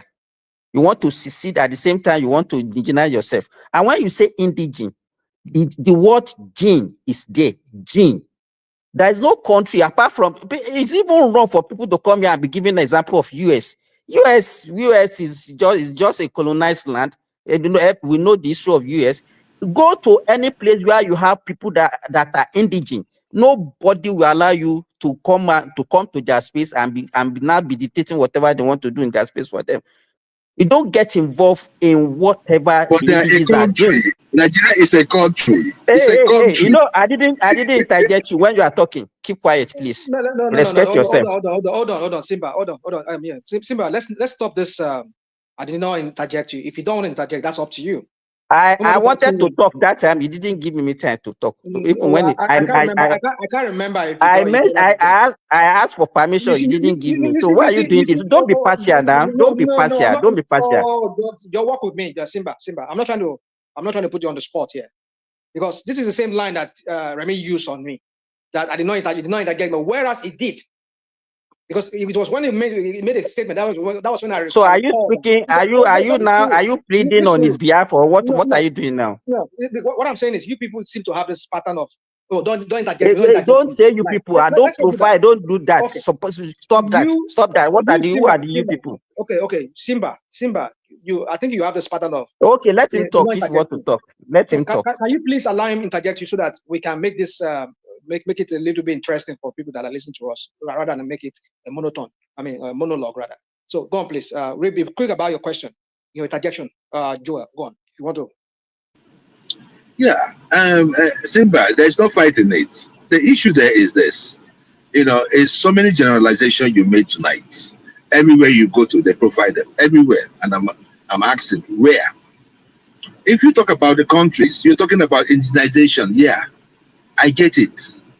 But if you want to make a comparison with other countries, we are a country. I don't want you to get lost in that. We are a country. When you travel out, you're traveling to someone else's country. This is our own country. I do not think that where we are staying, if they treated us the way we are treating ourselves, there will be growth. That's the point I'm trying to make you guys understand. Thank you. Simba, can I just say a sentence? Hold on. Simba, you allowing him? If you want to allow him, that's up to you. I will allow him, yes. Okay. Yeah, okay. Because you mentioned Chinatown, and this guy in question, the acres of land he bought, he did not mention Nigerian town in Ghana. He has a predetermined motive. What he wanted to use acres of land for is for a particular tribe interest in Nigeria alone. And the local people, they don't like it. So as I said earlier, they have a right to send anybody away packing from their country. This is not Nigeria. This is Ghana. Continue, Simba. Okay, so and then another thing. Let us even look at. Let us talk holistically about what is happening between Ghana and Nigeria. Apart from this group of people triggering this present crisis against Nigeria, or this demonstration that they are doing, in the 60s, because I think I mentioned it on this platform before, my father was part of the people who were chased away from Ghana that time. And if I don't want to go even ethnic, because we knew what happened that time because of the civil war that was going on, because the military junta in Ghana at that time was actually in support of, don't let me go there because they will say to I'm being tribalistic now. But you know, anytime what we're supposed to realize is that anytime you are in another space, by the time you are overdoing whatever you are doing, even if it is business and you are flaunting it in front of your host, what you should expect is that they will revolt against you because they don't want that kind of thing. And that is part of the thing that happened in the 1969, because it was actually 1969 that they chased Nigeria away from Ghana. So it was, even the story was not true that it's Nigeria that chased them in 1980 or whatever. They started it first. They were the first to chase Nigeria away from their country. So, and this thing is now becoming a recurrent factor. So I think maybe Ghanaian, the leaders of both countries has to sit down and factor out what is responsible and try and solve this thing so that this thing will not occur in the future again. Because whatever is happening now, they might be thinking that, oh, their economy is better now. They have a lot of Nigerians. They have a lot of Ghanaians in Nigeria also that are working in Nigeria. So if we are not doing it vice versa, it's not going to be good for the what we are trying to promote in the West African Can states. lie interjection. Yeah. Yeah. Okay. Yeah, it's not a matter of that the Ghanaian economy is better than Nigeria's economy. That's not the case. But compared to Ghanaians, compared to Nigerians, we Nigerians can easily overwhelm people.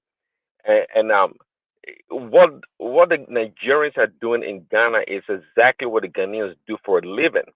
If you're going to extend all the way into their villages, into their countryside to do business, then what is left for the Nigerians, for the Ghanaians to do? So their reaction is kind of normal, believe it or not.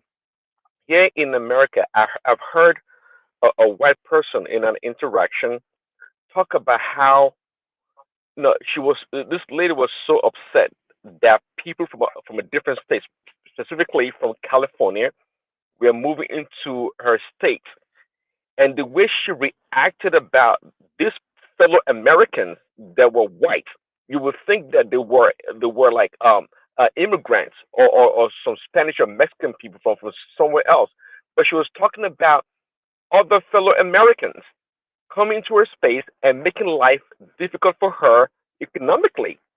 Rents are going up, things are getting expensive. So it's a normal human reaction when they feel threatened economically. Okay, so bringing the two presidents, bringing two people together is not going to solve the problem. It's a recurring problem that will always occur when people that live in a space feel threatened. It's just natural. Yeah, gradual. Can I Okay, say before the issue that okay. Okay, well, okay, because I wanted to interject this Simba before. No, I just wanted to just ask you a question. Go on. Yeah. So, Prince Daddy, this is the thing, right? It is not like we don't have this kind of people in every country. They are in every country. But it is what the system allows to happen that happens. Do you think that we, even amongst the African Americans here, they tell us to our faces that we are here to take their jobs? If it was left to them, they would have done protest and chased all of us away from here.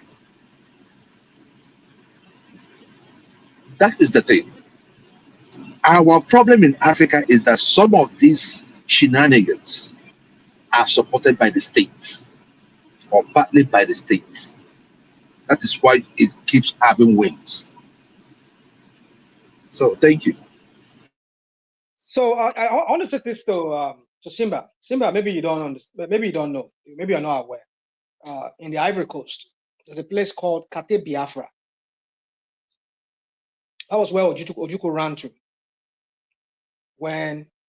after he lost the war. So there's a place. In fact, Igbos are they dominate the whole place there. All the BB homes there or whatever you see there. It's by the place they call one of the most expensive place in Abidjan. Maybe outskirts of Abidjan. I mean, this place it's just there are so many Igbos that ran with him then, and some of them that were already living in the Ivory Coast then when Ofobanye was there. Now my point is what I'm trying to make you understand is that this whole issue, it's more than just this what we're talking about. You saw what happened in South Africa. This time around, it was not even just Nigerians. This xenophobic thing, it's common among Africans. You just need, like Wazita was saying, you just need something to trigger it up. But when we, as a person within our own space in Nigeria, already we have this opinion about certain tribe, and we see certain trigger, we amplify it. That's what I'm saying. That's what me and my spouse. I don't think you need to bring it and be blaming us. We saw the videos, we saw the placard that they posted, that they wrote a lot of things on it. Does not have to even lead to now, though is not what. Wait now, what I'm saying. Just don't let us divert. What we are saying. What you can hear what Joe just said now. If we have, it's something that can be done at the leadership level. It's not at our own level. You understand? Okay, you talk about South Africa. It's not even only South Africa. Go to North Africa. Go and see what the kind of human treatment that they are subjecting Nigerians to, especially blacks, by the North Africans. So it's a general thing that if we believe that, okay, we are one continent, and meanwhile you can even see that even foreigners, Europeans, even the Americans, they have access to our continent more than the way we that were living the same continents have access to our continent. I cannot go to Kenya now without getting a visa. Meanwhile, you can come from America to come to Kenya. So why do we need visa to go to fellow African countries? So those are the issues that we have to be discussing. But we always bring sorry, Simba, because an American is not going to Kenya to go work on their farms or sell something on the streets, because usually they are positive to the economy. But more likely, other Africans are dragged, or they take away jobs from fellow Africans. Are we better than are we not at the same level? If Nigerians can go to Kenya and go and work, the Kenyan can also come to Nigeria and come and work. Why are we not tolerating one another? That is not. See, when we talk about this, we should talk more realistically on a more realistic level. Nigerians are more mobile than other Africans. It's not 1 for 1. Okay, so you can't say Nigeria go to Kenya, Kenya come to Nigeria. No, it doesn't work that way. And Nigeria is more likely. But it's not even exactly. It's not even about Nigeria. It's the visa thing is not only restricted to Nigerians alone. Ghanaian cannot go to Kenya. So it's vice versa. So what I'm saying is also actually peculiar to all African countries. It's not only about Nigeria. That's what I'm saying. It's not only about Nigerians. I agree with you. An American is not going to pack his bag or a bag to go to Kenya to sell stuff. Why do we have this self-hatred for ourselves? That is the question. Why? I agree with you on that. We do, but also economically, we're more likely to be on the same par than Europeans or some other people from other places. So we're more competitive with ourselves than other people that are not black or non-Africans. So we tolerate. Simba, the issue. Another thing is this: we have more population, right? We have more population. Ghana is like the intelligence is too much now. You have to be your brother, we are having a conversation. Other person want to talk now. No. You've been talking since. So let me. Okay, which other topic are we talking about? With me, I'm not interested in all this useless Charlie boy, whatever they are doing. The money they spent, they said Makinde, US. Okay, yeah. I want to speak about that. When I saw that budget, Nigerians, maybe because we politicize everything in that country. And because of that, we refuse to see what is going on in that country. There was a time, and Rachinama, you are here. We are talking about Makinde's own today. There was a time I raised an issue here, but you just brush over it as if it's a non-issue. We have a governor in this same country, Nigeria, that is using his own personal house as a government house and is voting money, billions, tens of billions, renovating his own personal house, using his own personal house as government house, but because it is coming from a space and is in another party that we claim to love and say, okay, they are the best. We don't even condemn it. We didn't even see any issue about that. You remember that day that I raised it? That's what I mean. You know the person I'm talking about? Yes, I do. Yeah, you're right. You're right. You understand? Is that right? Also, but the house is an ongoing project now. oh, you see now they will start. Call his name. His name is Alex Oti. His name is Alex. Is he going to stay in an uncompleted house? In an uncompleted government house? What are you saying? You see the way that you know when we have this kind of mentality. Simba, it is wrong. I agree with you. I agree with you to make that it is wrong that it should be voting money for his house if there's a government house, but there's no government house like our friend. It's not about if. Let me ask you, Brashanamai. Don't let us be. Wait now. Let me. I want to raise it. Let me. You still talk. I will allow you to talk. If he's not the first governor in that state, we've had like 3 or 4 governors before him. Where are they staying? Okay, good question. Where are they staying? We don't know because at the time nobody focused you on understand. So Nigerians. Let me tell you what we do. Let me tell you what we blame other people. Let me finish now. Let me talk now. What we blame. What we blame other people doing. Let me tell you. All of us are guilty of whatever. You have come again. Can you wait for your time? Can you respect yourself? Respect yourself and wait for your time. All right? It's okay. Kenny, please let me moderate, please. I beg you. Please, national mind. Please control Ekene. You know, whenever Ekene is there, you want to dominate everything. I'll try my best. But you were saying something, you were asking a question, and it sounds to me like you're asking a rhetorical question. You don't want people giving you back an answer to your question. So because you said, where were the governors staying? And we said we do not know because at the time when these governors were there, we don't even know anything about what was going on in their states. It's not until when Tinubu got there, this whole thing became divisive. This politics became divisive. Now we have 3 different camps. We have the Ronukus camps. We have the Obedience camp. We have the articulated Luther's camp.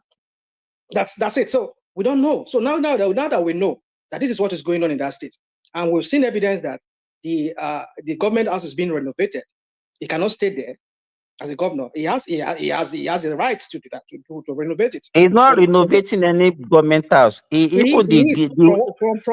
not. If you don't know, he's not. In fact, wait now. The one that his predecessor was constructing, he now converted it to an hotel. That's what he did. So he's not building any new government house. The old one, the one that have not completed, instead of him to complete it, he converted it to hotel. And he's using his own, and he's constructing new building in his own personal house. So if you don't want to condemn that, you are free. He will build there. There is an ongoing project. He said that he is going to build a hotel. And he's also building a government house there. And the work is ongoing. Oh God. Don't come here and lie to people. Can you respect yourself and wait for your time and ask for permission before you interject? Please. Otherwise, we're going to turn it around all of us. You know the problem with them. Can you wrap up, please? The problem that you people have is that whenever you feel that you can say anything, then when people they are not giving you back the same medicine that you have been giving to people, your body will be scratching you as if you are allergic. You understand? You don't want people to give you back what you give.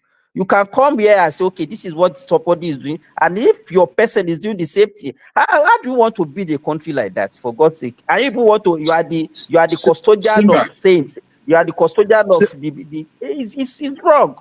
Simba. So if you can come here, wait, let me finish. Let me ask you this question, just a quick one. Like this thing you're saying right now, is it true? Like, is he building a house with a state fund? Yes. And it's captured in the budget. Yes, in his own personal house, in his hometown. He has relocated the government house to his hometown. not even in I the know he capital. was saying this. I know he was saying in his own house. All I'm saying is that is there a house being built for him by the state in his compound? They are constructing new buildings in his own compound, in his own town, not even in the capital. There is no new building being constructed. He has a very fine view building before he became a governor. So stop saying that. He's not constructing any new building. Stop lying to the people.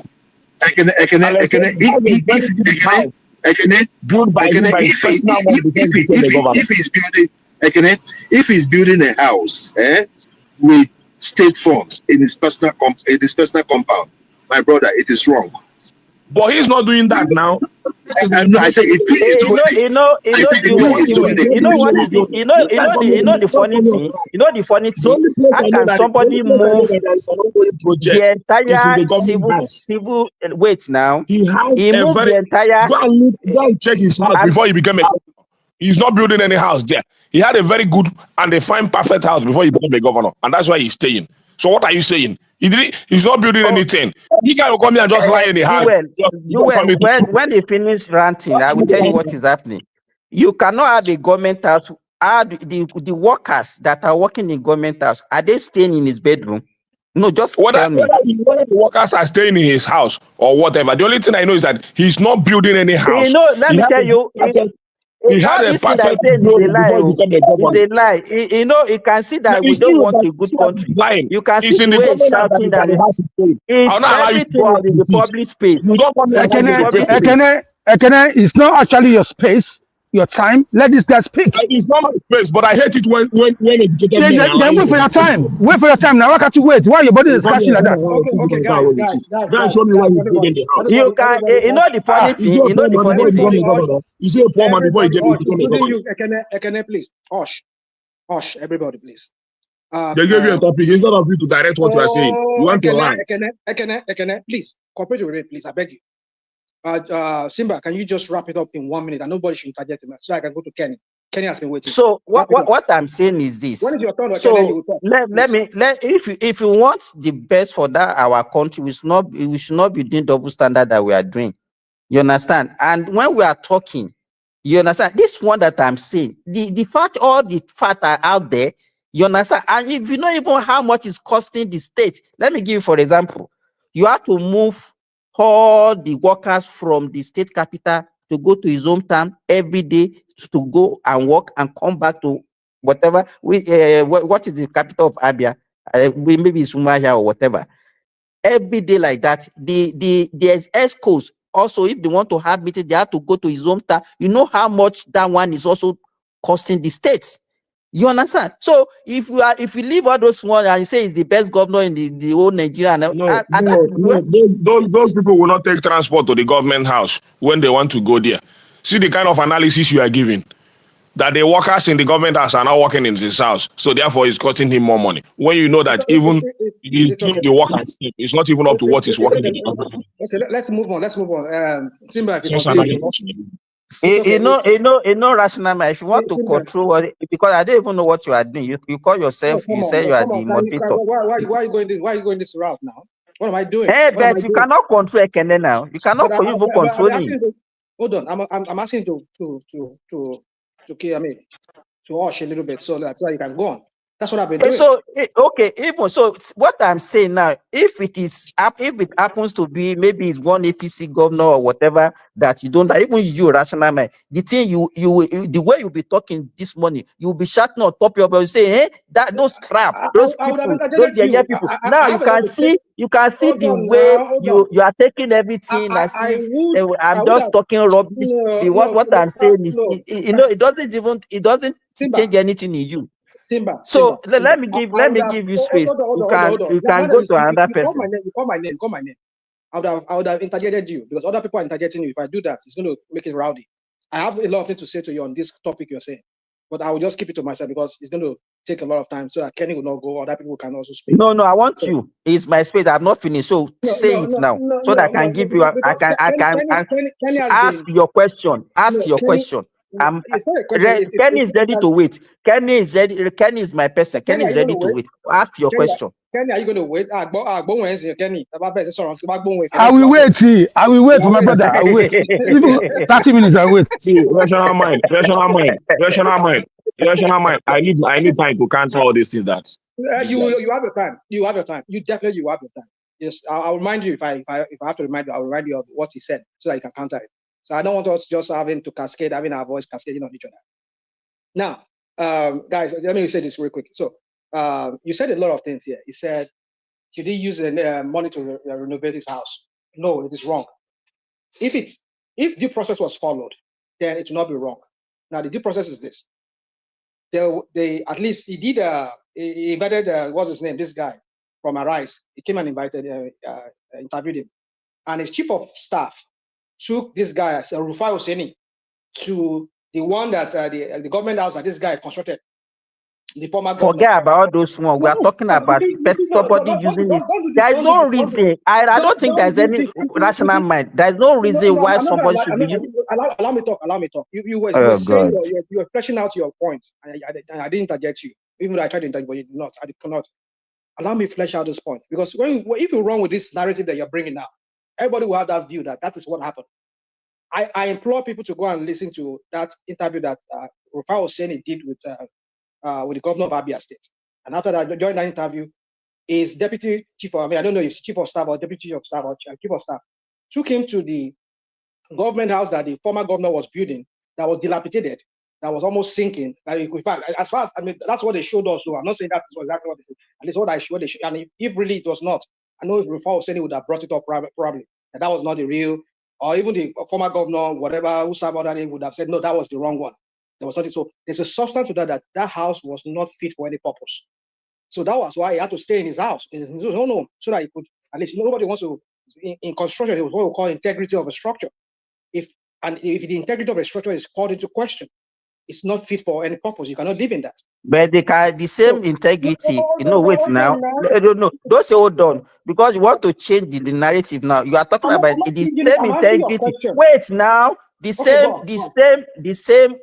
same building that I said is not fit for him to live. He converted it to an hotel. It's fit for hotel, but it's not fit for a government house. I don't know how to that is, because listen, why I cannot take your word for that until I see that evidence you're giving now. Can I say something? I want to say something. I beg you. I don't even know that's what you want to say. Kenny, come and take your space. It's not. It's just talking. It's just defending what is not defending. Kenny, take your space. That is what you do. You are the custodian of good morality that want the best for Nigeria. Look at the way you are talking. Kenny, take your space, Gary.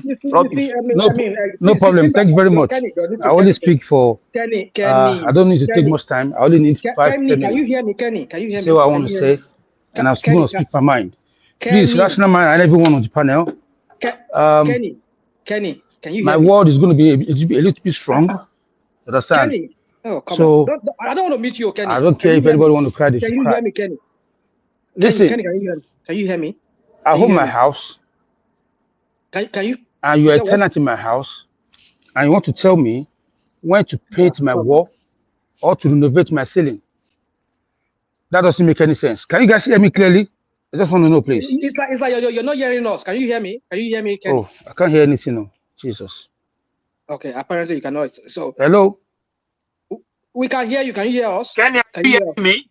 Kenny, are you hearing me?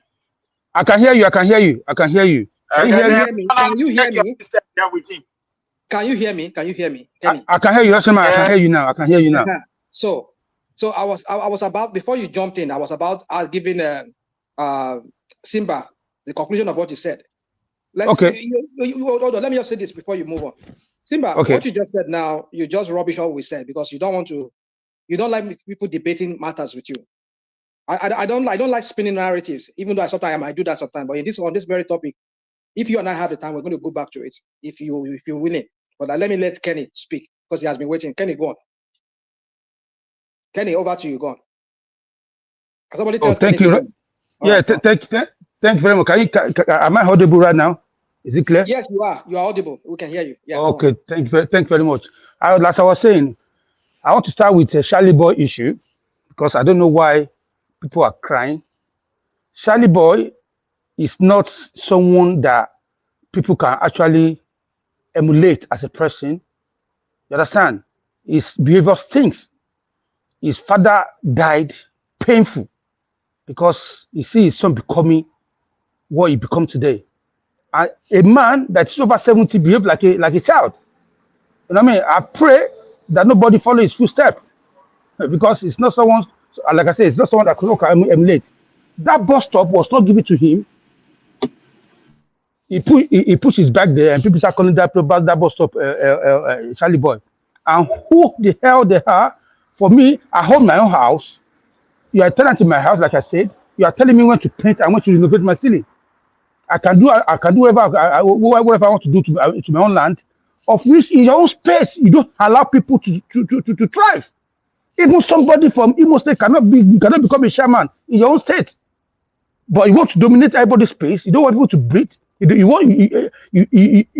want to dictate how I live my life. That is it's impossible. This thing, this another thing to this thing. Where Charlie Boy from, please? Where is he from? I'm a Yoruba man, original one.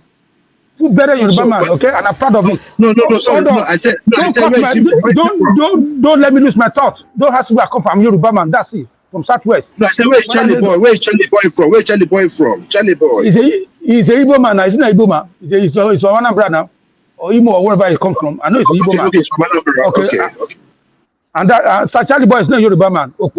I'm very proud of that man. His father is a honor man, a man that worked very hard for Nigerian people in terms of judiciary. But look at what his son become. In fact, I don't even know whether it's a Gabriel or it's a Deborah. Who knows? A old man that behave like a fool. That's on the side. Listen, and this is the consequence of Obi in Igbo's life. People that support Obi blindly and support his politics and support his bigotry, this is what has become of them. Because, see, we have this, I mean, in Nigeria before, Igbo this, but it has not got to this level until Obi become a candidate of Igbo.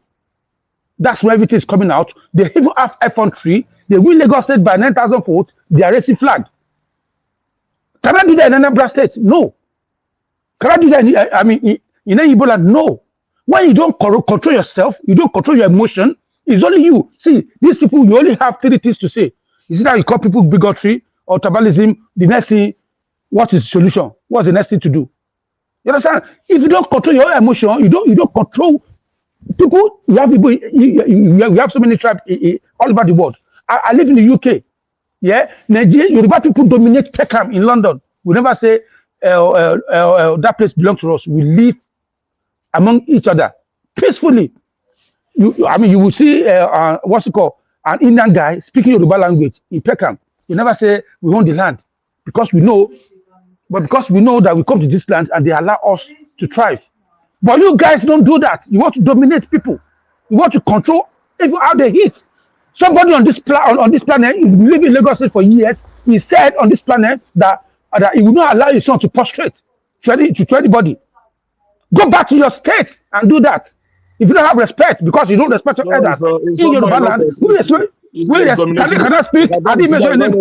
Keep quiet. Keep quiet. Keep quiet. Keep quiet. You're foolish. Can you shut up? Let me speak. No. Kenny, can you control? Kenny, I don't want you to interject myself. I don't want you to interject me. Let me flow. So that I will not Can I respect yourself? I didn't mention your name. It's okay. Okay? If the bastard I'm throwing is eating you, go and back your head on the wall. I don't give a monkey. Kenny. All right? You come here. Did you say you don't allow somebody your brother, your niece, or whoever that boy is? It's a small boy. You are training him to be a bigot like yourself. And you leave. I will destroy that person. Go back to your state and do your nonsense. You are not allowed. The water you drink in Lagos State will judge you, will punish you. Why to do that? Stupid people. You understand? Stupid idiot. You live among people, you don't want to respect their culture. Kenny, I'm surprised that you can hear other people when they interject you, but you cannot hear me. What's going on? Are you doing okay, I can hear you now. I can hear you now. Sorry, my brother. I can hear you now. All right, Kenny, you see, can we bring down this feeling, this emotional whatever outburst? Can we bring it down? Because we want our people. I mean, we have 120 something people listening to us at this hour. That's a prime time. That's a prime time on one man's platform. If we see how my brother, rational mind. See, hold on. Let me land. My point is this. Okay, land. Let's be educational. Let's be educational to our listeners. When people listen to this, go back and forth and this kind of that kind of thing. Let's not do that. Let's not do this outburst, emotional outburst. Yeah. Let's just speak. But rational mind. I don't. You see, you feel yourself. I have something to say about you. But no tonight I'm respecting you. Yeah, go on. You always say you are condemning me. I've not even insulting you. You always say somebody. I have something to say about that, but I'm not going to. Hold on, please, yo. Rational mind, please. I'm not going to that level now. I'm battling the bigots, the people that are bigots, and I call people somebody bigots. You understand? So if you come to my space and you respect yourself, yeah, we will respect you. You don't come to people's space, you raise your useless flag. In my state, in my region, and you say you conquer. You say Lagos State does not belong to anybody. Lagos State belongs to Yoruba. Like Baba said, if they born una well, go and contest for chairman. See, last time, this is why we Yorubas, yeah, we need to open our eyes. They fought one guy from Yibo to go and represent Lagos State in the Senate. This guy took Lagos State to court. He fought against Lagos State's bill. And that is eye-opener because we believe we are liberal. We give those idiots a space to thrive, but still, they are the one pushing us in our bunk. You go, the people vote for you to go and represent Lagos State. Hold on, please. Don't cut me. Kenny, hold on, Kenny. I'm not saying you should not do what I do here, but when you are grouping... It's the truth. What I'm saying is the truth. Hold on now. You said those idiots. Oh, Jua. Yes, I say idiots. I'm not taking back idiots. Yes, an idiot. Guys, an idiot. Jua, can I say something, please? Oh, no. I'm giving you, it's my space. You're not going to say anything. Hold on. You know, so if you say something, I ain't going to hear you. I want to make you hear me. Ekene, I know you are itching to talk. Just cooperate with me. You go talk, Ekene. I want you to talk. But if you reply, I'm not going to give it to you back. So let me just handle it since I'm the moderator. My point is this, Kenny. I'm not saying you should not throw insult. I'm not saying you should not throw your insult. But please, one thing you should understand is I just want you to remember that where you are, I don't know your status there in the UK. I want to believe you are somebody who has good status. You know your country there where you live, that anything that has to do with ethnical, that goes ethnic, you could flag it down. So please, I want you to put that at the back of your mind or in front of your mind as you talk, so that you will not be answerable to anything in the future. Because if you're talking about ethnic group, you can talk about individual group of people. Like I'm not talking general. That's not mine. I'm not putting them. Listen, my brother. I'm not putting all of them. Listen, my brother. Listen. We have good Igbo people. Yeah, people. Don't patronize us. Don't patronize us. Can you keep quiet? I can go anywhere if you want me to. So don't do this. I don't give we won't about you patronize anything. I'm not patronizing you or anything. I'm saying the truth. There is no good Igbo man. Can you keep quiet? Can you let me speak? Are you mad or something? There is no good Igbo man. Stop that. You understand me? We have a lady. Can you guys allow him to talk, please? We have somebody like we have somebody like Madam Hehai. You understand? She's always neutral. She will blame this, she blame that. You know what I mean? We have somebody like we have some. Oh God! Can I speak? Are you stupid? What is going on now? No. You can't hold your thoughts. Must you speak? No. Oh, Kenny, please. Kenny, please. Can we refrain from attacking one another? Can you just tell you to allow me to speak now? When they speak, I don't interject them. To allow you to speak, rather than going down to this level of stupid. I think as you cutting me, I'll be insulting you. Please, guys, can you allow him to talk without even interject? I know everybody wants to speak to what he's saying, but allow him to talk, please. I beg on now. Joel and Kenny, I beg you too. Go on, Kenny, and please don't. My brother, thank you. The thing is, when you give people medicine, and we have people like me that will give you another put back the same medicine. But what I'm saying, this is. People should learn how to respect people's space. You understand? People should learn. See, if you go to South Africa, the same people, not all of them, some of the criminals in South Africa. You go to Indonesia, same. You go to Malaysia, same. Ghana, same. I can mention 20, 30 countries to you. Is all these people. You can fact check me. In prison of those countries, they are 99% same people. You understand? We have people. I mean, like I said, we have good people among them. But this this you know, come on, some bad egg among them. You understand? They're giving Nigerian bad name. My tribe, myself, and some other tribe, we are good Nigerian people, and I'm very patriotic Nigerian. Nigeria. Where's your family from? You understand? A lot of them, the ones that are mining calls, where are they from? You see, you cannot stop it targeting. And I will say to you now. Wait for your time. Can you keep your mouth shut? Score miner. Okay. Wait for your time. Yeah, we have people in Alaba market. We give them space. Still, they will not persuade to kill about people. We are coming to take that land. Come to Alaba. We will chase you out. You go back to your space. Okay, that's what you have for me. Okay, respect yourself. Let me ask a question. Let me ask a question. Why should somebody prostrate for somebody? If you say that's not his, it's not his culture to prostrate. Why should you do that? It's not his culture to prostrate. No, why, rational mind, don't major in that one. That one is just a side I will because okay. When they say when you are Rome, you brave. Okay, listen, rational mind. Listen at this. They say if you are in Rome, you brave like a Romans. Kenny, no, we understand that. Wait a moment. You are moderating. Let the other guy respond. Let him tell people why they cannot prostrate. It will be better. Not you. Rational mind is a moderator, but is not moderating. Is taking side. That is the problem now. Rational mind, that is not the way to moderate. You cannot even be asking questions like that now. Don't tell me how to moderate. I will moderate. I have my own opinion too. So, and by doing that, it's not a monologue here. We're not doing monologue. Somebody can interject anybody. If it's me too, you can interject me. So, Kenny, I'm asking you a question because I know if he asks you the question, if you were or Kenny, you will call them names. You don't want to listen to them. That's why I'm acting as a devil advocate here for them. Now, why should somebody? I understand. I agree with you. When you go to Romance, you do as a Romance, but it has a limit. Like my own daughters, or my own kids, if they go because they are partly black, partly white, and then they say they cannot prostrate to somebody, they will shake you. They will show you respect in their own way. Why should that be a problem? That they should have to kneel down and prostrate. Okay. Can I tell you why? Tell us why. Yeah. We as a Yoruba people, we have our own culture, and we don't want somebody to tarnish or diminish that culture to next generation.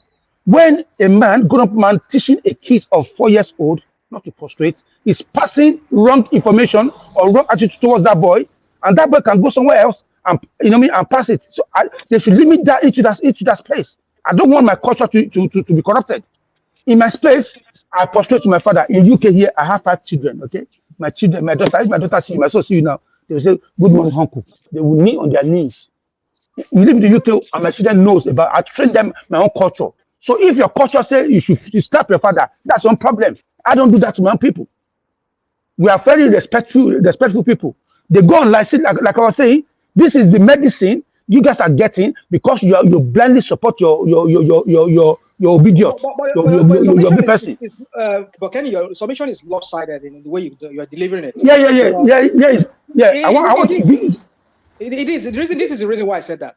For the fact that somebody says I'm not going to do something does not mean that I'm against your culture. If you do that, your own kids do that. That's fine. You are doing it in my space. Rational mind. Okay. Rational mind. You are doing. You see, I don't want to take too much time because you are doing. If I come to your house now, you said to me, Kenny, I don't wear slippers or shoes upstairs. No, that's a different thing. Now that's a different thing. Can we interject? Can we interject? Don't interject me. No, don't interject me. Sorry, no. I don't want to hear it. Sorry. I know you guys want to interject. It's not going to allow you, so I don't want it to be rowdy. That's why. I beg. After him, now me they talk. Me I say, I don't listen. So okay, now, rational mind. Let me leave this. I need to counter something. I need to counter, please. What is happening now? Don't worry, your body will prepare you today. You don't think no go allow you, and I don't want to make it so rowdy. So please work with me, please. So rational mind. What I'm saying is, people should respect each other's space. Then somebody was saying they have Chinatown, we have to keep this. If that guy says, okay, I want to create Yoruba Nigerian space, I don't think Ghana will react like that. You say you go this because you believe you carry this thing, you want to take it anywhere. Leave it in your space. You know what I'm saying? You know what I mean? People respect they respect their land. China, they never say they want to create an ethic this is, I mean, in America or in London, they say Chinatown. And they did say they want to create a king. This guy, even when I say he's very Igbo that are allowed to come to that space. Igbo town in China. There is Igbo town in China. Should you know? You understand? There's even Igbo villages here in the United States. I don't know what this one is talking about. The one has left you behind. You can still keep thinking like someone from the 1800s. Okay, I go and keep thinking like someone from the 1800s. Actually, see where you are, you are voting. You are voting where you are. You vote. They want Obi to come. These are the people. Your problem is Obi. Your problem is Obi. You can't take Obi off your mind. Look at you. Very myopic. Very myopic. And backward. They never produce anything. All what they do is their life is to import. What are you producing? What are you producing? It's rusty for nothing. Hold on. Importer and exporter of toothpaste. Importer and exporter of tomato, beans. Kenny, John. Use your money to. I mean, see, my brother, wait. Do you produce it? Do you produce it? At least, your father, your mama, your papa. Okay, you know what? Now, God. Enough for tonight. Obu kill you. Kenny. It's okay. No, Kenny. I won't allow you. I won't allow you. He's calling me Ewu. You don't tell him he's calling me Ewu. Am I a goat? Your father is a goat. I didn't hear that part. See your big mouth like a one lion. Okay. What are you ugly duckling? Jewel, you're too sophisticated than this. I mean, I've never heard you. He's an Agbero now. He's an Agbero. I find himself in America. It's okay. Ellen boy. So, Kenny, let us just move on. Because if you continue talking, it's like you just want to dwell on this topic. You don't want to go to that topic. So okay. Let me talk to Makide. See, please, people, we need to start calling this governor out for who they are. They are stupid. They are useless. They are the ones that not allow Nigerians to grow. They are the ones that are making people suffer. Because what you people do to mention Tinubu. But the governor, they are collecting money. They are not making impact in people's life. Right? This guy wants to build. See, that is retirement money for him. Okay, that is only retirement money. But people not go on the street to go and contest, to go and protest. But let Tinubu do it, or they go on the street protesting for PDM. But this one wants to build. You've been there for 6 years. You didn't matter. I want to renovate office. It's now you have less than 2 years. Now you want to renovate office. Kenny. You understand? We should be calling them out. Kenny, what Makinde is trying to do is this. He wants to contest presidency. He wants to buy delegates for the election. So he's looking for the money. That's what he's saving. So he's saving money. We shouldn't allow that. See, I'm just saying that is what it's about. There's so many streets. There's many streets in Ibadan that's not. It's not drivable. It's not even walkable. Yes, sir. It's not fixing all those things. You want to renovate office. Why are we not speaking out?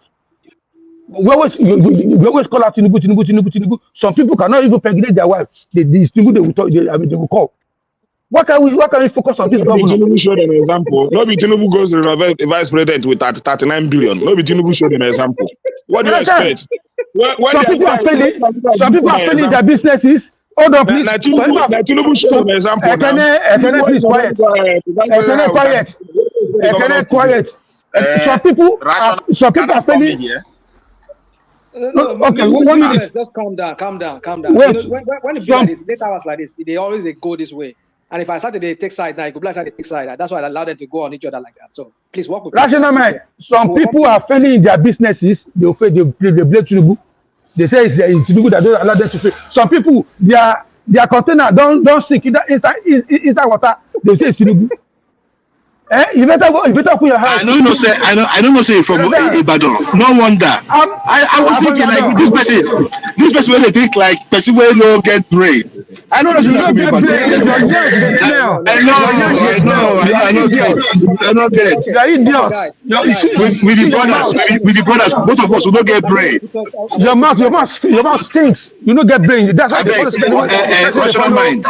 He has speaking for 20 minutes. Make another reasonable person talk about it. You come here, my name is Tell this guy go abeg. My name is Jeff Naturally, idiot. Your mouth stinks. Rashama, I have 10 minutes to go. I have 10 minutes to go. I know. That's You my have man. That's hold on, my. hold on. See, I eat for Okay, anybody so who wants to talk thank now. you so I much. eat. Thank you. Kenny, you are something else. It's okay. So, Ekene, I think Prince Daddy was here before you, Ekene, if I remember very well. But Prince Daddy, can you allow Kenneth speak, because I know he said he wants to go in 10 minutes time. Prince Daddy, are you there? Pimp Daddy. Hope you're not pimping any girl there. All right, go on, Ekene. Go on. Anyway, this is my guy Kenny. I don't really want to talk about this Charlie boy issue or whatever these guys are passing through with Charlie boy. Well, I know is inferiority complex that is causing you guys to be behaving in that manner, because if not, what's an Igbo man to you? What's an Igbo man doing to you? Well, but that's by the way, doing to any person, you're just doing it to yourself. How does that affect Charlie boy? How does that affect his family? Doesn't affect anybody. Now you go to cry. Now you the beat Pekin. Now you they cry. You the beat Pekin. You they cry on top of that beating. What manner of human being are you guys? You have done what you want to do. So why not relax? Why are you still complaining? What's your problem? And you are calling other people tribalistic. Let me tell you, the two Yoruba guys that I know that lives in my village, go, they live in a very big mansion. They live there. They're not paying 1 naira. They're not paying fatten. So if I should go home now and start treating them the way you guys are misbehaving here, I'll be myopic like you guys. I'll be suffering the same inferiority complex with you guys. But I will not do that. They are very good to us. We continue to give them our space for free. The guy is a very big mechanic, and we patronize him very well. We can continue to pamper him as our brother and let him live his life. We're not going to disturb him. You guys can continue to misbehave like uneducated people. Myopic. You understand? At least these two Yoruba guys that I know in my village, they're doing perfectly well. Here I am, I'm paying my dues, paying my rent, even to a Yoruba woman and all that. But this guy, he doesn't know what is called task. He's not paying anything. He lives in a big mansion, free of charge, because the guy that owns that house is not in Oba. He lives in Lagos. He just come back during Christmas. So all is just stay there, look after my house, just feel the way, be a big man, feel the way you want to feel. Nobody's disturbing you. But when you come here, because you don't travel, you're stuck in only Yoruba space. You think it's only Igbo man that lives in the Yoruba land. Enjoying in our village. Nobody's talking about it. But because few of you don't travel, you don't go about, you don't go any place. You only in this or Ibadan and Euro and the Ekiti. Once you are stuck in that place, you will think everything, the world revolves around you in that area. You can imagine from Ibadan to Peckham. From Ibadan to Peckham. Yeah, no changes. Peckham. Look, I don't live in Peckham, okay? I don't live in Peckham.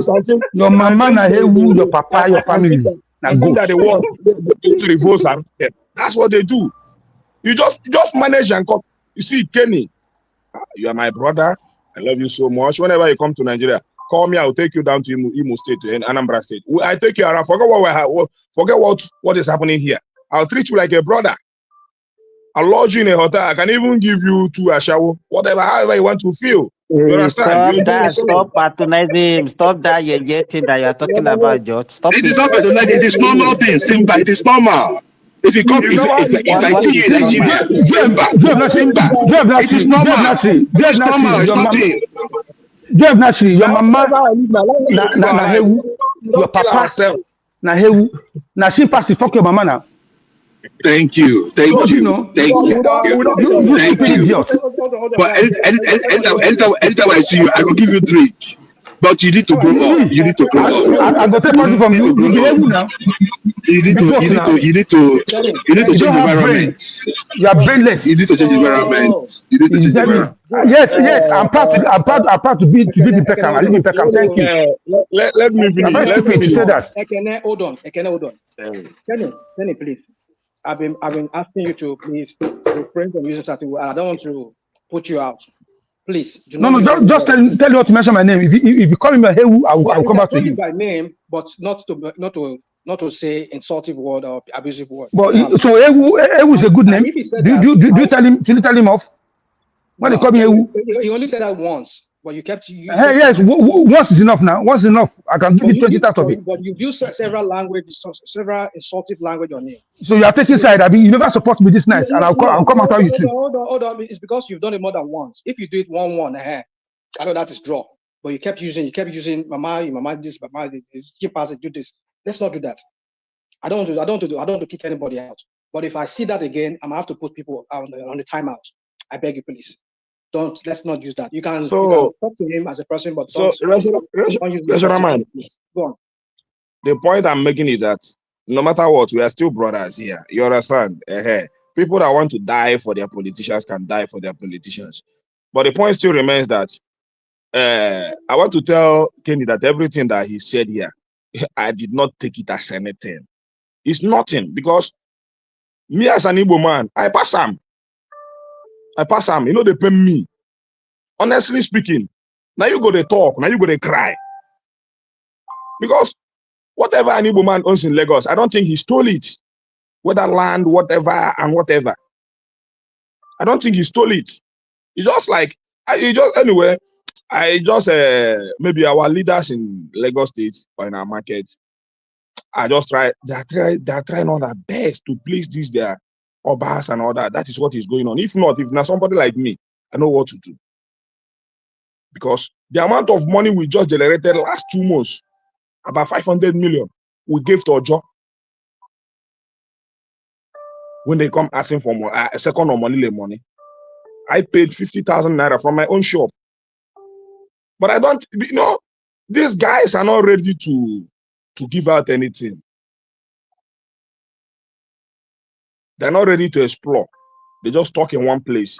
They think if they go to Igbo land to go and pay for house, their money will finish. They don't want to give their money to, when they see an Igbo man, they don't want to give their money to an Igbo man because they pay them for body. But we know they do like that. We patronize all the Yoruba women, both the ones that are selling fish and the ones that are selling coconut, whatever they are selling, we patronize them. They're in our market. We are their best customers, not even a Yoruba man. Not even a Yoruba man can buy from their wives. The way an Igbo man will buy from their wives that are hawking whatever fish or whatever pure water or whatever Coca-Cola or whatever. A Yoruba husband cannot even patronize their wife the way an Igbo man will patronize their wife. So why should I be angry with Kenny when I know that I patronize their indigene more than them that call themselves Yorubas? Come to where we stay here. You see us, they will tell you, say, now we they patronize and pass you. So why should I be angry? When even you give your wife's goods to go and sell, but you cannot even patronize them because you don't want to spend your money. But now we Igbos, now we they patronize them well. You understand? I know. So I don't want to. I just don't want to say things. I never want to come in that area because nothing concerns me with changing Charlie Boy's name or whatever. It never come out any sleep from my eyes. But the way this Kenny guy come there as if he has taken the life of an Igbo man by doing that. That's why I'm sounding this way. The way he comes here to talk like an Igbo man's life has been taken. What thing concern me? You change Charlie Boy name. Has that built all the road? Has that built all the road in Lagos State? I can leave matter. Just leave matter. Let's go to. That's why they cry all over the place. National man, you just kept me here for 2 hours. Leave matter for hold on now. I mean, my brother, just Midwest. I know you've been here for a long time. Is that because these are back up. Okay. No, you put me for back. Even the Abo where your women themselves. Let me finish. Even the Abo, let me say this one. Even the Abo where your women they sell. Now we they buy them. Now we they patronize them. Well. Okay, this one is okay. You only want thing. You wait. I want to do Abo. Your woman do Asawo. This way not make sense. I want to do Abo. Your woman they do Asawo. All the Asawo done. Wait, Now woman they do am. At the corner, no, don't say that. It's okay, it's okay. I said Then it's okay. move on. Okay, wait, let me interject you, please. You see, you said you are the one that buy the patronize the woman. Lagos have 20 local government and 30 something SCDA, almost 50 something. You only in Ojo, Alaba, in one lane of your market. So you are not telling the Yoruba you are only the one buying all the 50 something SCDA local government in Lagos. No, Nigerian, look what I'm talking. I say now with the patronize and pass. But now only one street is there, now only one line is there now. Who is You know what patronizing you, Ekene? Who is buying who's patronizing you? People coming from Anambra to come and buy your book. Nigerian, these people know they buy from their woman. I mean they tell you, they know they bring money buy president. That is what I'm telling you now. How do you know? Yes, I know now. Okay, wait. In the talk of the environment where in there now, you talk about the environment where it stays. You do only one street, only waiting to happen for your street. Now you see. So how do you not know what happened in the whole local government, the whole street in Lagos? And Lagos business, you cannot bring a thing. I know what is happening. Leave even the house why they stay. Na Yoruba woman get them. The Yoruba woman tell me say you no go rent in house. Only one, and then people in Lagos, 30 million people in Lagos. Only you they talk. 29 million. Yoruba woman tell me say you no go rent in house for Yoruba man. In talk am. If you like, go give her your number. Make you call if you go east step, they go to Anambra go take you the rent house to Eboyima. So what be the difference? You no go rent in house. That is not any thing to make anything. It's okay. It's okay. That will not be anything. It's only you want. Najama, let us all calm down. So now talk you want to see.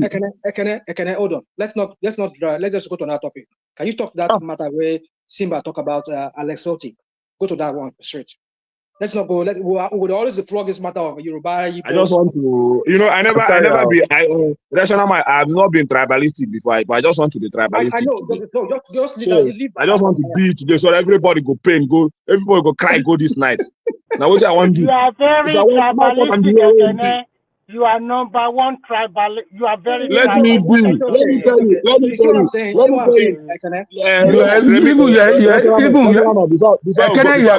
are very tribalistic. You are very. You are very. Before I go to Lesotho, let me just say one thing. Just go straight to Lesotho, because if you talk now, they go on to ask you another question. They want to interject you. Just go straight to people that cannot even pay, even their landlord, they cannot. They are talking about Charlie boy. Where I was saying before, now Yoruba man get them. Now I dey pay 2 years, 3 years. You know, my brother. All the Yoruba people waited there, they earn 3 years, 4 years. They don't pay that. They pay that money. No, you can fix it.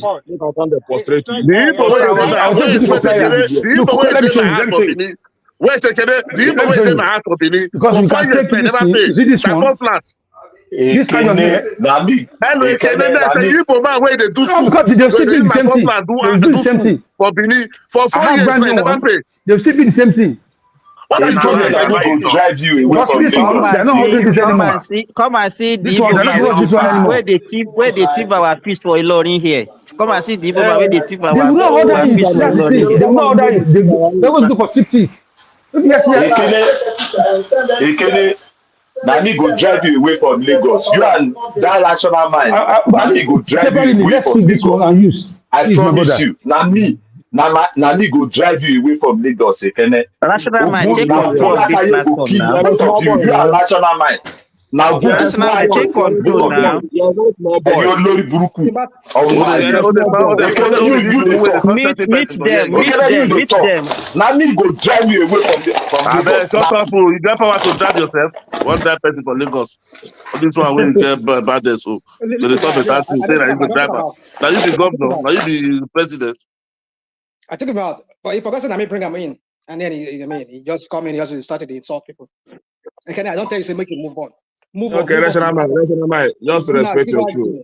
Sorry, just that I was a little bit agitated, but let me just say this: Alex Oti matter. The issue is that the government house was an ongoing project before he became a governor. So, and Alex Oti has a very good house. So that propaganda was flying out every now and then before Rufai went there to clarify the issue. But people like Simba, That's the only matter they see. But go to Abia State now. Go talk about Alessoti. Saying do something. If they no stone you, no be ekene. Go talk them. Just go Abia State talk them. Because when you know when a government is in the heart of the people and is doing what the people. Rational Mike, can you see? Is that a discussion? So, is that the way? Is that the? You Is that the? tell him what to say? I cannot tell him what to say now. Let him say what he wants to say. I cannot tell him what to say. Let him say. Okay. It's up to you. Continue You saying. what to say. You can't tell him. As far as I know, the whole Southeast, 5 Southeast states, Alessoti stand out to be one of our best, our brightest politician, both now and in the future. So whatever you guys are bringing out today Abia said all this 1% of Enugu, I bet not the top line. If you know the top line, this one you know the partial, honestly, the partial for this one. Go see the smart school when they build, they don't collapse. Now more than they use build them. The thing don't collapse. Kill about 5 people. The smart school way saying they build. The thing don't collapse. But not be saying no, they try. You mean Enugu? No, rational mind. You don't say Ekene is Labour Party. Abia is Labour Party. Enugu is PDP. Ekene is playing politics. Okay, I understand. No. This one be politics. So go and check. It's on the news now. I saw the building is on the news now. The thing just collapsed. I don't know what kind of standard project is that. It's always about to be roofed. The thing just collapsed and killed about 5 people. So I don't know what happened. So, but it's not as if he's not doing something, but he should watch his project. Let him not do with propaganda. But you cannot match his project with Alessoti. So as far as we know today, Mba is trying, but not to match Alessoti. So don't just say you are going to is the best. It's not the best. As far as Southeast is concerned, today, Alessoti is the best governor in the Southeast. And nobody can be. Wait, debate. Me and you, that more debate Enugu and Abia. Project to project. There will not be time for that. But if not project to project. You are usually they bring Julius Berger block. Everybody for Abia they celebrate and they say Alessoti is not doing nothing. Maybe the most corrupt governor in Nigeria. I get far to give you. Go their website, go check their budget. What you see by the talk and the list, that thing is true. One of them doesn't lie. It's using personal state money to renovate a whole house of his own. Okay, if he leave that house, my question, if he leave, who will take that house? Nigerman, let me tell you, all this you're shouting, you don't go change anything for my body. And you don't go change the fact. I explain to you, sorry for the shout. Maybe because I did far to the phone, sorry. As far as Southeast day, now we know our person. You understand? You cannot tell us. You are not in Southeast now. You are not in Southeast. Me and you not there. But me and the Southwest people don't know Southwest, Abi. See the way you're talking. No, not when they get one gaslight you. However you want to put it. I'm talking about our politics. I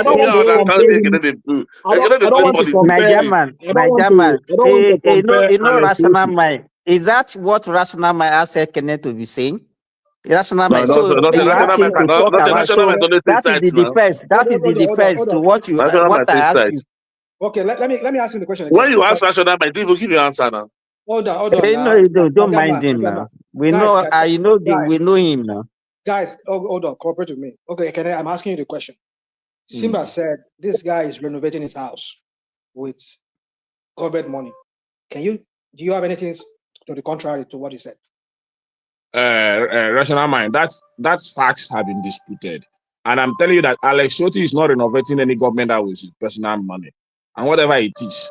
You understand? Alessoti has a very good mansion. He's a billionaire before he became a governor. So the fact is that it's not government. National Mind, no. It's not government house. Let me put my point so that you can say what you want to say. You can say what you want to say. The question was not right to you now. It's government house. The point is that they had a very good house. Alessoti was not living in a 4-bedroom parlor before or mud house before he became a governor. He had a very big mansion. Is that this guy don't understand us. So, Nigerman, if what he's saying, maybe if it is acceptable to Rational Mind, you leave the two of them, let them be deceiving themselves. So After the problem is that after somebody he now build leave this office, has a good after he now mansion, leave office, and that you house know that what? is renovating now, the who will point not is be that staying there? The issue no. is this. Let me say this. Let me say Simba, this, Simba, guys. what do you want me to do? You want me to No, fall into that's not my. Hold on. what you were That's not like my. or Hold what? on. You have how can you even and where if it is something that is not suiting you, I know the way you rant. How can somebody build his own mansion? Somebody will come here and say he has a good mansion that can be used as a government house. What kind of a house can you build, personal house, that will not be fit for purpose of running government? He You have already civil had the servants that will have offices, Hold offices. on. Let me answer this question. And I'm going to do this, and then please don't interrupt me, because I've said this many times. You keep saying the same thing. I said, go and watch that interview he granted. What's his name? What you are saying, Soto, is totally different. Leave it. Leave what he said. You are giving reason for him to use his own house. That is what I'm you are giving doing. you because that's There's what the no point reason. like. Let me tell you, No, there's no reason. my There's no goodness. reason. My Okay, friend. continue. You see, that's the thing. You when you don't listen, we don't. Let's try and listen. Get me. I'm not saying it's right if you use money to renovate his house. And if truly he has a well-started home, why does he need to renovate the house?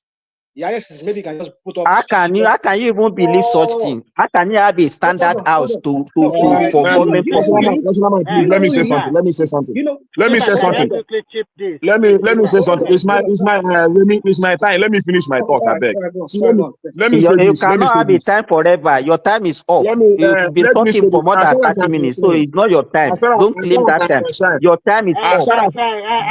This will be useful for you. Let me say this, please. It will be useful for you. Now that he's governing from his personal house, you know that when you are in the government house, there's a lot of telecommunication gadgets. That means the state have to cough out money to install that one in his house. A lot of It's not even it's not Remy, don't give details. The guy, if you know, they voted over 15 billion. That's what they voted for the government house in his house for this budget year 2025. Go and check. Over 15 billion naira. Let me finish. To run That government house money in his own house. And so people will be here start to they defend budgeted. rubbish. That money they defend budgeted. rubbish. That money they budgeted is going direct to the rebuilding of the government house, which is ongoing. You understand? He's not building anything in his house, so you can continue. There's no government house ongoing in Anambra. What he's doing is he wanted to complete the former government house and converted it to hotel. He said that is the propaganda you want to use against not our protest propaganda. politicians. Forget about Rufai Oseni. Rufai Oseni, he paid Rufai Oseni to come and chat with him. Is that an interview? Let me say this. You know, that is what we do. When you like your own criminals, you like your own criminal, but you don't like my own criminal. That's what people do. As far as me is concerned, as an Igbo man, Alex Soto, nobody will tarnish his image. And I'm going to remove you can tarnish another person's image. Whatever. No, you can tarnish another person's another people. You can tarnish another person, but nobody can tarnish your own. Is that what people do? What you do to people, you cannot tolerate it. You are not doing anything. You see the way he's talking. What you do to people, you are wrong there. People cannot do it to you. If you know they support evil before, but today they support bad things. Honestly, I support them. I support this evil. Make everybody go knock in here for work. I go support this evil. As far as Alessandro is concerned, can I say something there? Because what I read was this, right? There was no place that they said that he was building any structures. All they said that he was running his office from his own personal house, which I know. That is the point now. That's the point. Now the new government house that what's his name? Okay, built. That is the one that said that he was turning into a hotel. Then he is now renovating the government house because they have a government house in Omahia. So he said they are renovating the government house in Omahia. So I was thinking that they were building new structures. I thought they were building new structures. How many years now?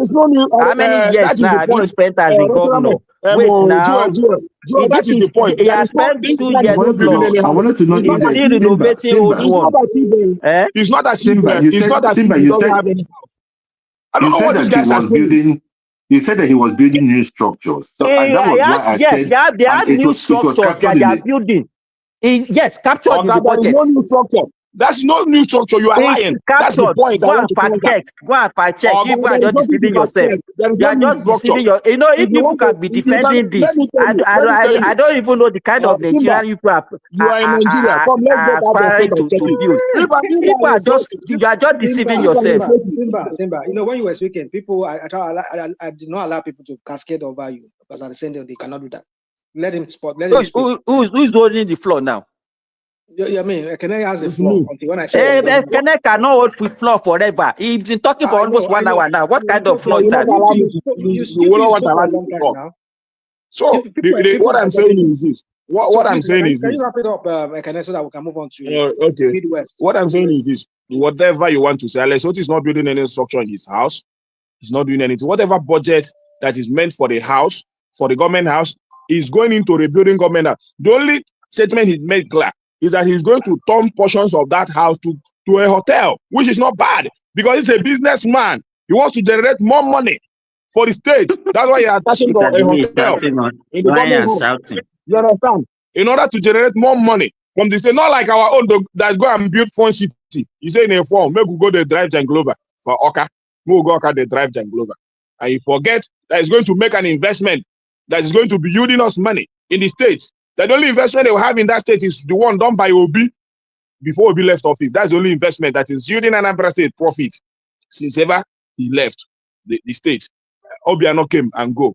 No investment. He couldn't bring any direct investment or industrialize the state to be yielding us money. It's okay. He Let came now. another person The only talk. thing, Don't do. the Stop only thing repeating he does, yourself. the Stop only repeating thing, yourself. the only thing he does. I mean, Simba, hold on now. Let him wrap up now. What's going on? So I'm not insulting anybody. I'm talking, and I'm not even. I'm talking about my area. So the only thing he does is just to go and build Janglover for us. An elderly man like me to go and be driving Janglover, or my papa go drive Janglover for Oka. That's what Soludo is doing. And people will come here and be defending very unintelligent governor that we have in that state. Look at insecurity. I thought that he will solve that problem of insecurity before the next election. But see today, people are still being killed. Vibrant men and young men and women are still being killed in my state. Just because we have an incompetent former CBN governor ruling that state. You understand? So you are talking about Lesotho that came to office in the last 2 years and went head on to solve the problem of insecurity in that state. He went on to the Lopanta market and dislodged all the unknown men that are mining scores in that area. Since ever he done that, Abia State had become one of the safest states in the southeast. But this one is jumping up and down, building Janglover. He wants me to be driving Janglover at my age. Very stupid and the unintelligent governor we have in Anambra State. But that's by the way. But people will still defend him. But you want to come on and attack a former governor and have kept an investment for you that is yielding billions of naira for you for the past 10 years. For the past 10 years, that's the highest local investment we have in that state, done by a former governor. That is yielding investment for you. Your predecessor came and gone. He didn't put up anyone. You came. The only thing you can count as an investment is Janglover in a government house, and the people here will come and be defending him, and you want him to be your next governor. When we say that this is the man we want, people that are business minded, he came and looked into it. The government house in a strategic area, he wants to put in a hotel to generate more money and all that. You say he doesn't know what he's doing. So let me keep it there. Rest of my mind. I don't have time for Tinubu because if Tinubu that we just then the hand of God for Tinubu, making just steal our future before he leave office, because the way our debt is flying. Borrow money anyhow. It just they borrow money like person we no get direction. That guy na pro. I just don't know. I don't want to talk about him. But let's just 3 billion they go your railway. You don't condemn that one. Where the 3 let me tell you. 3 billion going for railway like Southeast. You don't condemn that one. When they build that, where they build that now? National mind for the all past this, 1 week. You are not listening to all the this, plenary every day now. For the past I 1 week. beg you, For the I beg past you. 1 week. For the past 1 week, we You are don't not have listening. Go electricity and take the in this budget area. and check I beg item to you. item. For the past 1 I week. hear you. I hear you. For the 3 past 1 billion, week. Abi. Make him be For the past now. 1 week. For the past 1 week, you never get electricity for this area. But when they come, I don't know whether they only their house they see electricity. For the For past 1 week, 25 days, you know This they man, watch news. You know they watch this news. man, They say we the don't only have thing, light for 25 days in uh, Lagos. let They me, told you already. They announced it. You Niger be man, living in a slum. Niger man, let me finish this. The sorry. point is this: Sorry. the way this man they go, we just in the hand of God. If our debt which remains small, it will be 200 trillion. Rational mind. You said you should give him 1 minute, and then you can keep every other person waiting. He still keep talking. What is all this now, Simba? Why are you doing this now, No, Simba? you are being partial. Let other people talk. He cannot be talking forever now. Why are you doing Simba, allow this? the moderator to do his work. Allow the moderator to do his work. Allow the moderator. Let me happy today. Say like the moderator. Tomorrow night you go be your turn. No wahala. Okay. Let me give you just 1 minute. One last 1 minute. Just wrap up. So that Simba will not cut off. Your 1 minute will the end. But Simba don't talk before now. What's the paper for? But Simba don't talk before. What is the paper for, body? So, but it's just that I'm saying the fact to him, so but you know the rest. But the point remains that Tinubu want to borrow our future. I'm very concerned. You understand? Both external and local borrowing, and I can confirm to you that this man is even printing money. Go and argue that. Yes, do you know how much Alessoti borrowed? Do you know how much Alessoti borrowed? Alessoti never borrow. Even if Alessoti borrow, go and see the projects. Alessoti borrowed almost $400 million. Go and check. Let me tell you, Alessoti almost $400 million was approved for him. Alessoti even never the last interview don't understand that most of these borrowing are done by the state governor. Alessoti, go and check. As part of his budget for this year, they approved $360 something million external loan for him. You know they are looking at 21 billion that is only federal government. What did you say, Rational Mind? This one, you went to go and sit down with Abia State. Everything about Abia State, that's what you are just following. What's going because on? We are following the news now. Because of you people hypocrisy. Let me tell you, if you look at his budget, in fact, when he roll out the budget, he's going to finance it with debt of more than 70%. Debt. He wanted to borrow more than 70% of the budget. We discussed it here now. So why are you talking? But the point you remember with the last interview he made. If a governor that you are promoting is borrowing more than 70% of his budget. So where are you going to get the money to finance the budget? There was no borrowing. Yet there was no borrowing in Abia State. Go and check it. With his last interview, there was no borrowing. I'm telling you, I will send it to you. Go and send it to me. External loan in dollars, over 300 million was approved for him. Over 300 million. Okay, what of the debt? There was no borrowing yet because even as of last, he cleared. The only thing, the problem with you is that you don't know and you don't want to know. The only thing you know is to shout. When we are giving you facts, you just be ranting. You are not giving any facts, okay? You are not giving any facts. You just want to tarnish the image of my best you can just say that. I will not come here and be talking. You see that man? Talking the way you are talking. I'm telling you what he's doing and what is going on. You see that man, Simba? Not the way you talk. We're not going to make me support him anytime when you come out for presidency. I'm not saying whether you support it or not support it. It's none of my business. I'm just trying to highlight you people's hypocrisy. Your hypocrisy. That's what I'm trying to highlight for you. You don't take the bait. This Simba don't bait you. You don't make you lose all your thoughts. So I go stop you here. So that's what they do. That's what Simba does. He likes to bait people. All right, Midwest, my brother, no vex. It's your turn now, Midwest. He said, I have to wrap up very soon. I have to go to bed very soon because it's almost midnight here. Midwest, are you still there? Midwest people, are you still there? I don't say you don't vex for me. Say, I keep on waiting for so long. Midwest, are you there? And when they support Tekene, You give him almost 2 hours to talk. Maybe he went and do another stuff because Okay, you guys don't allow him to talk. both of you continue. You and Keneme, may I continue then? May I continue and I talk? If you come back then, Midwest, you come back. Okay, what I just want to say to Ekene is this: for that guy using his personal house to do government job, it's not good because there's a lot of things that he has to do if he use the government house. All the state apparatus have to move to his hometown. And I don't think it's a very good thing. I think if he has continued to use the government house that I've been using before, or maybe renovating it and just staying somewhere for some few months, but it's over 2 years now, he's using his home. That means you are also cheating the government. You are cheating the people of Abia State, one way or the other. And I think it's unfair to them. So where's he going to stay? Where's he going to stay? When he has his not. So rational mind. Let me say this to rational mind. Earlier when you are talking about. Okay. The question is this: before him, there was a governor. So where is the governor of that one? So where is he staying? Okay. So I the governor started the house. It was the former governor who started the house. I was trying to rebuild it before the tenure finished. That's what happened. It's not him. So it was the governor before he left. Even the money for that rebuilding of that budget was first budgeted by the first governor, which is who pocketed that money. Okay, Ekene, can you justify this? Why does OT now turn that place to an hotel? For what reason? It's not all of them is not hotel. You just put some area hotel. He said, see, forget all this. What you guys are lying too much. Forget it. There was a hotel being built in that place. Doesn't mean that all the whole place is what is Okay.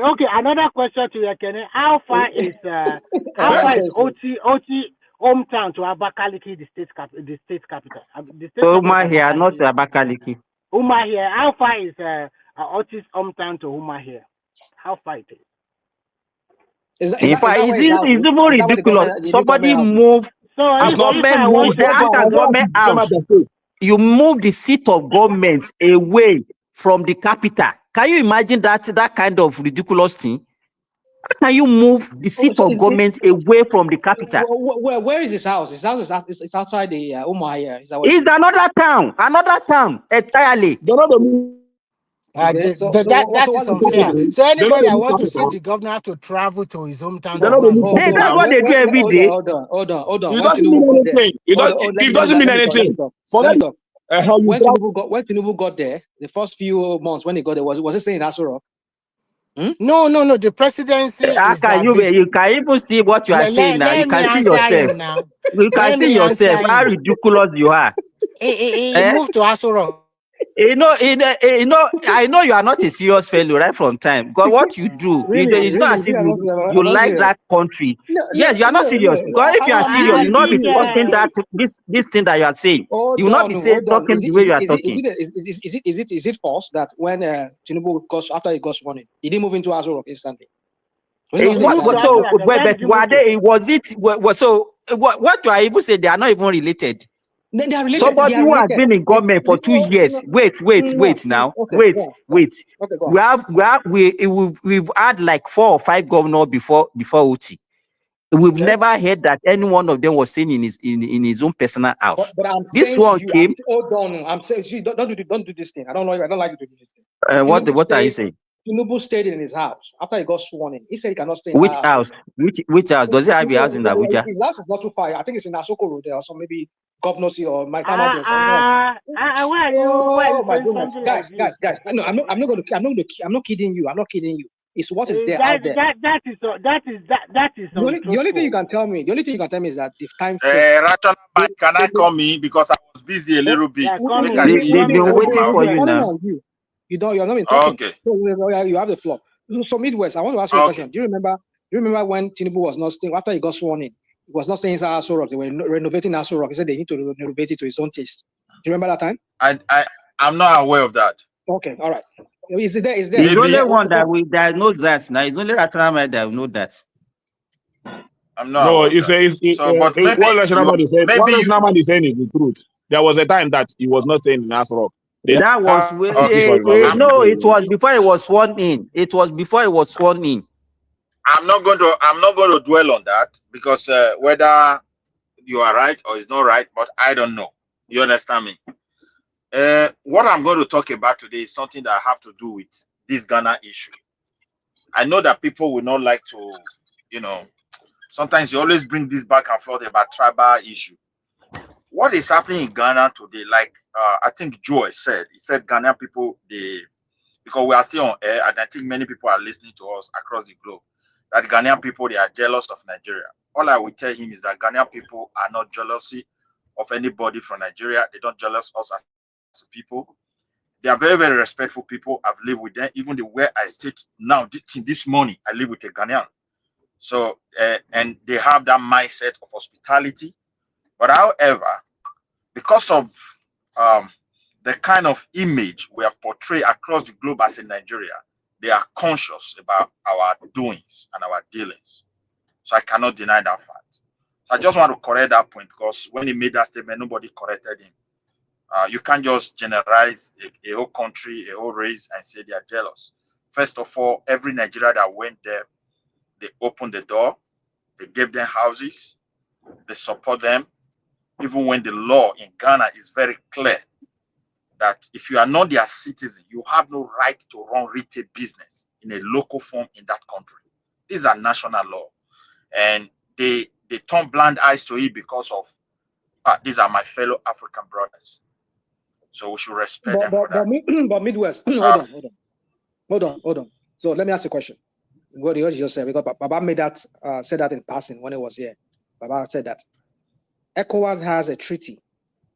Like, for example, when there's a case between Nigerians or maybe individuals in Nigeria, if they carry and go Nigerian courts, they don't get, you yourself, you know what is going on in like in Europe. They have European Union courts. Maybe there's Supreme Court in Europe. So if you prosecute a case in a local jurisdiction, in a local country, and you feel you're not getting justice, you can take it to ECOWAS court or take it to European Court of Union or whatever they call it. So now every trading bloc, either EU or ECOWAS, they have economic treaties, which allows the movement of goods and services. So somebody can move from, say, from the Ivory Coast and come to Nigeria because they're part of the ECOWAS. They can start trade in Nigeria. So if that should supersede their own law, why would Ghana? Let me correct you. Hold on. You will correct me. Let me land now. Let me land before. I don't want you to just answer my question the way what I did not say. So my point is this: is that if the ECOWAS treaty says that everybody is free to make good to do business in any ECOWAS state, why would Ghana enact a law that is contrary to the ECOWAS treaty which they signed? I put it at that. All right, go on. Okay. Although you distract me a little bit, but it's still part of what I'm trying to discuss. Look, I don't know of any law in ECOWAS that said Ghanaians should not practice their own sovereign law. I've never heard of that. At the same time, the ECOWAS just agreed 90 days of free movement. It's not automatic resident permit. And out of black race law, every country turned blind eyes to it. You got it now. So this is what I know. I don't know anything outside. Please, let me ask you for something, please, because I never talked about. I want to finish. Wait, now let me finish that question here. There's a fundamental question here. I make a reference to Europe. The European business is a Monday day platform business where you can trace goods to direct to the manufacturer or to the exporter. And there is a number attached to any business assigned in Europe. If that business is in Portugal and the custom officer wants to control that business in Poland, it will not take him more than 1 minute or 2 minutes to know whether that business is genuine. The reason is, in case if anything goes wrong, you will know exactly to hold accountable. In ECOWAS so-called free trade, Africans love themselves. It's just because we don't have government that want to advance the project the way it should be. And that's the same problem we are having in Nigeria. We are stuck. We don't want to do things different. And we want to enjoy the sacrifice, the same benefits that other people are enjoying. I won't make you sacrifice to do things differently. So in a ECOWAS situation, if a goose leave Edo State today and he end up in Ghana and the scientists discover some chemicals. Midwest, please let me ask you this. Let me ask you the this, please. Wait. Food production, we don't have ECOWAS regulation. How our food should look like. So which law are you taking people to? Do you know the controls companies are facing here because of EU? Let me say this. Let me say this, Midwest, because I never talked about this topic when this discussion was going on. But if I want to trace the issue of Ghana, whatever policy they are putting on today, I guess goods or services or whatever, I'll trace it back from. Let me go to my point. The Ghanaians are not making laws today. They haven't made law in regard to it. It is their national law. It has been there for whether very it's the long national law, whether it's the national law, or whatever. But there, as far as I'm concerned today, we do business with Ghanaians before APC came. We do black market business in Africa, so that's why we have problem. Let me put my point. Let me go to my point. Let me just land this one. This morning, let him talk. Now why do you want to hijack everything? Cause of a lot of destruction. You will not control him now. It's not allowing him to flow. Let him flow now. What is your problem? Can you allow him to talk? The problem we have. You don't people to express themselves. Must you politicize everything all the time, everything politics. This is not politics, this is a fact. I know what is ongoing. This is a fact. How can you close border? And this guy is good poison in the border for how many months? All their goods poison in the border. Today they're making it.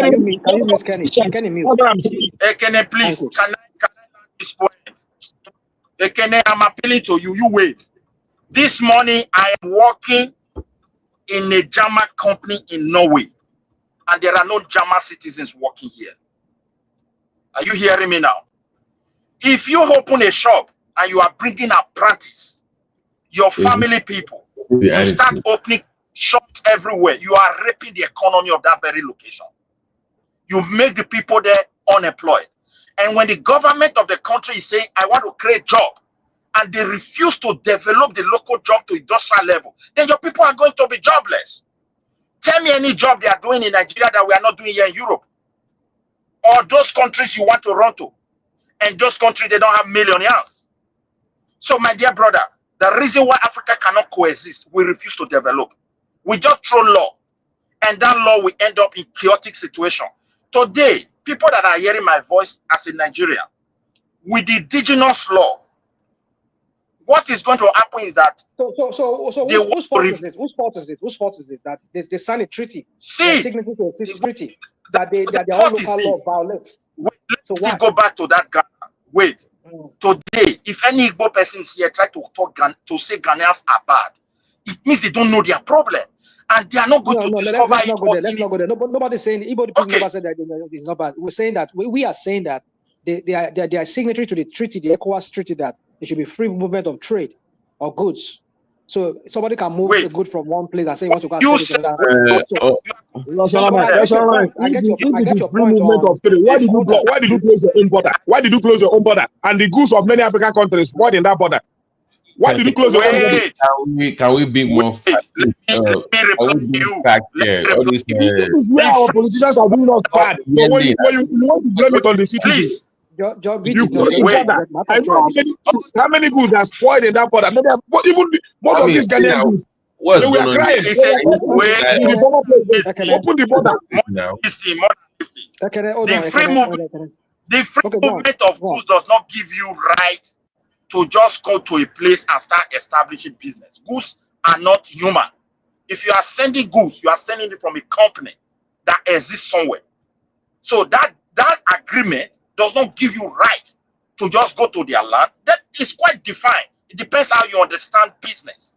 You can use that Nigeria psyche of, you just all your tribes in one particular place. Before you know it, you are dominating everywhere, and you feel it is normal. No, it's not normal, my brother. That's why we have problem. No. And Hold on, Midwest. Hold on. I've lived in Europe before, and I know and I've seen many things in Europe. Like for example, there are certain. You have lived everywhere in the world. Hold on. You have lived in Europe. You have lived in Asia. Yeah, You have lived in Benin Republic. Hold on. That's not my Come on, what's wrong with you now? Now let me land. Irọ́pọ̀. Ṣé mi wọ́n parọ́ ni? Ṣé irọ́pọ̀ parọ́? I'm asking a question. Now, hold on. If you go to like Berlin, you go to like Frankfurt, you go to like Vienna, even if you go to Bratislava, you will see certain people from certain countries, like the Turkish. They are known to have stores where they sell stuff. They have confectionaries. They have kebab. They do this business. So, but if do people they can register their business or not? I mean, I do know these people in Ghana. They don't That have is the point. They have to register the business. Dude. Let's not go there and Can I talk? Honestly, it's late night here. I don't want to. You can rescue yourself now. Oh my goodness. If it's late night, you can rescue yourself. Can I like my point? I know many Nigerians that are doing business in Ghana, both Yoruba, both Igbos, both other even Hausas. They have their own business in there. Yes.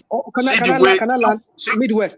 I ask you a question. You're taking my time. You're distracting me. You don't want me to land my points. You make reference to wait. Now, let me correct you. Wait. Okay, go on. You said the registration of business, moving of goods is automatically business. No. A goose from farm, the farm is registered. So it's already a company. It's coming from somewhere. If they want to trace it in case of anything, maybe they discover bacteria. It's only in Nigeria you just root something and start eating. No, you have to go to warehouse here. There are professionals, people related to all these crops, something in universities. They are professionals. They are there scientists. You must have a lab. So now, you said you have lived in Europe. I don't know whether you have done business. You use Turkey. The Turkeys are not part of European Union. These are immigrants like me. My business is not registered. Come back and show you now. Have obtained the status. They have right to open business. Now there's also a problem, just like what we are debating here. Among European countries, Turkey is not part of Europe. I know that they're not a registered member. I mean, they're not a confirmed member, but they're part of the European Union. They've been asking for seats. No. You don't even know part of European Union. Part of European Union. No. They are. Oh, you guys. They are European Union. Euro-Asia. They are not part of the EU. No. They're wanting to join the EU. Come on, you guys are. No, they will never become EU. They will not. Well, you can say that. That's up to you. We can find out. But my point is this: and moreover, they are not entirely in Europe. They are called Euro-Asia, between Europe and Asia. That's where the country is located. Okay.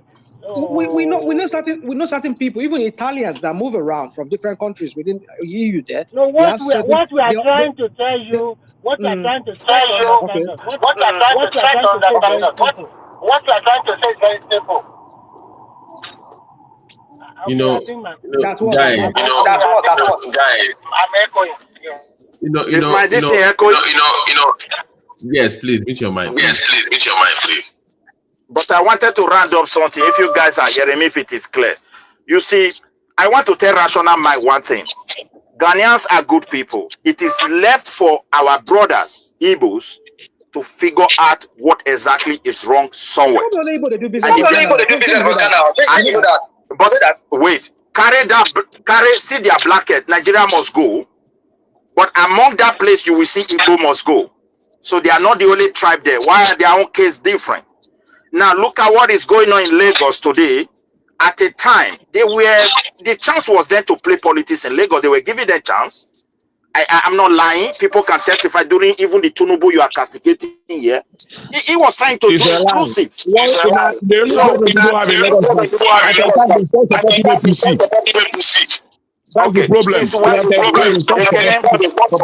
Okay, I will want people to correct me on that. I can still make research, and I will tell you some Igbo guys were having chance to play politics in Lagos before we end up in this When you are an Igbo man in Lagos, you want to win the election.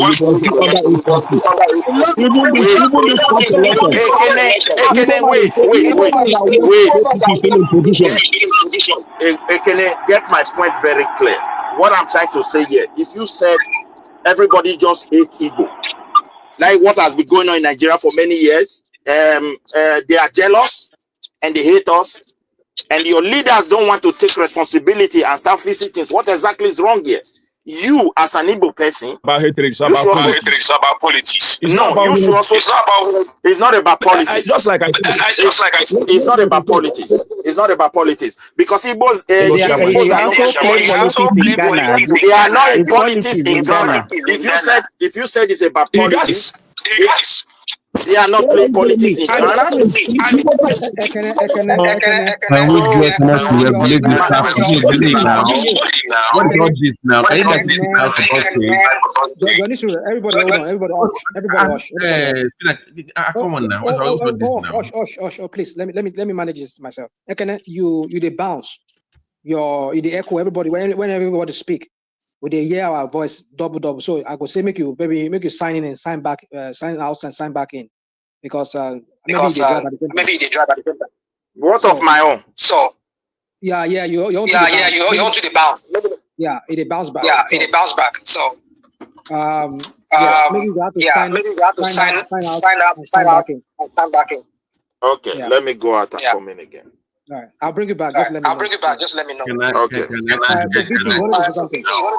Yeah. Can you mute your mic? Hold on. Yes. So I don't know why this is a thing. Just what we need to do is to understand the trade agreement with these countries is called the ETLS trade scheme, 1979, modified in 2015. That tells you what the agreements are within these countries in ECOWAS. Number two, like Minister said earlier, you have 90 days to move. Doesn't mean you can just go anywhere and do anything. If you want to stay longer than 90 days, then you have to go to the government of that country to then tell them where you want to stay there, apply for a different form of visa. Doesn't mean you can just go there and do whatever you want. They're not bound to that. They're not slave to any treaty. So this attitude of I can go there and do whatever I want because it's under ECOWAS is wrong. So we need to just study what the law says. Number two, when it comes to goods and services, no country in Africa has signed the AFTCA bill yet that will make it easier for us to do whatever we want. We don't have that yet. Is that ECOWAS or AU? That is the whole of Africa that covers everyone.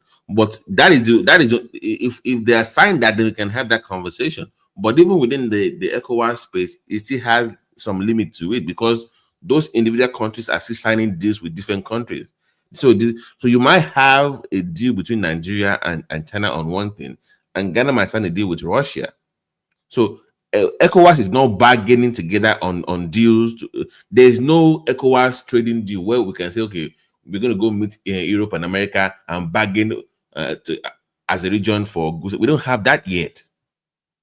So until you have that, where we bargain as a region as opposed to each individual countries, then you cannot just move anything around you want because we have ECOWAS. It doesn't work that way.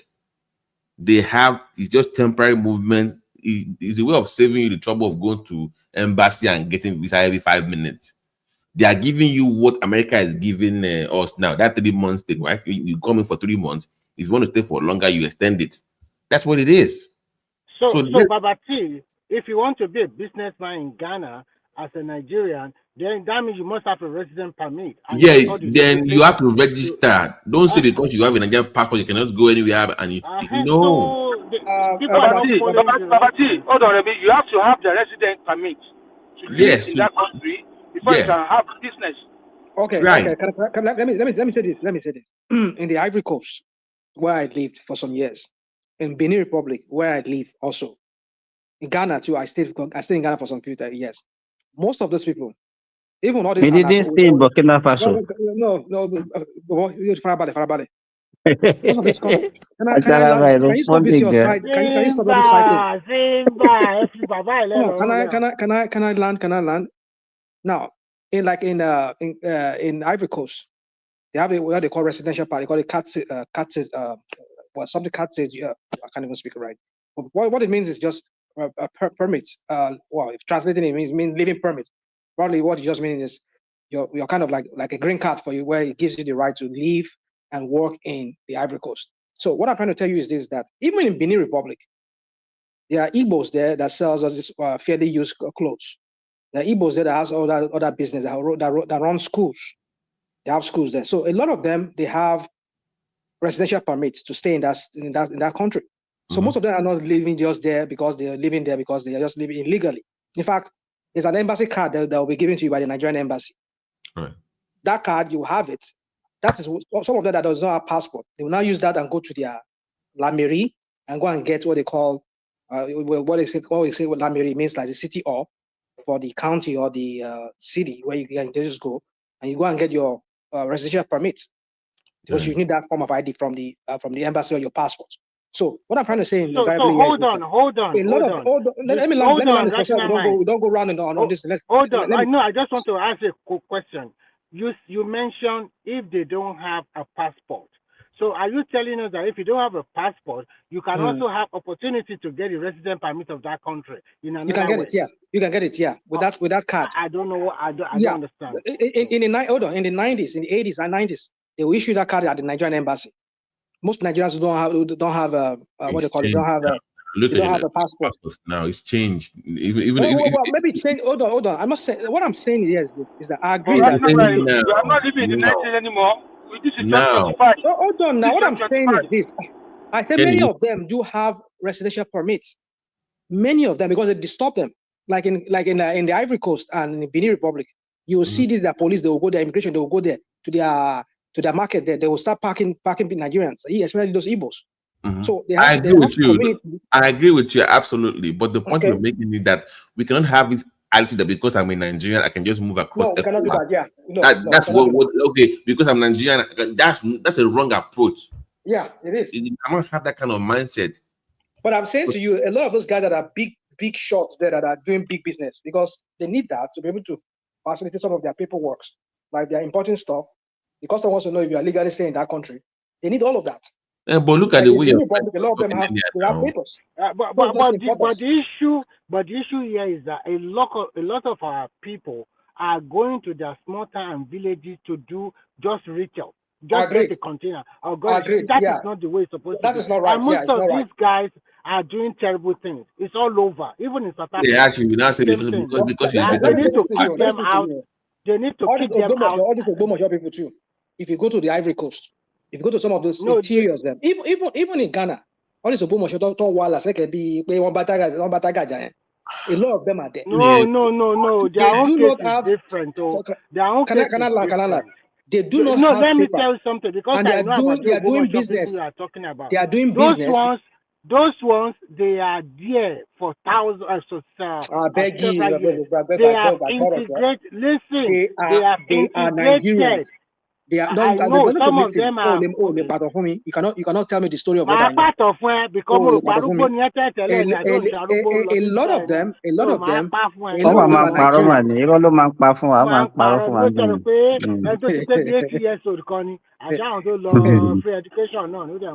national medicine is 50 now. Guys, but solving the problem is what I'm because people are. I don't ignorant. Kenny, now I think it's the ignorance of some people. The thing that they can just move around. So, but how do you then solve that problem? That before you leave the country, at least read the law, read the trade deals of where you're going. But BT, why are we changing? Why are we changing the narrative? The Ghanaians that are hungry, they are not angry because Nigerians are doing business there. They told us why they are hungry. Right. So why are we changing it? No, nobody's changing it because if, like I said, if you look at that when they were protesting, it's not because. Hold on now. Let's not do this because of the Igbo person talks. No. It is like Zita said, they only need one thing to start venting out there. Look at what happened in South Africa too. Just little thing. That's they trigger so many things. Say, oh, Nigerians they come and call by and Nigeria came and they collected all their job. Nigeria came, they are flexing. No, it's not little thing, no. Nigeria also bastardized their. I agree. If you go somewhere and you know that they have this tendency to flare up, shouldn't you move careful, better in that kind of a situation. Agreed. Should you also up the quality over there? Yeah, agreed. I know that some of our Nigerians are just like Nigerians. When you move anywhere, look at the way Indians go anywhere, they make more money than you, but they are low key. You make one key, they'll make you go to club anywhere. They stay quiet, make your money, and just keep it pushing. But we can't just do that for God's sake. We have to be loud and just ridiculous with people. That's the problem. Robert T. Yeah, Chairman.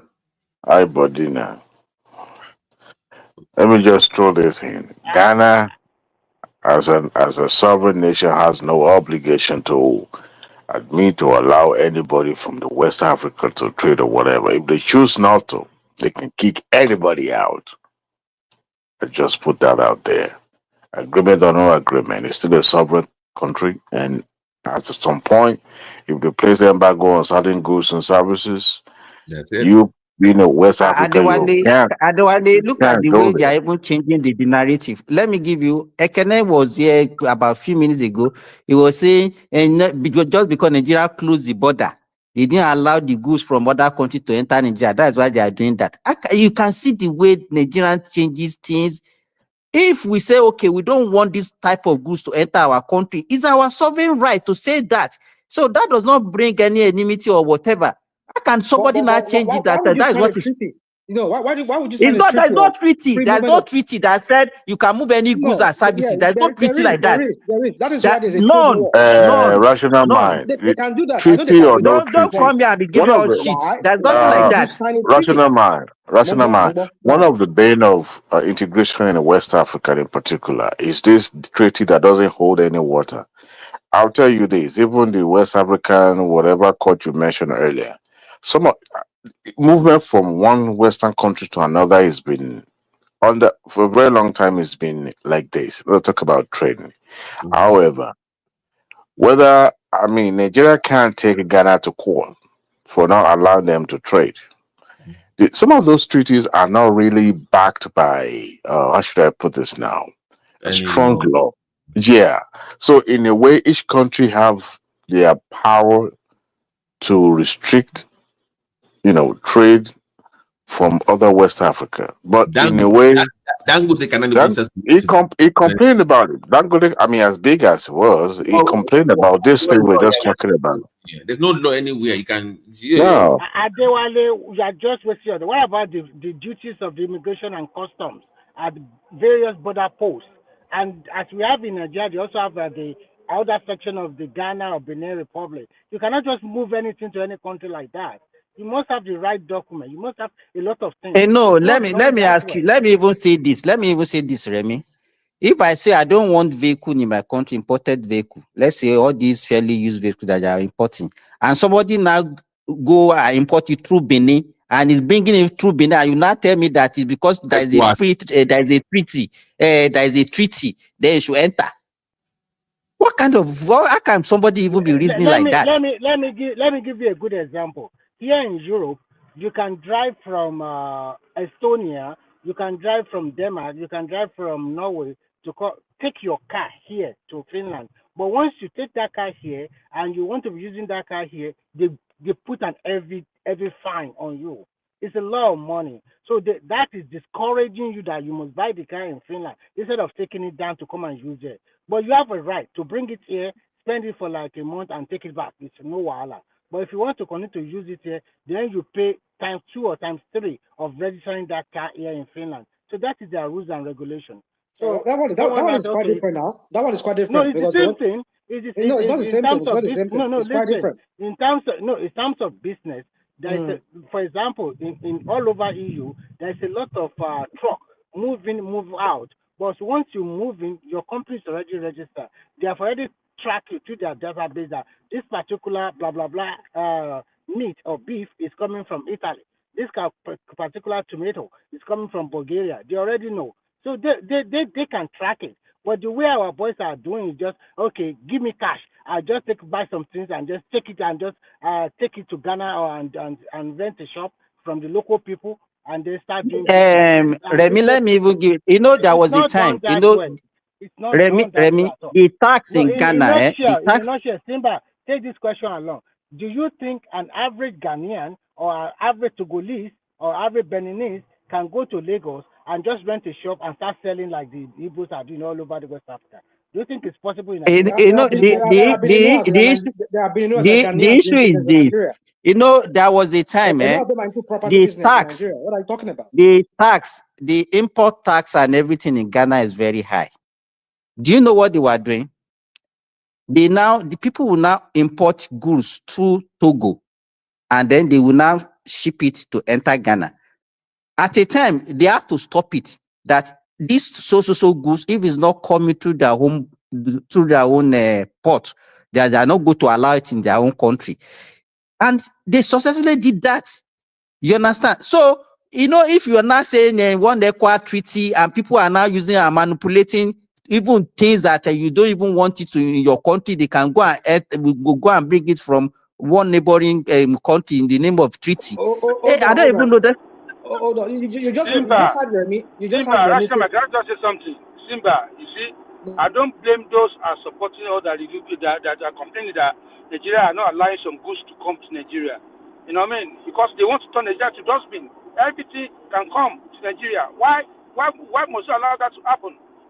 So why can't they also do the same in their own country then, Kenny? You said? Why can't they also do the same thing in their own country? There's nobody is preventing them now. Yes, why are we even bringing this? Is there any issue? There's no issue there. I'm not saying that, but always just read their own treaty and what they are saying in regards to other West African nations. Like I said earlier, they can even settlement in Benin Republic because they have a deal with China, and they are your so-called ECOWAS country. So, but my point with this whole argument is that let's stop having this attitude like we can go anywhere and do whatever we like. It's a wrong approach to other African countries. My own thing is that attitude that we always have, like because we're Nigerian, we can go anywhere and do whatever we like. You know, we started from home. The same people that have that same attitude that they believe they can leave their region and go and do whatever they want to do in another place. The same attitude that they carry to another country. Right? It's whatever bigotry is, even you are even bigotry.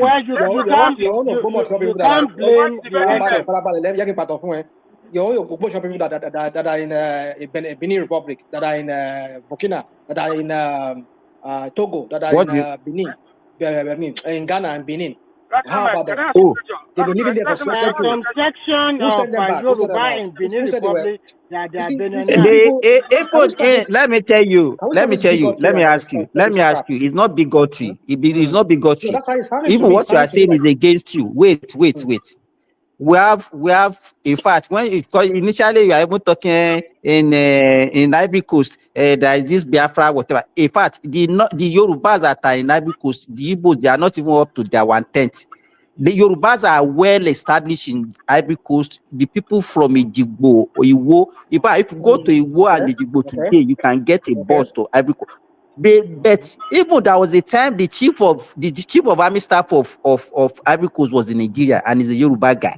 What I wanted to say that they have been respecting themselves. They will never violate their law, and you will never see them rising against. But if you have people that doesn't respect other people, that's what they get.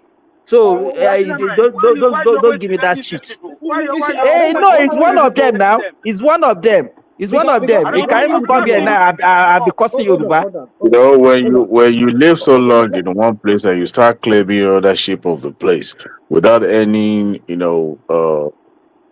form of, in that video, come on, guys, you see, this is what you people do a lot. You take things out of context. What that guy said, that video that one man played to us, what did you hear the man say is claiming ownership? That video, let me tell you, that video is not complete. No it's not a complete video. Go and search for it. Adewale, have you watched that video? I watched the video. The issue here is very simple.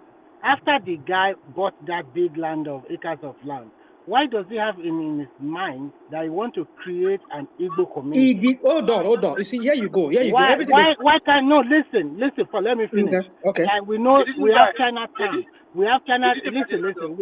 We have Chinatown all over the world, Okay. and they never call it Guangzhou Town or Shanghai Town. Now you want to create an Igbo community, and you want to be an Igwe. So and the Ghanaians don't like it. It's their land. They don't want it that way. No, So, no. You see, no, they they don't said, want it. you get People when we hear the word so the Igbo, Yoruba, Igbo that allow. The Igbo said, so the Igbo that allow to say can I that say place. something? You see, you people just get triggered on just words like that. I mean, the guy. Okay, is it we or the Ghanaians that want to push them out? So don't say we. You talk about the country, the Ghanaians that want to push Nigerians out. It's you. You are the one spinning the ball. I'm just giving you an example of what the guy wants to do, and they don't like it. They don't want it. All right. So now, let me say, because it's past midnight here already. I'm supposed to go to bed. I should be shutting down any minute from now. You shut down or you put on at the background. I will end the. It's okay. Can I talk, please? Please, I beg you. Now, there's a context to everything. He was addressing, no doubt, his fellow Igbo. Somebody was recording it. No, as if he was talking to the whole world. He was talking to his own fellow Igbo people. That I bought 2,000 acres of land, whatever amount he said he bought, and we're going to create an Igbo town. That's what he said. But if somebody took that video, kingdom, not town, kingdom. Rationally, let us assume that you are right. Let us assume that you are right. Let us assume that you are right. You know, when you go to a place, especially when you go abroad, wait now. You know, African country have this. No, African country has this way of, identify themselves. If you and I live in the Western world, I mean, they absorb us, they absorb our culture.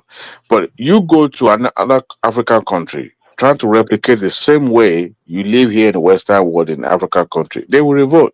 Why? Because they have a strong tie to their tradition or to their ancestry linkage in a way. So when you're now trying to establish a kingdom, what do you expect those people to say? That you are allowed to do that.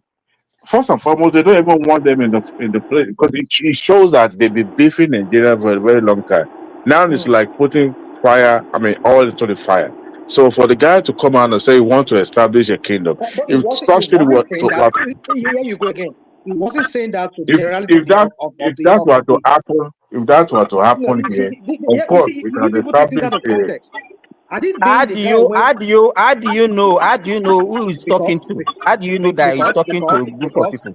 Because he was talking to his fellow Igbos. How did you know? How did you know? How did you know that? You go and watch that video. The video that I watched. As long as it's online. What are you talking about? Wait, rational mind. You see, you people like to it was made public. It's the point. Okay. RM, even though maybe it was a private video, some way, somehow, it got into the public space, right? Okay, yeah. Okay, so once it got to the public space, how you control the narrative matters. If something leaks from your side now, your PR then matters. How do you manage the situation? Yeah, so the guy was later called. They later called the guy. The guy explained what it meant. There's another counter thing that he said. No,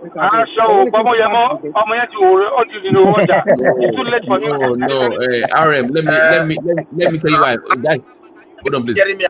Hold on, RM, please. Hold on now, please. There was a hold on. Oh my God, Kenny, can you hold on? Oh, sorry. My God, you guys, I don't know. Please, there was a video. Okay, I can't even. I don't know what's going on with it. There was a video. Man, what's going on, man? There was a video of some people online that after that video it went. No, we hear you, but hold on. Hold on. Because if you don't leave it a long time, you don't move on. I'll come back to you, Midwest. There was a video online, a couple of videos going online that was fitting to that narrative of they bought your land finished. Not the king, but other people in that part of the thing. We have bought your land finished. In fact, our plan is to buy all land in West Africa. And these are people that were in Ghana. So those videos were coming from Ghana, saying that okay, see what they are posting. That even though is returning his words, but others in that Ghana were also saying something that they found offensive. So it wasn't just his video own that just triggered them to what they were already feeling. It kind of took them over the top. Or they were already having that feeling already. So post that video, there were still others that were still making those kind of statements in Ghana that kind of got them angry. That was the issue. So are you saying there's another video? There's another video. Yeah, there was this. It was on TikTok. I will find that video. I will put it. Maybe you can play it. We don't buy your land finish. In fact, we're going to go to of West Africa. We're going to Ghana and it was being put up on Twitter by Ghanaians, showing that what they are saying in Ghana about them. So it wasn't just him speaking; it was others also saying. And this video you're saying is by somebody from that same ethnic group. Yes. Yes. I will find that video on TikTok. I will show you. So it kind of got them. So if you do that over time, at some point people will have enough. Like, why are you saying this about our land? So if you're not using the word kingdom, to an African, the word kingdom means something different to us. Not town. Kingdom means something different to an African. So if you say I want to be a kingdom, joking or not joking, people take it. I get that can trigger something, but my point is that there's a context to it. Adibin is saying to the generality of the whole Ghanaian people now, that's an affront to them. So, but he's saying it among his own. No matter how he says it, whether in secret or in public, it doesn't change anything. It doesn't change anything. Don't change the narrative. Let's not do this crap of a thing we always like to always do. If he's saying it to the whole of generality of the whole world, we're going to create an Igbo kingdom here. Then I know that's an affront. That's an affront to how is it different? How is it different? If you say something like that in secret and then you say publicly, how is it different? How is the motive different? How is the motive different? Can you allow me talk? He's talking to his own clients, man. Igbo people like him. So they have their Igbo meeting. He says, we're going to create an Igbo kingdom here. That's what he said to his own people. Let me ask you a question. He didn't to insult the people of Ghana. But it is insulting if he's saying it to the generality of the Ghanaian. That would be an insult to them. But somebody now leaked that video. Whoever that person is. You say you did. Yeah, go on. You here to tell you what the Ghanaians are? Are you here to tell you what the Ghanaians are bad people or they are wrong to go to the streets and cry the way they are crying? Well, I would say they are wrong. That's a wrong thing to do. The guy didn't buy any land now. They didn't buy the land. Have you seen the video where the guy said they did not buy the land from the people? I mean, why did he say he bought it in the first place? Why did he say he bought it in the first place? Look, you have to listen to real information. And I know you know this thing, but you want to run with this narrative. You understand? The guy said, if somebody comes and says he's going to buy a land of this one, like, how?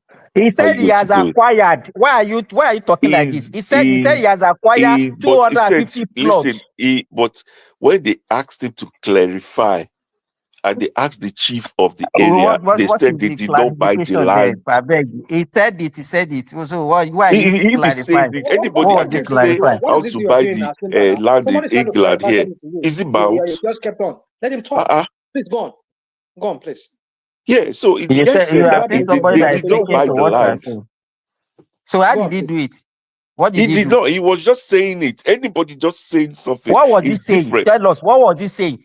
He was pitching an idea to his people. Preaching. Yes, pitch. Like I can say, I want to have, for example, he didn't say that. Why are you spinning it? He said he even mentioned those things that we do. He said it. He said wait now. Listen. He said he will build. He said it will be the palace. He said they will have a market. He said they will have a guest house where Igbo people, even specific, he said Igbo people will come. When they come, they will just stay there for a few days before they get their accommodation. And he was specific about Igbo. He didn't even mention Nigerians in one place. So what are you talking about? Okay, question. Did he buy the land? When he's talking to his own people, why should he mention that part? Did he buy the land? Do you know what the pitch is? Now. Come on. Listen, did he buy the land? Wait, let me ask you a question. When this guy was talking, Do you see the video and the surrounding? Does it portray anything royalty as an African No. standard? He was speaking. He was sitting like a king. He was speaking. He was speaking like a king. Let me also come in. Did you see any video when he was creating sub chiefs to represent Igbo across Ghana? Say that again. Say that again. I'm sorry. What did you say?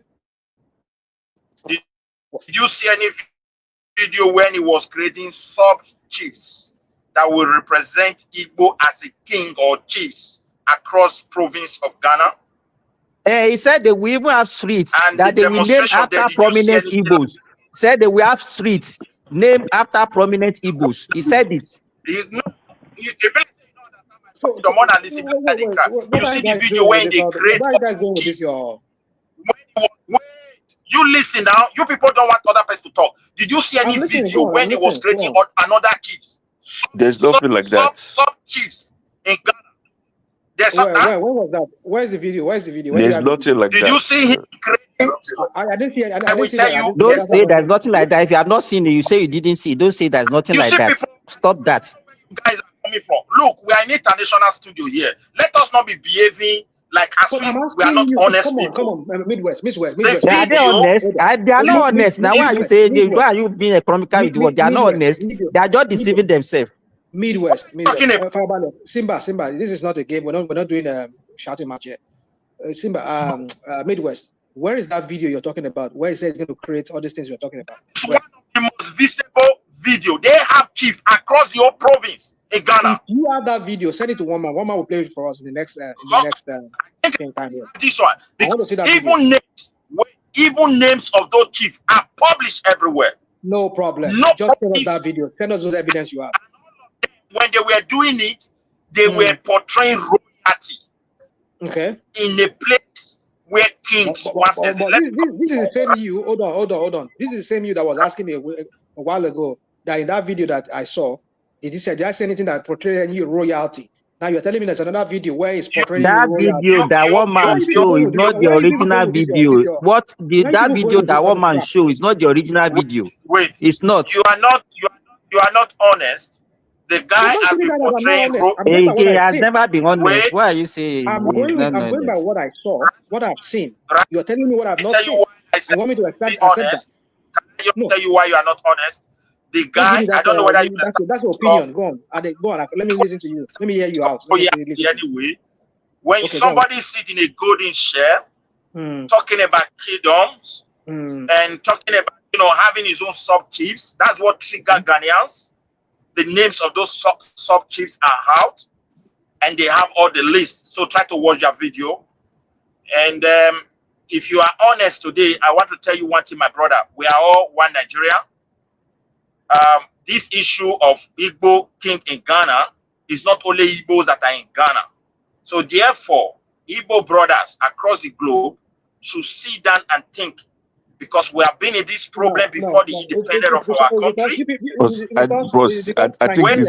I think this is wrong, Seth, for what you're saying. What are you talking about? The Hausas, they come to the land, they have their Seriki. Hold on. The Hausas, they come to... Hold on now. The Hausas, they come to that people's land and they have Serikis. Okay. It's also a problem. So what are we talking about? It's also a problem. Wait now. It's also a problem. It's also a problem because I will tell you. Why do people go against them like you're going against the Igbos?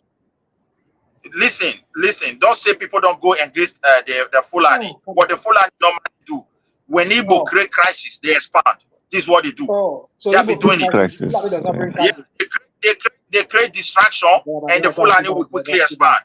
So listen, it is see. If somebody says a law of EDG in Nigeria, and the consequences of that law in the long run, nobody want to talk about it. If someone says to benefit it, they are using your people again. It is Fulani law. People benefit. If someone says they want to do something, as a learned person, this is what I'm saying. Education, yes, people can say I want to, but have you done? Do you have the capacity to? Do I you don't know So look why they at you should that want have, thing? they should have waited for him to do it, Listen, Abi, he before said, they listen, react. do you They should have the have you waited mean for capacity him. to? education? If What do I you mean did by like this, I education? What want do to you mean build by an education? estate. You think you Yes. are Do you talking, you are mean Listen, making sense. education? They should have listen. waited for him to do it, eh? If I want to build an What estate, do you mean by education? I don't understand you. What do you mean by education? You know, don't mind them. That's the way they talk now. They know they it is learn all these not. things. You're They will just say you are forcing uneducated. something that is That's wrong. their And language as now. an They have educated they have their person, language. it is a shame that Uh-huh. someone like you They are cannot the only one. They are the understand. only one that are educated. You They are are, the only it one that is are a educated. shame Every because other person is not you know the educated. real information, but you're twisting it. This is the thing. You know this real information, but you're here, you're twisting it. This is very shameful of you, Mr. Simba. You trigger You are, country by your you know, you don't Do you need to go understand? emotional You about know the it guy. because you are Listen, you lying. listen to the interview of that guy. You listen to him when he said they did not buy no land, they did not do nothing, they did not do nothing. Yes, you understand That that is people an are angry, afterthought. they're We watch upset. the same video. But you're running now Why is like, it oh, changing? he bought a land, he bought this, he no buy land, he He no said get it. permit. He said He it. no He said he has acquired 250 plots. He said it. So why are you changing anybody it? can say anything. You go there and confirm Oh, and verify. This is why you are an educated person. No, You you know sound very oh. illiterate. You you're sound not very illiterate. illiterate. Stupid tribe will go to another kingdom and be creating Somebody subchief. come, listen. Somebody come and say, "In go to Benin So Kingdom, as I'm buying. I'm going to build a you say castle." something, you say something, then you now say you are not saying it again, Abi. Which one you say He it? Are said you you dumb? acquire. He Like even what you think? mentioned. He mentioned Somebody the good. street. He said he Listen, mentioned the location. Wait, someone keep like quiet, me, I please. go to Lagos He and say, he "I want kept to quiet. build He kept quiet. Keep quiet. a Igbo He said castle." Would you he believe it? acquired 250 plots He of land said, in "If listen, Aflau area." yes, He he mentioned the said, place. listen, he said, did he? Look at you know, I don't know what it like. I didn't understand all your argument before, but this So particular who now told argument, you that I didn't acquire it? Let me ask you now. did you not Who see now? the No, interview? no. Wait now. Wait. Okay. Who said he did not acquire it? Who says He so? did not, because when they went to their government council and confirmed, it was not true. So why is he lying? He is lying because he probably wanted to scam his people. Oh, you can see yourself. You Where lie. to scam Yes. them? You lie. Okay, You lie. so You lie. they are doing, But so You no. even if so, But now he want confirm. to. Did he do interview? lie. He said. Did you listen to his interview where he said that he So did not buy any land from nobody? Yes or no? so he want to scam he want to scam his people, or want He to scam probably Ghanaians. wants to scam Wait. his people. Wait. People pitch No. How? business. The Ghanaians, wait. You try to deviate the It's discussion. even you that you are telling You that somebody is uneducated. You you are the uneducated here No, because you just because your bigotry has beclouded your reasoning. That is why you are I talking the beg, way you are the talking. way I rate you, listen, the way I rate you, I expect you to be on that level. Stop going down to this other level, please. no listen. Stop deceiving people. When people Listen, this is not talking. Somebody said, "Oh, he wants to buy the Oba of someone just come and say he wants to buy the Oba of Edo State land. Won't build one something. Amount, can you do it?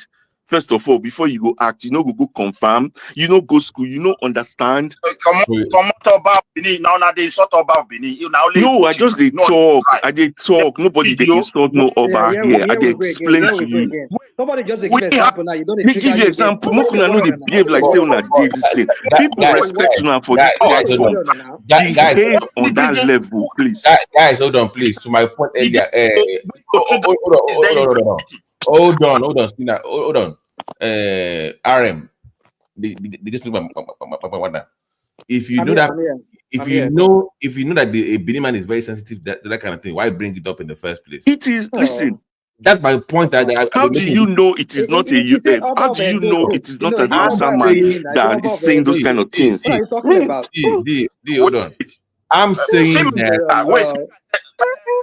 And it's not even insulting. I know, but that is the way. But I get it. Logically, Midwest, hold on. I'm saying logically there was no issue. I get it. But it is not from your own preview that you can determine that. Some people just see things differently. You must learn to see people from other people's lenses, the way they see things, even if it's illogical. BT. I think Nigerians need to develop a thick skin. It's Ghanaians now, not us. It's Ghanaians. I think Nigerians have crossed that level.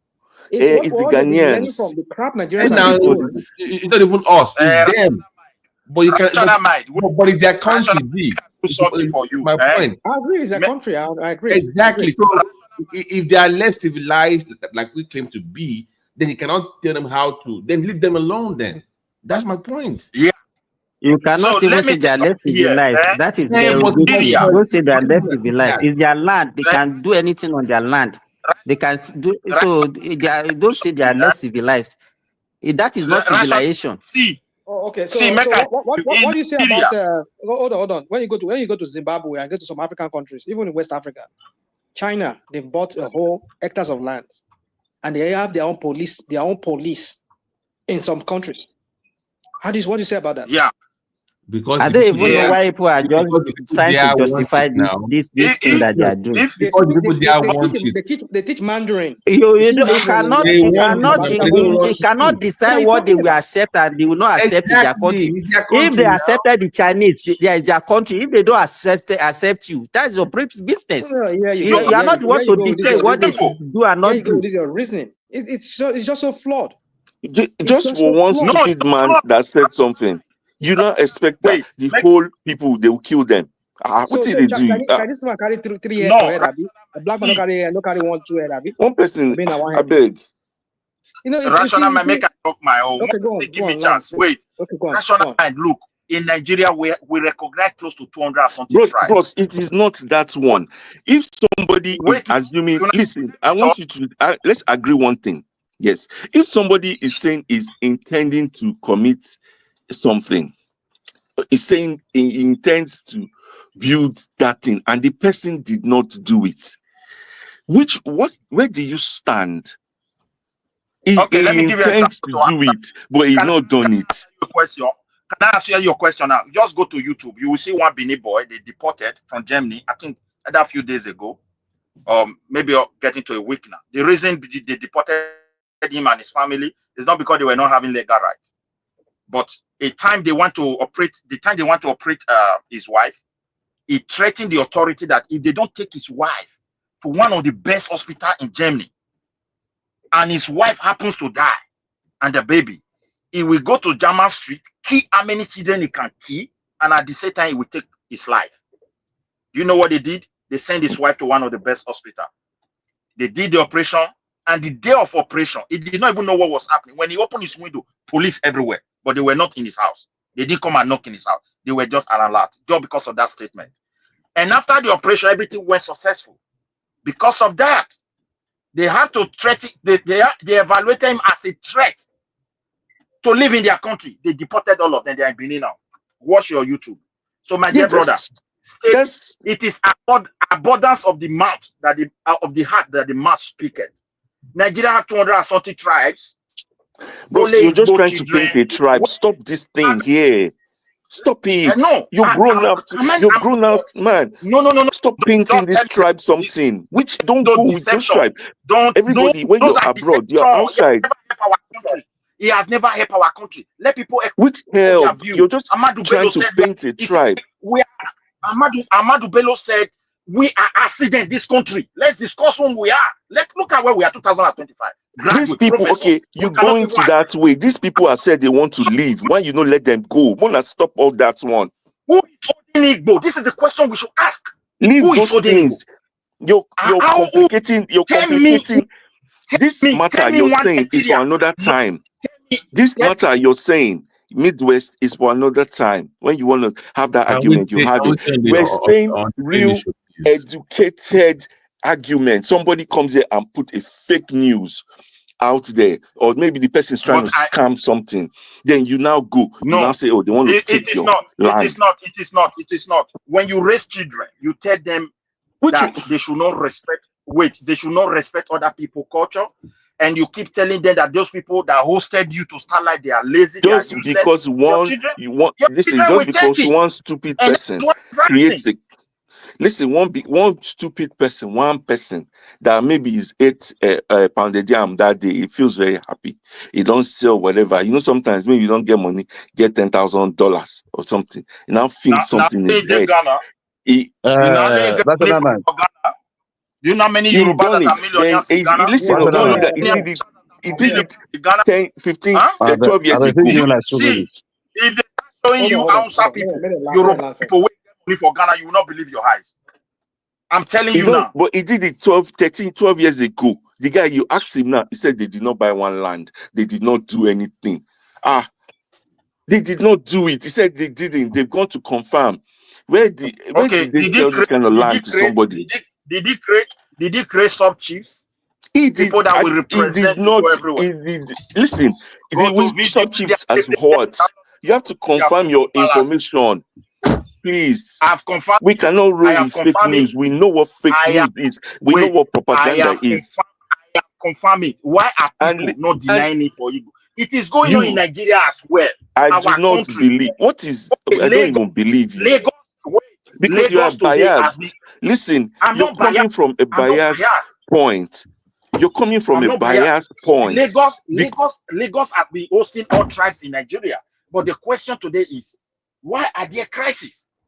Why are there tribal crises now? Where they It are is renaming only state, you think it's going political to end them? people like you that It has is crisis. not. People It on is ground not. don't have crisis. The way people behave, they loud, So let they me say things out, hold on. and they don't Midwest, know the consequences. hold on.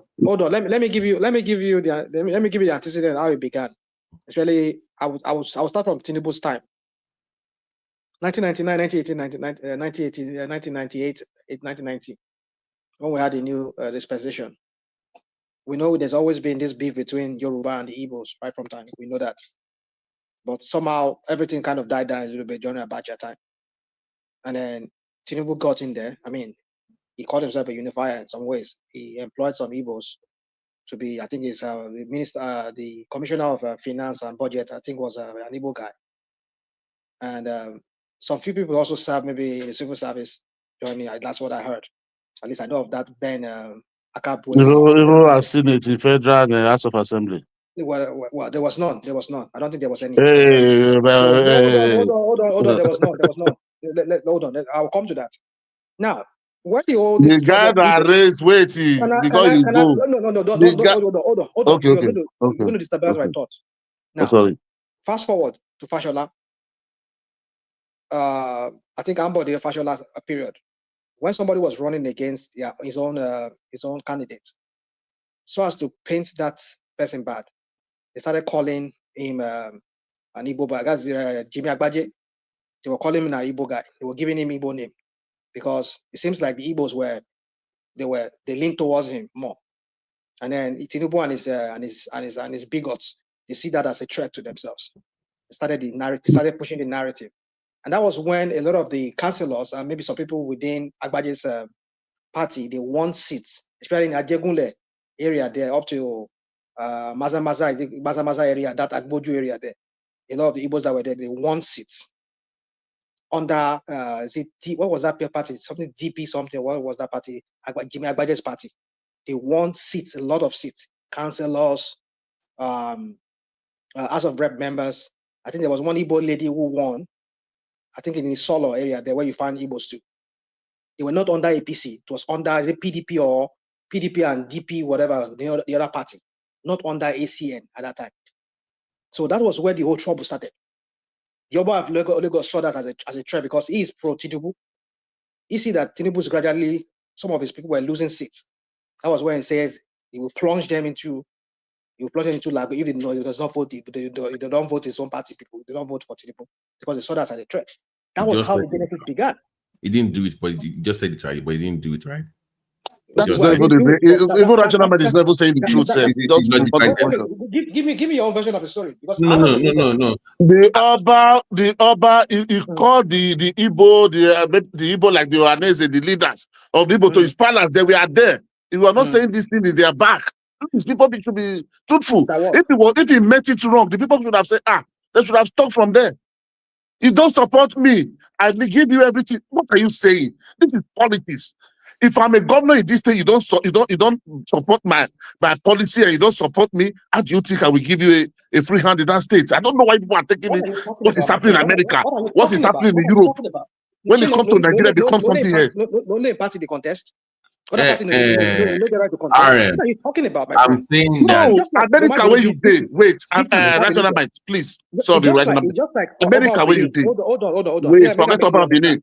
Forget Hold on. about Benin. No. Let me ask you Don't one question now. no, I'm not going to forget that. I'm not Please. going to forget it. It's another. Now, It's about another. Abba Believe in the contest for election. I thought you when people talk about election, they bring Sometimes I something else. don't know how you argue sometimes. That's why I know they like to argue No, with me, you. I want to ask you something now Nigeria. because Your no, argument, wait, I they don't. get head, they get Okay, tail. no Because problem. Your own don't get ahead. Let my own the letter way not get ahead.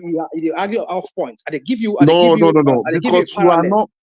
And they give No, you a you parallel give a that parallel. if Wait, Oba national man. of Benin, we must not take sides. You must not take sides when people, everybody are in Peking. That's how. This is the problem I have with you people. You will you are leave ADCO, Lagos. You come and be you are talking. PDPO.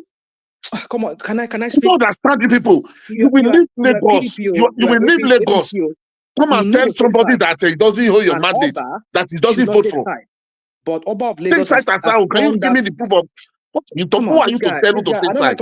I don't like when we're talking about over each other. Okay, make your point. Make I hear you. What's your point? Go on. Don't know what you are talking. So you will leave Lagos or your Lagos. You will come to Benin and those states and tell them who they should vote for. Who are you? Who are you? What is They your be contribution there? Nigerian now, Oga. No, it is the government only tell you when only federal election. That is what binds all of us together. It's only federal election. If I'm making a law in my state, it's from a don't like, it's not from a Lagos people, it's not from Ondo man, it's not from Anambra man. It's only federal election that bind all of us together. That is where all of us get Bros, interest. do we have is there anything in the Please, it's okay, it's okay. constitution? That one is okay. Let me finish what I want to say with rational mind. Wait. See now, when we are talking about respect is reciprocal, rational mind, just want to ask you something, please. Sorry. When I say respect is reciprocal, you live in America. Because what happened in other America and Europe, here we are. But when it comes to Nigeria, people want to turn it as if somebody is against one person. When politicians are fighting, they come citizen to citizen. Now you live in California. Can you dictate to people in New York who they should vote? No. So why are you now? In Ondo State telling me who I should vote? Come on. Don't give me that. I don't like to argue with you, Nigeria, because your argument, they get head, they get thing. I don't just know what. Very simple something. This guy gets. He said no. Can you not tell me? And they give you facts as to how it all began. That is I say this thing has started. I don't want to do this back and forth with you. But tribalism has started in Nigeria since more than 19 something. Not today. During the Zing, the Mawala, the more these things, tribalism have been there. Sorry, Nigeria man. I want to ask you a question. When you say, can you tell who is in like a Lagos man tell a Edo man how to? Do you mean do they have a view as well? This is insane. Do you think so? If me, I think, do I have a view on what I think about who should be Edo State local government chairman? Do you think as me being in Lagos, as a Lagos person, you think I don't have a view? I don't have a right to have a view. You don't have a view because why? I don't have a right to have a view. There. Nothing there. There's not making any policy for you. Nothing to better your life there. The one that concerns you is where you reside. Your state. Hold on, please. The law says if you move anywhere, I think within a year or two, if you're a resident of that place, you can vote for whoever you like. That's what the law says. No, that's not the issue. I said you are in Lagos. I didn't say when you are in those states. I said you cannot stay in Lagos. Be in a Lagosian. Stay in Lagos and be detected for those states. Hold on, now, why are you yelling? Hold on. Here's the thing with Nigeria or Africa. We've not evolved yet to what do you want? Or the ideal situation where I can move anywhere and we are all Nigerians. We have yet to resolve that. That is the clash that we are having right now, where people are very suspicious of other people. Because earlier he said, "Oh, the man just said it, so it just was. He didn't follow up." I can also say, "Well, Oba of Lagos is going to put it in Lagoon. He did not do it, so therefore don't hold him to the words." I can also do the same thing. So. In Africa, we're not there yet. Sorry. Yeah, but I get your point. We are very troubled. We're not there. Maybe in the next 100 or 200 years. Yes, but I want to ask. Me, I'm asking a right question now, now. we are still tribal as we've ever been in the history of the country. Yeah, So Babati, that's a reality. Babati, please, I want you to answer because me, I'm in Europe. I vote in Spain before I come to UK here. Can you now? You live in California, that's where you reside. Can you be dictating to them who to vote in New York? If I move What to do New you York, mean dictate? You have to explain. What's this guy talking about? No, because you see people. Wait, thank God. Did ask me the question. That is the question I wanted to tell. I wanted to ask me. Say I should explain. Okay, now. Hold on. If you said I'm Californian, right? And can I influence New York election? Well, if I move there and I live there for a year, I said dictate who they should vote. You will tell them no that this is supposed to be the right person, and you don't live there. If no, by law, then how will I influence that? Exactly. Okay, so let me explain my own. The best way, the best way to influence anything is by number. You have influence through maybe you are funding the campaign, or you have the numbers to change whatever you want. So if I have the funding, maybe I'm APC in Edo, I can fund APC in Lagos now. No. You can, you can because it's the same part. You can fund your party. Let me explain myself. Can you come in an online argument on TikTok this guy said, or let me on explain my X? point. Is that what you mean? Let me explain.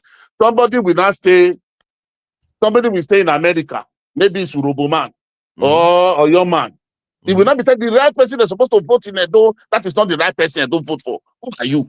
He has an opinion. He has an opinion. Yes. Okay. If you have an opinion, but why are you not taking it? You are not expressing like opinion. It become your everyday breakfast. Become your everyday That's his own opinion. So I don't understand all those kind of things. No. In my council now, I can't go and vote. I can't go and tell them who to vote in the other council. Because you're not interested in it. Hold on, please. On this show, we discussed the government stuff that happened in Rivers, that happened in Delta, that happened in Edo. In Abia State, in fact, this morning. No, but because we are Nigerians, we can discuss it and have an opinion about it, or what we think the best person is. I can have an opinion about anything. I can even be passionate about that election. But by our law, if I'm going to vote, if I'm from Ogun now, if I move to Abia and I've been there for a year and legally I can vote, then I can influence who becomes, because I live there. I'm a resident of that place. That's the law. No, that's one. You said you are there. You are moved there. Nagaman, hold on. Let me ask Babati the question. That example you just gave now. Yeah. The example you just gave now. That's a good example. Now, imagine now you move from Ogun State to Abia State now, and let's say the law of Nigeria says after 1 year you can vote there. Yeah. Now you now, and maybe because you be PDP man when you left Ogun State, and you want to continue your PDP, but the Igwe of Onitsha, Igwe of Umuahia is the APC man. Right. And let's say you being a Yoruba man, and maybe some other Yoruba people like you people lean towards PDP. And so you're going to support the Igbo candidate that is a PDP there. But the Igwe of Umuahia says no. All of you, the Yoruba people, if you don't support our APC people, we'll crush you people. Does that make sense? Because first of all, that is why I say we've not evolved beyond what the ideal situation. It should be okay. I moved there. I am a law-abiding citizen of Nigeria. Because even the word Nigeria, who is a Nigerian, is not even defined, honestly. In fact, let's be real. If not because it's Nigeria, all Obas are not supposed to even get involved in politics. But okay, who's the one echoing on this? Can you mute Mr. D? So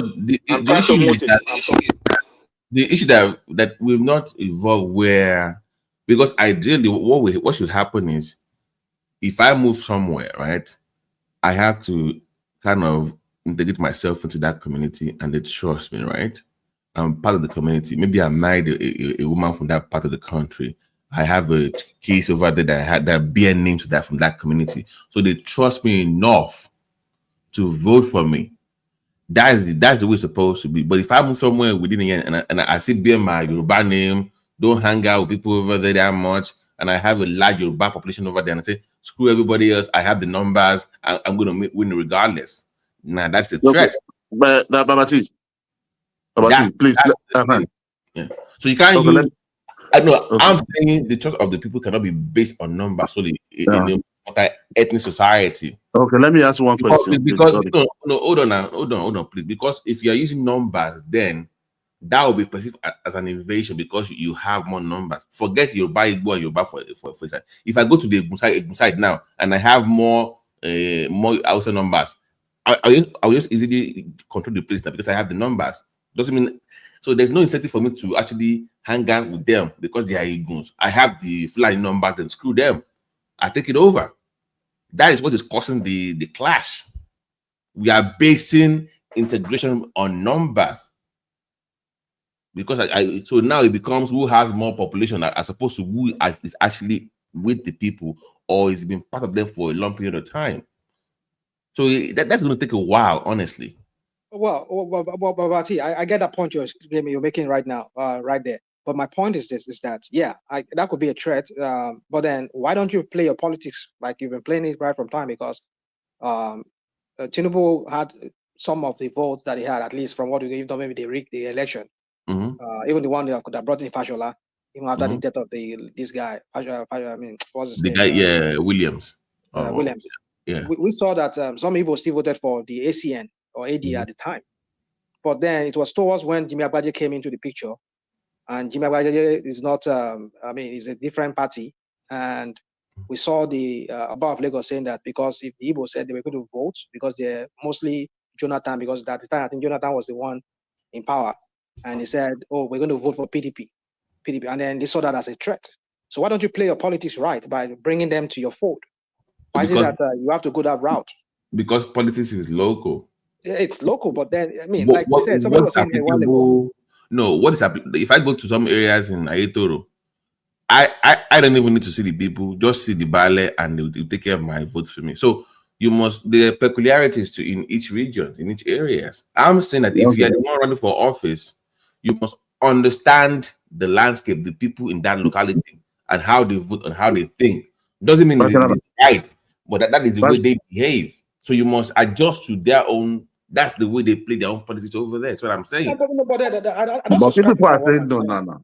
Okay, go on. I think you. Hello, please, that's not give me one. I want to go. I didn't work at it. See, you see the argument we are arguing. The same thing we are still going now. Now the politics is local. You must understand the people there. But you said somebody can come from other states and interfere. I want to ask a question. And have his opinion. No, please, 1 minute. Just 1 second. Please, just 1 second, please. Now, please. To define what you mean by to define what you mean by interfere or influence, so we know where you're coming from. That would be if APC, PDP, Labour Party, let's say so and so party in a state conduct election, and maybe somebody is done in APC, is in the PDP, it will not go to court. We have seen several judgments of that. I just want to reflect our memory. Somebody from PDP, even somebody in APC, it doesn't participate in that election. It will not go as a concerned citizen and say, okay, this person did not qualify. Or there's many judgments. Court always say, no, you doesn't participate. There's one word they use, interloper or something like that. You know why? That somebody's still in that state and they didn't participate in that election. You don't have the right. Then you are telling me that somebody from Oyo, Ogun, Anambra can come and interfere because I tell them who the right to vote. Oga. Bros, doesn't happen I don't understand what do you mean by interfere? Now the team let us know what. But you must not understand now, but you don't need to understand. To your point, Spina, earlier about Jimmy, it's on both sides. The guy was also trying to whip up the Igbo settlement too. It was also trying to use to get vote from the Igbo. So it's like it was like a one-way streak. It was also it can also blame him. PDP man. I think it was a PDP man. Yeah, but it was also trying to get their votes. So he was also playing to the gallery too, and also trying to whip up sentiment about this anti-Igbo rhetoric in Lagos at the time. So it wasn't like one way, like it was just like. You see, well, that's why I say I've been wanting to stay away from talking about it. Yeah, BT, I want to ask a question, please. Yes, sir. In Nigeria, do they teach critical thinking? Well, in universities. When it comes to the political Yeah, space, they do as part no, of the general no, study course. comprehension. No, here's the thing, Remy. Our politics has not Well, evolved. we should have asked him. Why is he asking? No, the So reason it's why I only asked you that because can me, think critically I'm not about it. no, it's the let's question. not Well, push because me, I Timber. went to university here, and one of those courses I'm you do in your first year is critical thinking. They do And also. so, Sometimes No, they I so just do. wanted to what is ask the in reason? Why are Nigerian you asking the question? universities, in Why are Nigerian you asking the universities, question? So what is your point? universities, Timber, do what they is all this teach now? it as Why do the you want to know first why you questioning module? somebody's motive Hold for on asking a now. question? Hold on, It's please. just a question. Hold It's on, not trying to put What is Nigeria all down. this now, Timber? Let me respond to your question. Hold on, please. First of all, the average Nigerian voter is not a college graduate. So if you're basing that critical thinking on school education, then we have a very long discussion. So the average Okay, I get it. Okay, I get you. So the average voter is not even college trained or barely past high school in Nigeria. So critical thinking, by your definition, we are a long way to go if that by your definition. But I think that we've not grown politically enough to see people for who they are or look at the policy. That would be what you mean, like, okay, you know, of office. What would you have to offer me beyond money or your tribe or your culture? We're not there yet. That's a long way. That's like 100 years from now. People don't think that way. Okay, so by your definition, we don't have in the political space. So we don't have anybody. The average Nigerian is not even close to what you're defining. T.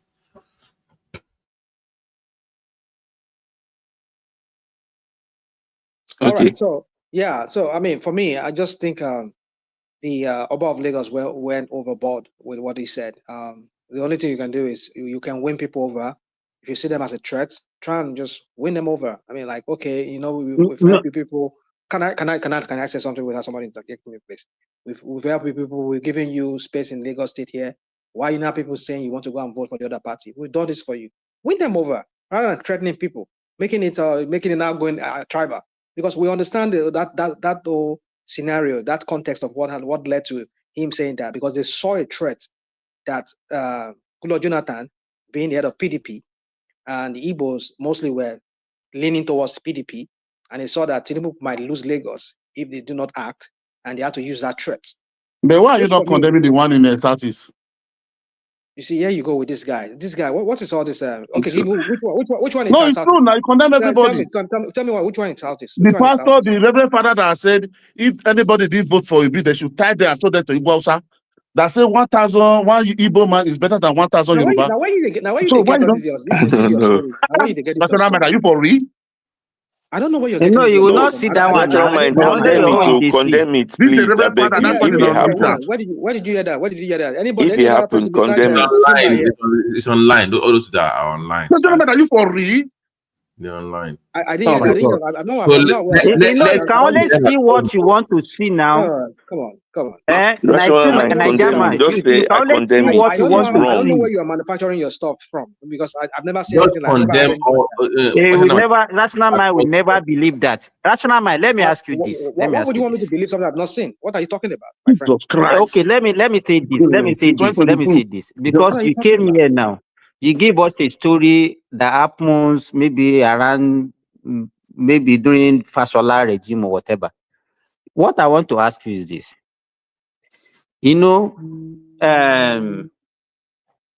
As far back as 1939, the Ibibios in Nigeria, they are the first person to form Ibibio National Youth Forum or something like that, followed by the Igbos. When Yorubas wanted to form their own, it was Azikiwe-led Igbos youth group that went against it, and they said it's against the spirit of one one unity of the country. And we knew what happened, what transpired that time. The question I want to ask you is this: why didn't you ask yourself that why is it only this group of people that goes to some other space and be asking them they want to interfere? You will never see Hausa people. Hausa people are in Lagos, so you will never hear them doing pimp. You will never see the thief the Jukun, all the other tribes in Lagos saying that, and in other spaces, you never see that. Oh, they are the one that will always go to another people's space and go and say, okay, you want to do this in your space, you want to do this, and when they resist, then they will say, okay, why have you ever seen any other tribe complaining about their own space and say, okay, we want to contest in this place? And did you ever ask yourself?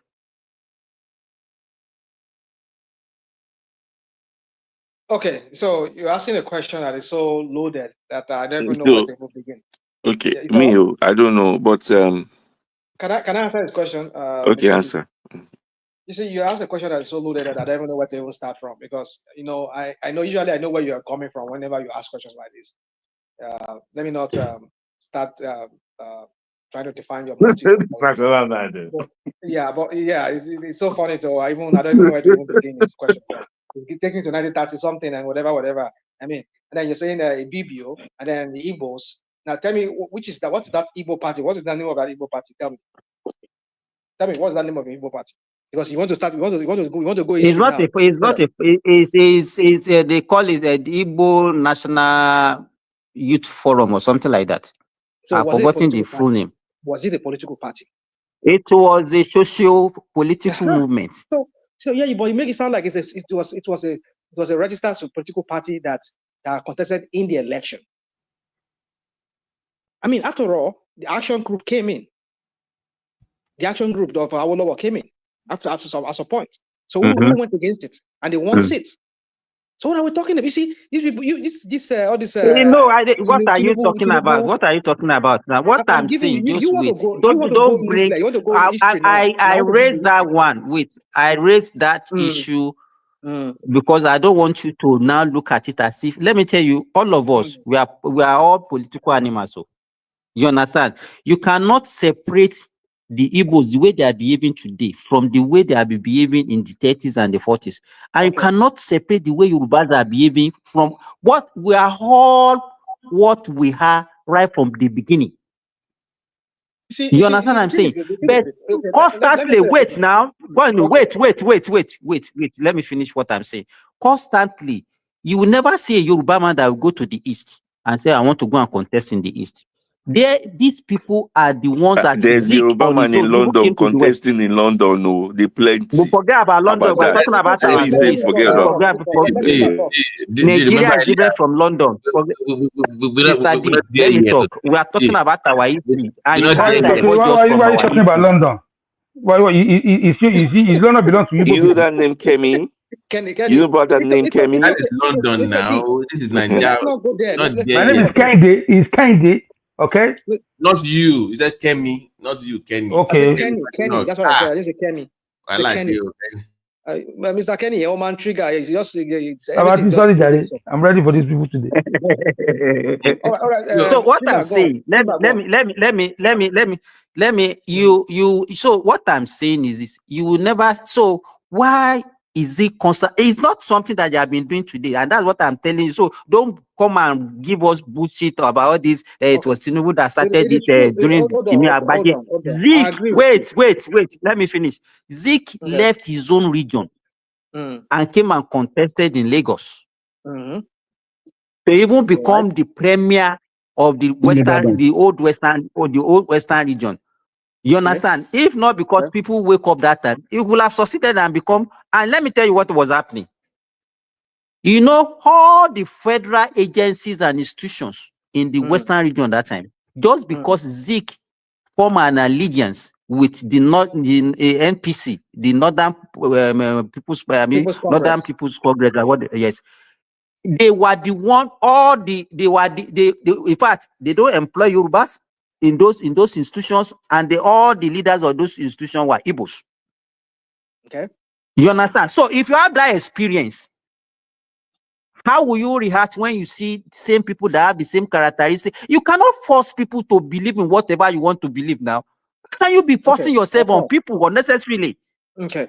Now you've spoken well. And then when they now say they don't want you, then you start giving them there's nothing. Kenny, I know you want to come in now. You're going to scatter the whole thing. So let me answer. I'm not going to scatter. Don't worry. So he asked a question, and you have a point. I know the antecedent that Igbos have always been center of some kind of attack when it comes to things like this. I mean, I've had what's his name, the former Sadwana, Sadwana of Northern, the premier of Northern region, Sadwana, even said it in one of the interview granted ITV at the time. He says something about the Igbos are this kind of people that are dominant. I've said it here many times on this platform. I know that the Igbos are boisterous.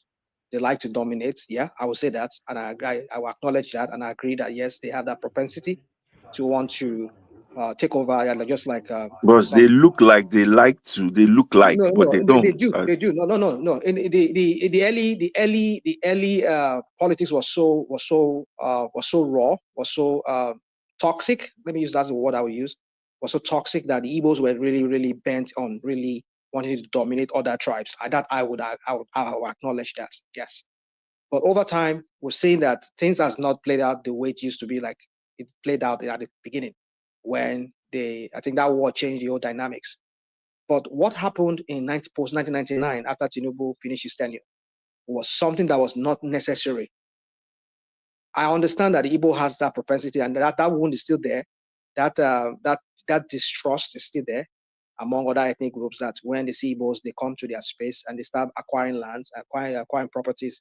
You see that as a threat. That this is a repeat of what we saw in the 1930s, in the 1920s, when they were buying properties in the north and they were gradually dominating, even in the west, they were gradually dominating the whole place. Yeah, we see that could be, that could be.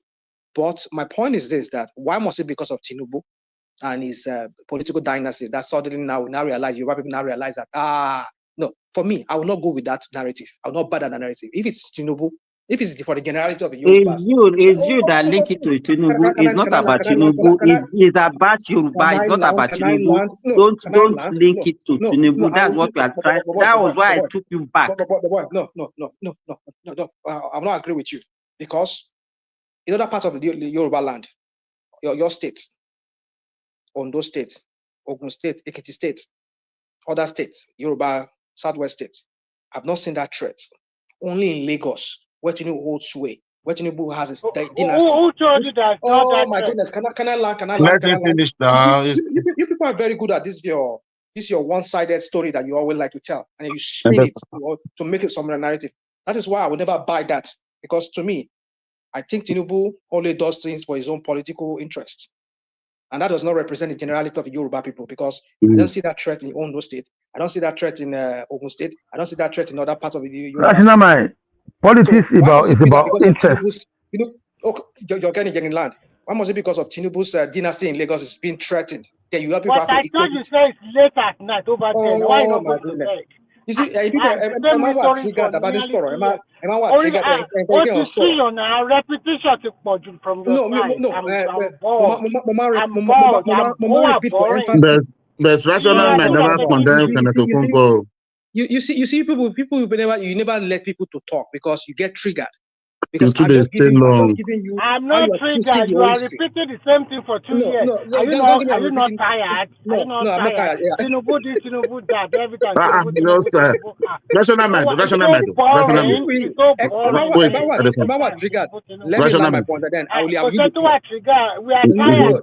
Rational mind is okay now. You have been talking since now. You're not. Why you cutting me in my mid sentence? Let me just make my submission, then I will be done. So my point is this: is that I've not seen this in other states. There's no threat of your Igbos in other states. I know maybe Lagos, because Lagos is a choice, it has choice lands.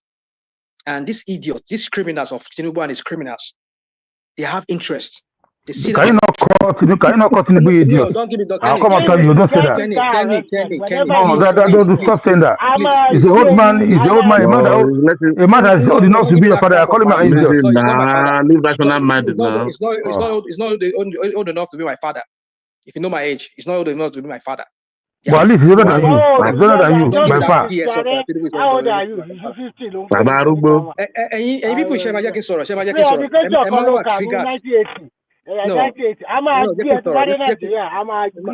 What's the problem? What's the problem? Money for irọ́ national my ni lọ́wọ́ màá story sẹ̀dẹ̀ tó sí sọ yín. yẹn gan irọ́ ni ó fabricate Money for story yẹn lọ́wọ́. gan náà ní ẹ má dá Money lóhùn for national my ó lọ́wọ́. fabricate ẹ̀ ni. National my money for Okay. lọ́wọ́. Bàbá National money for lọ́wọ́. mo máa jáwọ́ lọ́rọ̀ yẹn people yìí. Rational mind, rational mind. Please, no joke apart. Just rational mind. You people don't want me to talk. I mean, No, I'm just that- saying now that I've not seen that. It's true that Igbos have that propensity to want But you have said this one how many times now? Oh yeah, okay, fine. I've said it before. So my point is, in conclusion, is this: I will not buy into that narrative that to hell with all Igbos. No, it is. If it is in Lagos, I agree with that. Let them vote for a Yoruba man of their choice if they think that's what will their own interest. If Tinubu feels threatened, you go and meet them, dialogue with them, say yes, I will work for you people, vote for us. It's all about dialogue. But you want to use Oboju, the same Alaye kind of. No, it's not that way. Can I interject quickly? Let me say something. Real quick. National mind. Nobody is triggered. No, nobody. See, Ashwaji is not afraid. You are not afraid. All we are saying is they should stay in their lane. We are not contesting in their own space. Nobody contesting for council or chairmanship in their space. They should just stay in their lane. They shouldn't intervene in Lagos state politics, in Southwest politics. They should know the boundary. That's what we're saying. Okay. Yeah, let me also put this one. Rational might see the problem we have. If you go to the civil service for someone, are you guys Mr. hearing me? Midwest, we can hear you. Okay, now if you go to Southeast, the entire civil servants, 99% under the state control, they are all Igbos. Okay, now if you go to other place, they are all indigenous people. Why is it like that? Because their persons are the one ruling them. Then if you go to federal level today, as you have a Yoruba now, they will be changing everything, employing their own people.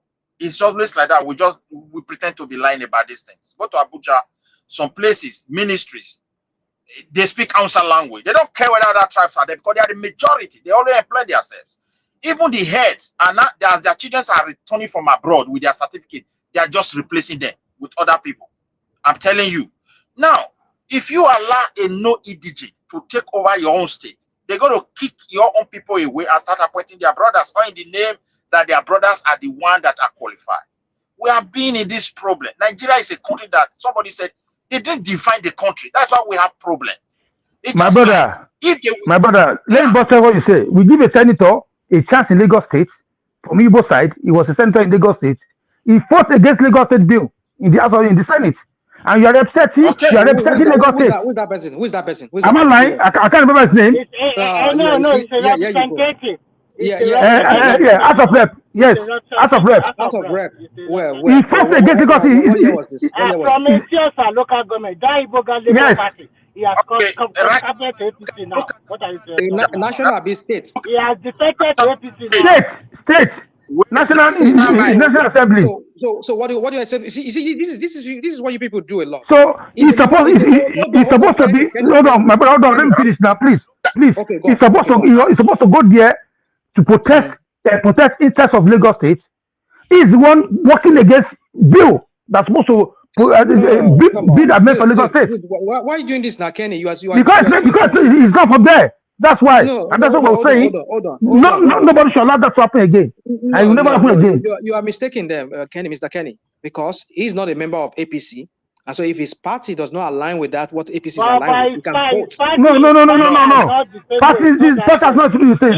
No. Aligning with Southeast interest. But you say it now. You see how you people mislead you.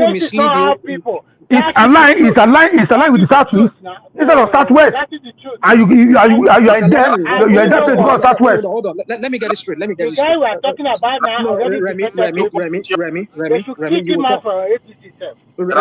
you will talk. Make me understand, because in one breath you said Senate. Now somebody telling us it's not Senate, it's House of Rep. No, it's Rep. It's House of Rep. Let me help him. It's House of Representatives. It's a representative from Etiosa local government, and it's a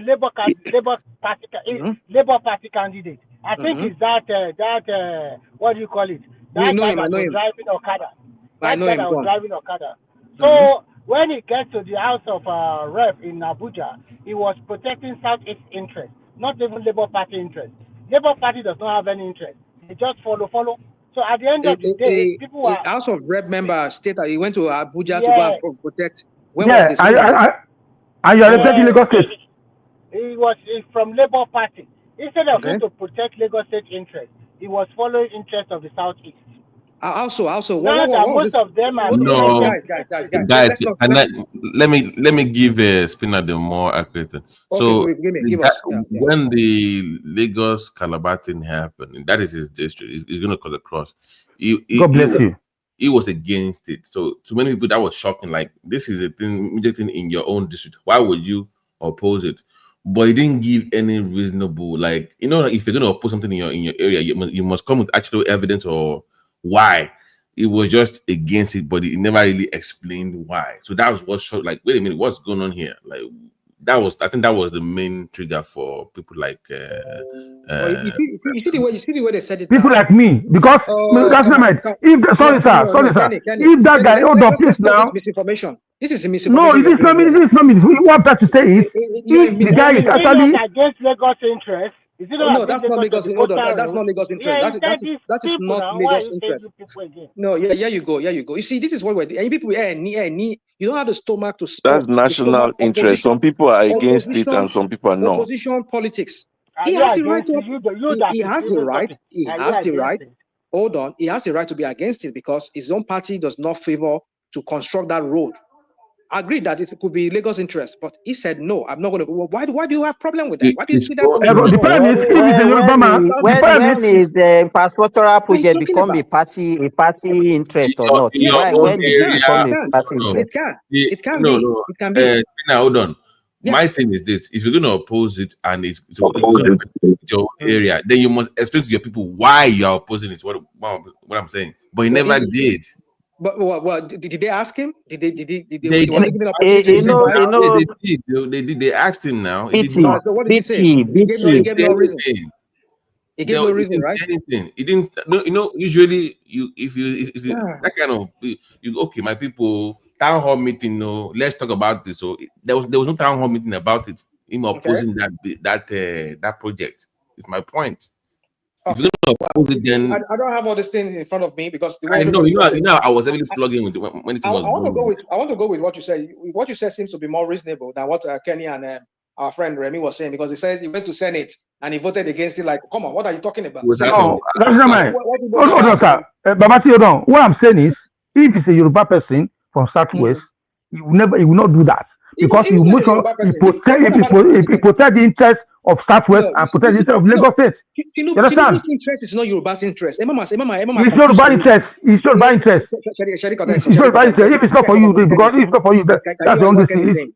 How can Tinubu's interest be Yoruba interest? What the fuck? I mean, come on. Because it's Yoruba interest. Excuse my Dogo. I know. What are you talking about?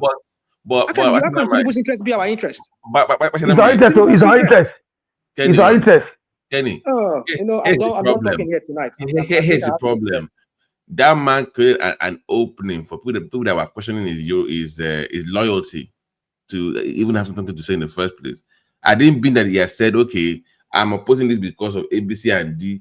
Go to ITV or go to TVC News and explain yourself. It wouldn't be a problem. But he never did that. That was the issue with I think it's from Middle Belt. I agree. I don't think the guy is an Igbo guy. It's not. I think it's an Edo or whatever. Yeah, I don't know. That Middle Belt kind. I don't know where. Middle Belt. So why you see now? You see where this Kenny was taking? He say, "Oh my Igbo, you went to go and represent Igbos. You go Southeast. You see, I'm done talking here tonight. Let me just go. I think I have to go and take some. My brother, I thought I'm concerned. My brain cells back. When you talk, okay, let me say this. Let me. I'm hosting tonight here. On my TikTok, you guys can join me. Oh, tonight? Okay. Your TikTok. Yes, what's your TikTok? Kenny Mighty. Kenny Mighty. It's Kenny Mighty. Kenny Mighty. So, you do magic. Mr. Pella there. Is that what you do? It's a good. No, Mr. Pella. We just talk about. Oh, okay. All right. I know. Yeah, it's okay. But personal mind on the reason. Our politics has not evolved to where we. I agree. But we cannot continue making it this way, where people like the likes of Tinubu and his criminals like himself will make it look like it has to be their No, own I interest. don't think so. I think this past, it is Obi that did it. And I'll tell you why it's Obi's fault. Whenever you see Obi campaign in 2023, you always go to where there's a lot of Igbos gathered together. And he will campaign them. All those people that he appointed to be his campaign coordinator, even in the Northeast and Northwest, they were all of Igbo, they are all Igbos. So And his campaign chairman is what? His campaign chairman. Yeah, most people, everybody knows the truth. You don't need to shy away from the truth. I didn't like the whole. It's not about any people here. Even in the churches, you often go to the churches. That one really bothers me. He's the one that brings that divisiveness. Let me finish up. I know Yoruba people are very liberal. And I know a lot of Yoruba people, they thought that Tinubu is old. They don't want to vote for him. They have a right for whoever they want to vote for. But when you look at the result of that election, are you telling me in all the 5 southeastern states, they don't have APC party people? So that's why it's getting like 1,000, 2,000. In fact, they were even ruling the state. They cannot even get 25% in any southeast state. That means they were disenfranchised for voting. They stopped them from voting for APC. Hold on. No, let me finish. You have been talking. You should be tired and you should go to bed. So, I've been listening for a while. You have been complaining it's late night. You want to go to bed, and still you are here 2 hours after that time. I don't know where you get the energy. And you said you are not a young person. Now. So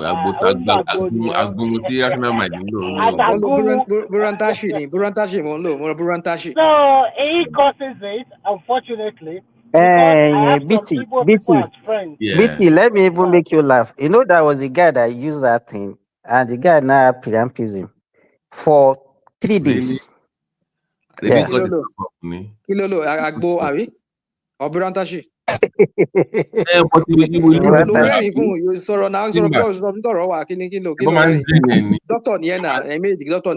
yes, now they did it was the urologist that helped him now to relieve the something. But you know, most people will not come, they will not come to the hospital on time now. You understand?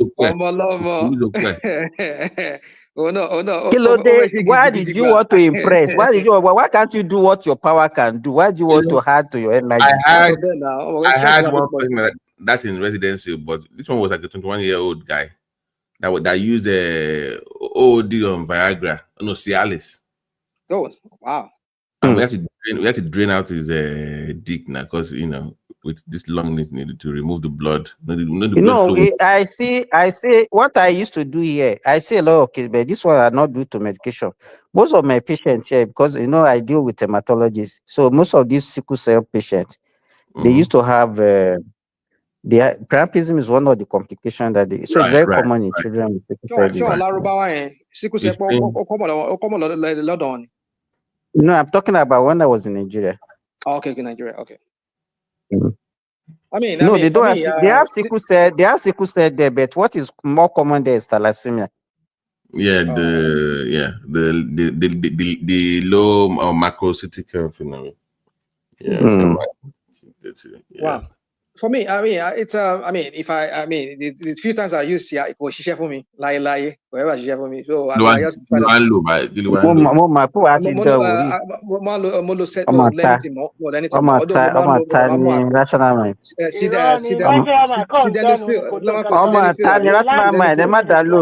it's just making mouth. It cannot last more than 2 or 3 minutes. Hey guys, Don't get it, but that's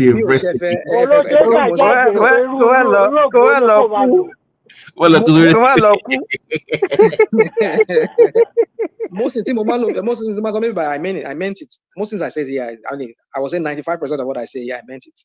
Yeah, I'm not kidding anybody here. If I say something, I tell you. So which medicine are you using? One of my party went to Nigeria recently. About sildenafil, Daniwa. But the name they call it was something. Let me see here. What is that used for? Oh no, it's the same thing as Cialis. The trade name is Viagra now. Yeah, that's the real name is sildenafil. Okay,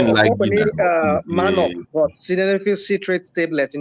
So Right. one of our people advice Nigeria oh man, mo inside lo it.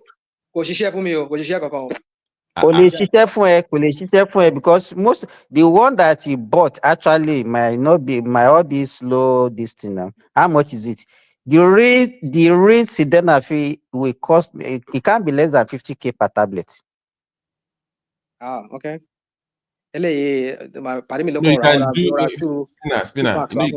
You can see the depot Silver clear online. to pay 50K. No, Remy, need to know. Remy, spinner. You can get it online. We just do online appointment and they will give it to you. You don't have to go to any clinic. That's what the issue. Yeah, that's what they do here in America now. Yeah, Yeah, they will customize it too. They will even give it to your own level. Whatever. I don't know. Is that go show on your profile like? No, once you're BT. Yeah. You let us get it straight to the people. It's only when you are having what if somebody like Rational might be looking for is something that can make him to stay a little bit longer. Sildenafil will not do that though. No, but I don't know his condition. We don't know what I was told is that I should not use it when I have something in my stomach. I should use it when I don't have, because all the times I use it, I have something in my stomach. So you must take it without nothing in your stomach. I think that was maybe that was you think that the food can affect his absorption? Yeah, that's what they said. No, show EKG before it because your cardio has to heart problem. No, Spinner, you must do an EKG first and then but that was why I discontinued it. I didn't use it anymore because I had to go see a urologist recently. I had urethral stricture. Oh. I had it recently, yeah. It's I should not be saying this on national, but then I had it. So Rational mind, my urologist break it down so that we can understand. No, me, break it down. If you don't know, you know. But that so you have a uretrostomy and uretroplasty. Well, what they showed me on the screen, I had some kind of like a wound between inside the pipe, and then I could see some loose skin. Look on Joe's okay on Los Island. I had it's okay. I don't want to go into. But you can still pass urine. You can still pass urine. Yeah, of course. I mean, at the beginning, I had. That means you don't have stricture yet. That means you don't have stricture yet. I did. Well, I don't know, but I did. That was why I went to see the doctor. I was having difficulty at some point, and then after that, if I thought it was even a UTI. Usually, it's not. I'm not questioning your past, though, but usually most people that used to have it at this age is because maybe they've had the STD before. I've never in my life had one. Or BPH. Never had one in my life. Never had the STI. No, but BPH will not cause stricture. Now it's only cause compression. Well, BPH will not cause stricture. Let me not say that. It's a long story. It's okay. I don't want to go into some. I know how. No, what Rational Mind is saying that it's not a chronic one. What he's saying is an acute condition. What he's talking about is an acute condition. Well, my doctor said it's not. Said it's with time the more I pee, the more that thing might fall off and the skin will just. But the thing is that at some point I noticed my urine was having blood in it at some point. Oh, yeah. That's something. So that's serious. So it's serious, but then I never used any. No treatment was given, but I went Rational Mind, why can't you take us to the backstage now? Yes. Oh, okay. Yeah. So now it's in blood. I was suggesting that